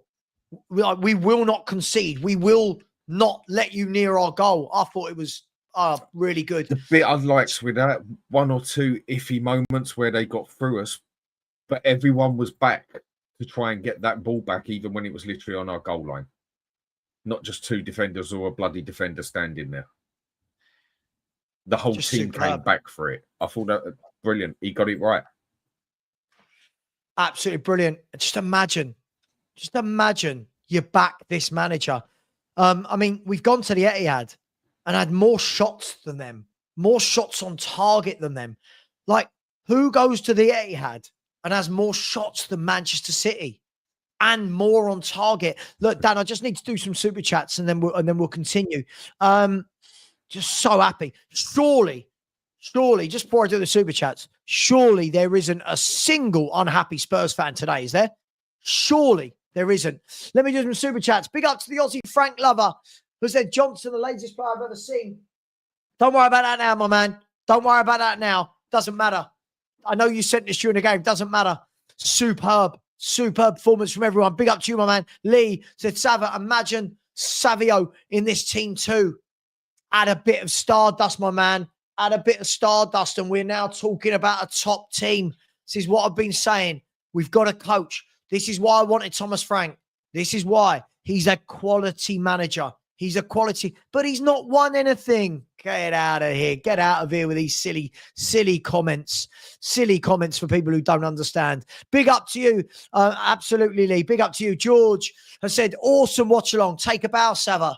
Thank you very much. I try my best to keep everyone entertained. Thank you very much, George. Really appreciate that. Waka has said, what a difference this coach has made in so little time. We can work with this football. Now we need some tweaks. Sava, brilliant commentary as well. Thank you very much, my man. And I can't disagree with that at all. Give this manager a few top players and see the difference. Give this manager some proper players. Go out and buy him a playmaker. Go out and buy him a top left winger. Go out and buy him more forwards. We will be a top team. Big up to you, Wack. I really appreciate that. It's my face. I said Levy must back Frank with the signings. Yes, and more bloody yes. Absolutely. Really appreciate that. While I'm doing this, just quickly, I'll come back to those in 1 second. While I'm doing this, guys, I'm going to do the shirt draw soon. I'm going to do the shirt draw for the OK free replica shirts for whatever club you like. Right? All you've got to type in, there are 1,400 of you in it. If you type in okjersey.com, right? If you type in hashtag okjersey.com, you can see my sponsor above here. Hashtag okjersey.com. 3 of you will win the replica shirt of your choice. 3 of you will win, whether it's vintage, retro, whatever you want. Let me get back to the super chats. Daniel J. Harris, smash that in now, guys, for the chance to win it. And I'm going to do the draw in a minute. Daniel said this looks sustainable as well. It looks solid. Mate, it's amazing what happens when you do not have everyone on the halfway line and a back 2 and no DM. It's amazing what happens. Big up to you, my brother. Hope you're well. Big up to Andy Lester. Thank you, Andy. Said thanks for the watch along. Really enjoyed it. Thanks. Thank you. Honestly, my blood pressure and my heart rate, when I finish streaming, I'm going to have to go and sit down for an hour or two. Big up to you, Andy. Hopefully, if she can hear me, hopefully there'll be some food because I've not eaten today. Hopefully, if anyone can hear me. Big up to you, Andy. Really appreciate that, my man. Big up to Mark. Said my number 1 pick for a reason. Frank is world class. Mate, this is why I wanted this manager. You could see it through pre-season. You can see it already in the league. This guy knows what he's doing. And I'm going to talk to Dan in a minute because we did all say quite risky playing the back 4 instead of the back 5 or the back 3. But it worked. We'll get to it. Big up to you, Mark. Big up to Paul, who said excellent commentary. Right. Someone do me a favour. And someone write off, please, to BBC, Sky Sports, TNT, and tell them that this guy should be a commentator. Yeah, you guys do it. You send in the letters for me. That would be amazing. Big up to you, Paul. Really appreciate that. Tarek has said, Paul fan here, but you guys look serious. Now it's on your chairman to support Frank. Tarek, if you can see it as a Liverpool fan, yes, it is. Support this manager. Support this manager. Big up to you, Tarek. Really appreciate that. Aussie Frank Lover. Aussie Frank Lover said, my manager I wanted 12 months ago. This is why. Your manager, my manager, Dan's manager, everyone's manager. Let's stop. Not you, but let's stop all of this Ange Frank stuff. Right? Whether you loved him or not, he's not here anymore. Let's all get behind Thomas Frank, top manager. Big up to you. Big up to Mohit. So back this effing manager. Absolute masterclass. Come on, you Spurs. Bang, boom, boom. Love it. Big up to you. And you've probably never seen me this happy, people. Andy Lester. So where are all the Ange fans? Amazing bit of coaching. Come on. Let's look. Everybody just get on the same page will be my point, Andy. Everyone get on the same page. Big up to you, my man. Marco has said, man of the match, Thomas Frank. Masterclass. Absolutely. I'll talk to Dan about this in a minute. Big up to you. By the way, I will be live tonight, people, probably at about 9:30, 10, something like that. Once all the dust has settled and we can all talk about the day's actions and take a bit of time. But for anyone who's just joined, I'm sure you know, Man City 0, Tottenham Hotspur 2, an absolute sublime performance from Tottenham. And you know what? I am falling back in love with this football club. I'll be honest, I fell out of love with it. I'll be honest. I found it hard work. Big up to Phil P, Mr. 95% shots. Do you remember him doing those, Dan? Do you remember Phil P knocking back the 95% shots? Madness. Big up. It said, hashtag back Frank now. Lubo, I can see you. I'll bring you on in a minute. Big up to you, Phil. Really appreciate you, my man. Much love to you and the family. Ian has said, a properly coached team. I'm speechless. I know it's as though coaching is important apparently these days. Big up to you, Ian. Really appreciate that, my man. Thank you very much. Phil Coys. I said Spursy. I don't know what you mean. Spursy? What's that mean? Spursy? I don't know. Big up to you, Phil. Do you still want Ange back? Just let me know. Write it down on a postcard. Send it to my house. You've got my address. Big up to you, Phil. And big up to Sanctuary of 7. Said how to get an entry saver. Oh, and Johnson again. Ole, ole. Listen. Everyone should be buzzing today. By the way, to win the shirt, only 25 people want to win a football shirt. Only 25 of you want to win a football shirt. Come on, people. Come on. Let me remove that. We all know the score now. Let me bring it on to, if Perchy did this right for me. There we go. That's better. A bit bigger. Lubo, Dan, thank you for being patient there, guys. And in the chat, please, hashtag, I'm putting it in again, hashtag okjersey.com. My sponsors are going to give you a free shirt, free of you. They will send it to you as well. They will post it to you. Lubo. Oh, my God. Can't get the words out. You were at the game. How bloody good was that? That was fantastic. Just fantastic. I mean, Dominic Vicario had a shot to save the whole of the second half. What a performance. Just, I think I saw this. The only stats I've seen is they had 61% possession. Really? I thought we were the more dangerous team. Just the whole thing. It's organised. They're compact. They close down. They track back. I mean, they track runners. Just on a different level. I've got to tell you something. Eze, what a muppet going there. What an idiot. What a mistake he's made. He let his heart rule his head. Massive mistake. He's a professional. Eze, you've made a massive mistake, boy. Well. Well. But I mean, from you being at the game, Lubo, I mean, me watching it here, I mean, I said at half time, said this is going to be a long half. They're going to batter us. They're going to have loads of shots. I thought we just looked absolutely superb. Weren't we just? That was the most complete performance for a long time. Yep. For a long time. Wasn't it, Dan? Yeah, no, I totally agree. There's, like I say, people can be picky with bits and whatever. That is one of the best performances. Do you know what? That was a better performance than us doing them 4-0. Reason being 4-0, they was all over us basically the whole game, but yeah, we took our chances. This one, yeah, okay, they had the possession and that, but it wasn't like we only just scored, took our chances. Yes, we did.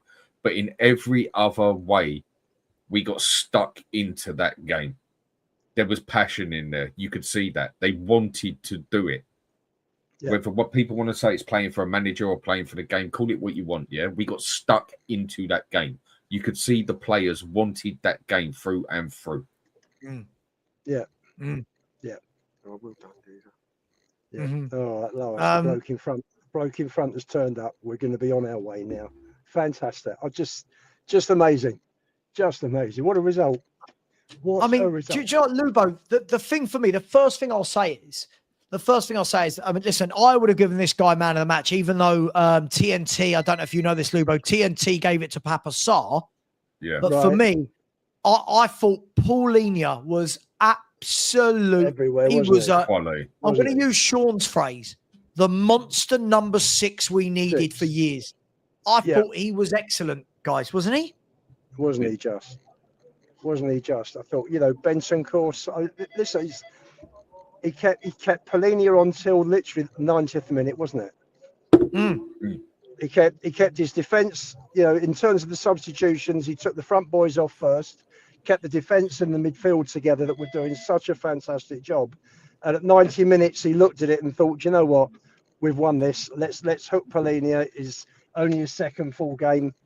Let's get him off and look after him for next week.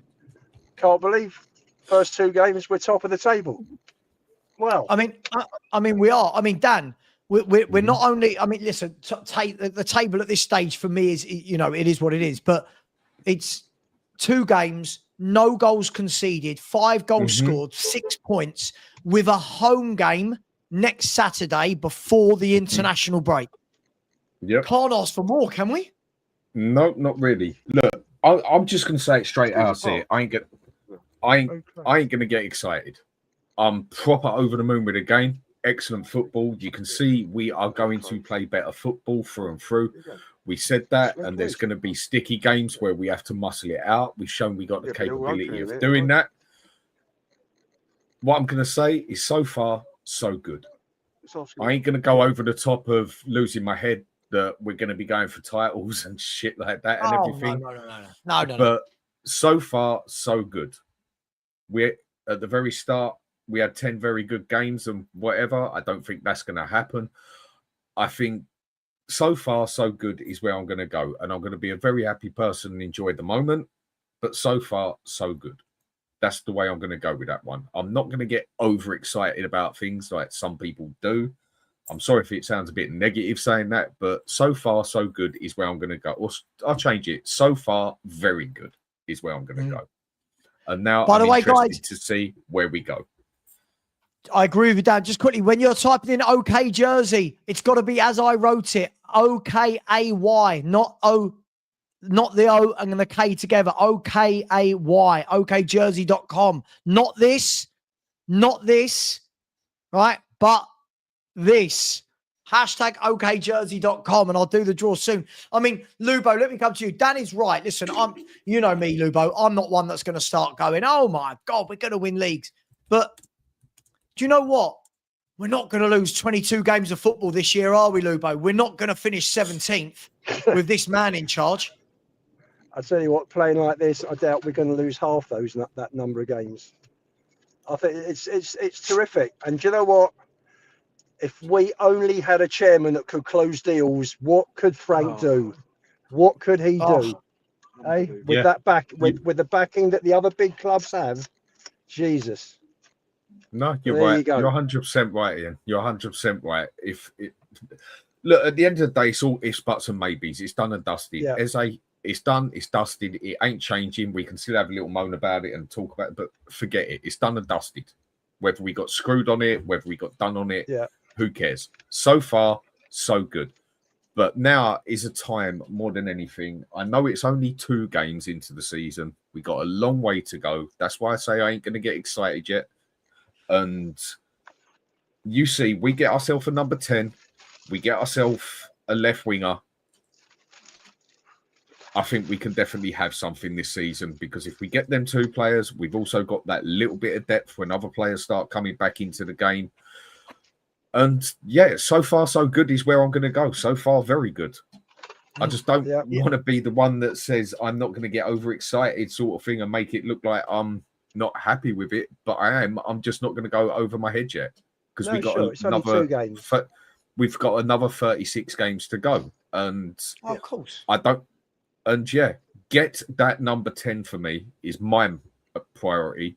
Go for that 11. We need both through and through, but Kudus, what a difference he makes. You can blatantly see Oh. that. If you remember, I did say to you at the very start of this, I think Kudus and Porro are going to have a very good link together. Looks like they're getting How solid something does that already. partnership look, Dan, on that right-hand side? Those two together looks superb. Again, so far so good, but I ain't going to go to the stage what I've seen of some people saying they've already got a mental link sort of thing, like some have said with Richarlison and Kudus. Do you know what the two I think stand out most for me? That really bring out, I say the best out of each other, but one definitely brings the best out of the other, and that's Bentancur and Paulinho. I think them two look very, very good together. I think Paulinho definitely brings out the better side of Bentancur as such. Absolutely. By the way, anyone asking for the coupon code, it is just the word Sava. That wasn't my choice, by the way. I don't set the codes. It's not my technology. The word is Sava. But yeah, look, I mean, Lubo, when we look at that, I mean,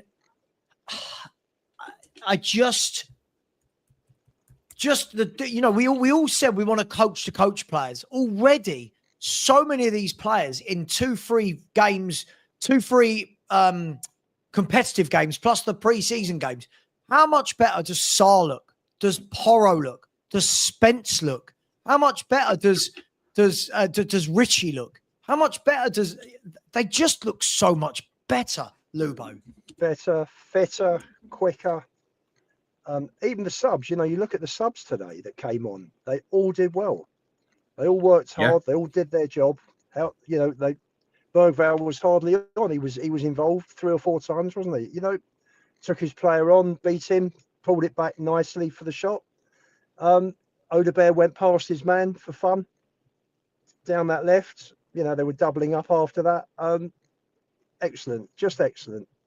Just the whole thing, just that. And Romero and Van der Ven, that partnership again. Romero had a blinder of a game. And that was never a yellow card. Never a yellow card. Never a yellow. Romero.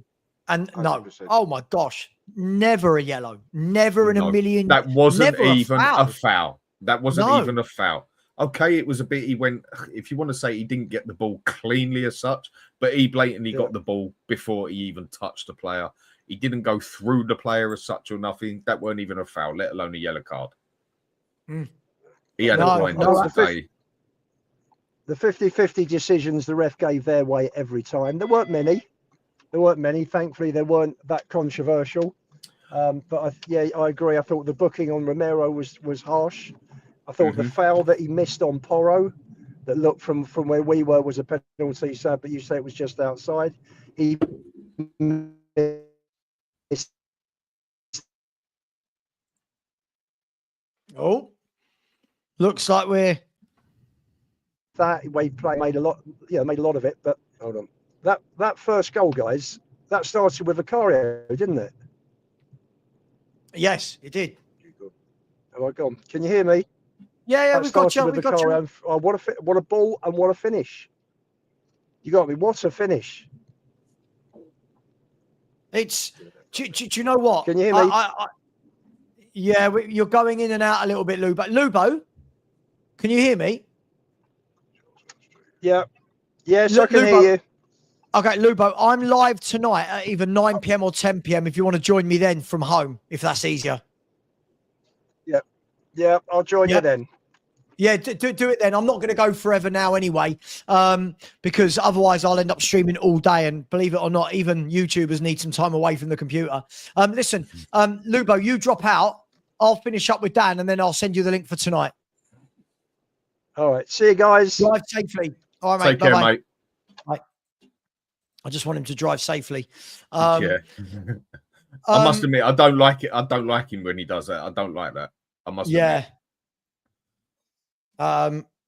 Yeah, no, absolutely. Listen, as I said, I will be going live later, people. I will be going live later. It'll either be 9 p.m. or 10 p.m. Just when we take a step, all the other games would have played. We would have seen the interviews and we would have seen reactions. But look, Dan, all I know is every Spurs fan right now, surely, without losing our minds I hate all this, when you win 3 or 4 games in a row and people talk about title challenges, none of that. But just as of today, very happy. As of today, Yep. 2 wins, 2 clean sheets, lots of goals. Very happy, right? Today. I mean, even I thought Solanke looked, if I say a threat, Solanke looked involved in the game when he got on. Had a good shot at the end. I'll tell you one who did actually impress me a bit when he came on the pitch, and that was Odobert. Compared to what I have actually seen of him, I know he wasn't on the pitch for long, basically, yeah. But for when he came on and when he got stuck into it and that, I personally think he actually impressed me a bit. That's the best I've seen him play, put it that way. And at the end, I thought he did some good things when he came on, Odobert. I did. Yeah. Did he make the right decision in heading the ball, or should he have just waited and volleyed it? In my opinion, I think he should have waited until it come down and smacked it. But at the end of the day, we still won the game, so that's that. But that was even a solid header. The goalkeeper had to make some proper effort to save it as such. Yeah, I think he was. I think that's where you can look at a player all of a sudden and say, yeah, okay, I see something there. It was only 10, 15 minutes he was on, whatever.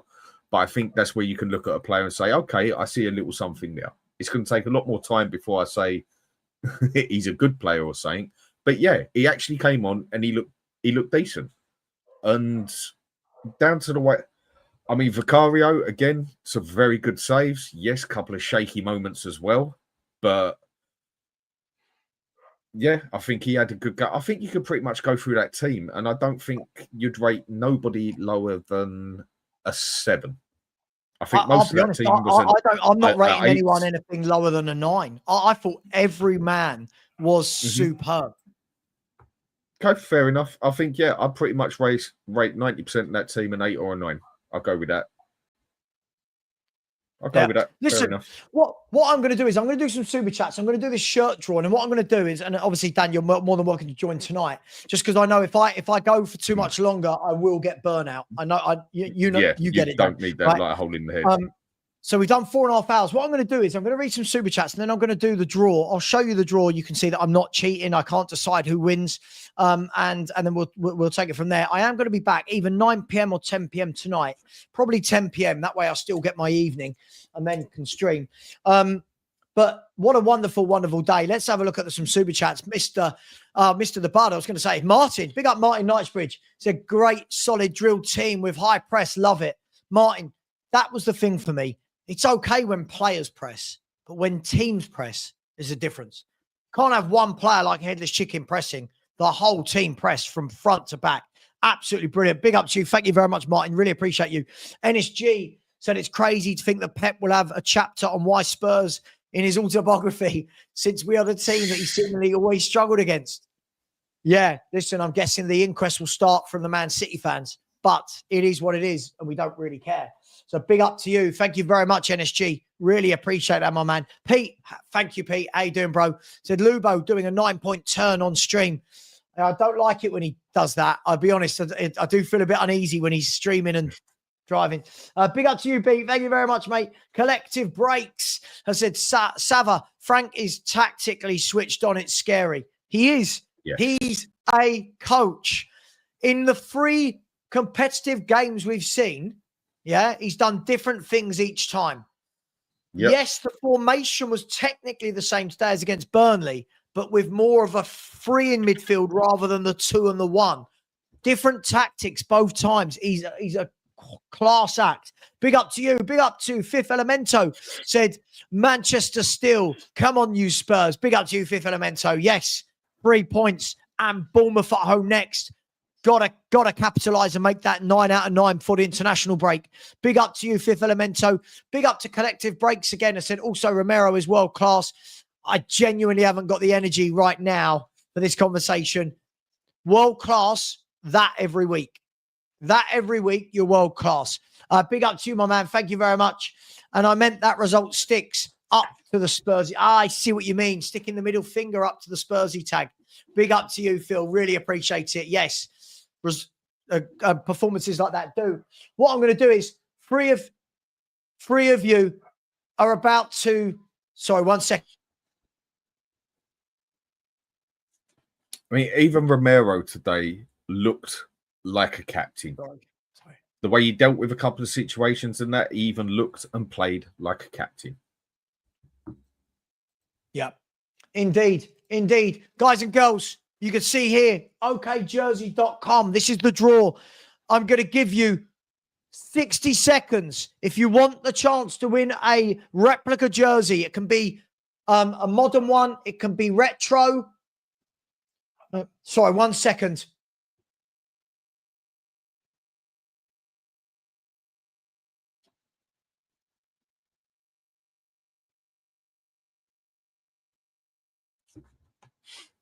Sorry, she puts the Hoover on and I'm like, I can't hear a thing.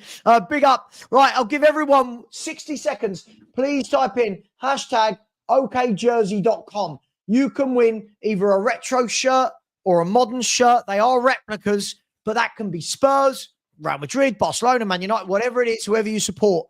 I'm going to do the draw. I'm going to do the first draw right now so you can see that I don't choose. I press the draw button. The first winner is...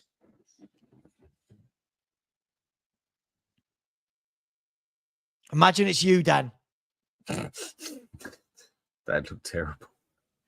So, Ben Salah Yusuf, you have won. You need to be in here in the next 30 seconds to let me know that you've won. Ben Salah Yusuf, are you there? Please, are you there, Ben Salah Yusuf? I've got 2 more draws to do, by the way.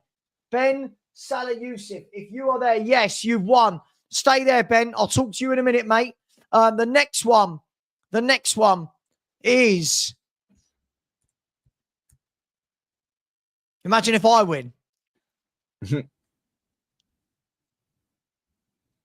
That Spurs podcast. That's Carl. I think that's Carl.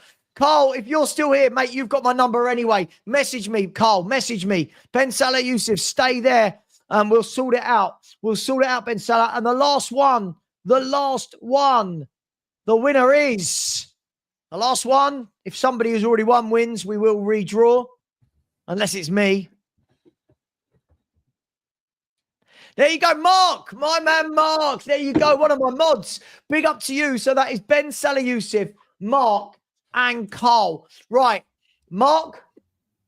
Mark, who do you know that you can get my number off? Because I'm not on any socials. Right.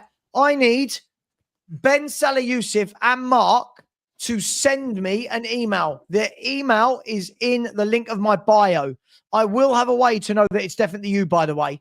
Carl, you've got my number, so message me. What will happen is I need you to go to okjersey.com and let me know. You can scan the QR code. Let me know which shirt you want. And you're going to need to send me the picture of the shirt you want and the size that you want and your address. You don't have to send the address in the first message. And then I will get that shirt sent to you. Doesn't have to be Spurs, but probably will be for you three.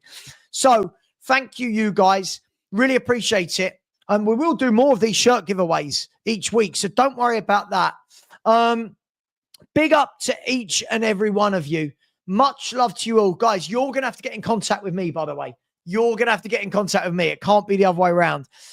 Danny, thank you so much for your time you've given me this morning and this afternoon. Yes, appreciate it. I'm going to do a show as well in about half hour, 45 minutes with Ben for an hour and just have a chat about that as well and catch up with a bit later. Cheers for having me on. And well done, Spurs. I'm impressed. Yeah, absolutely. Let me just see who's live. I think there's going to be loads live. So let me see who I'm going to send you over to. I'm going to send you over to Shawnee. I'm going to send you over to Sean. Please, when you get over there, hashtag Savarade. Oh, you don't need the hashtag Savarade. Please like and subscribe to Sean's show. Stay there. It will take you right to his show. Thanks a lot. Thank you to Dan. Thank you to Lubo. Thank you to everyone. Much love. And what a effing performance from Thomas Frank and his new Spurs team. And as always, come on, you Spurs.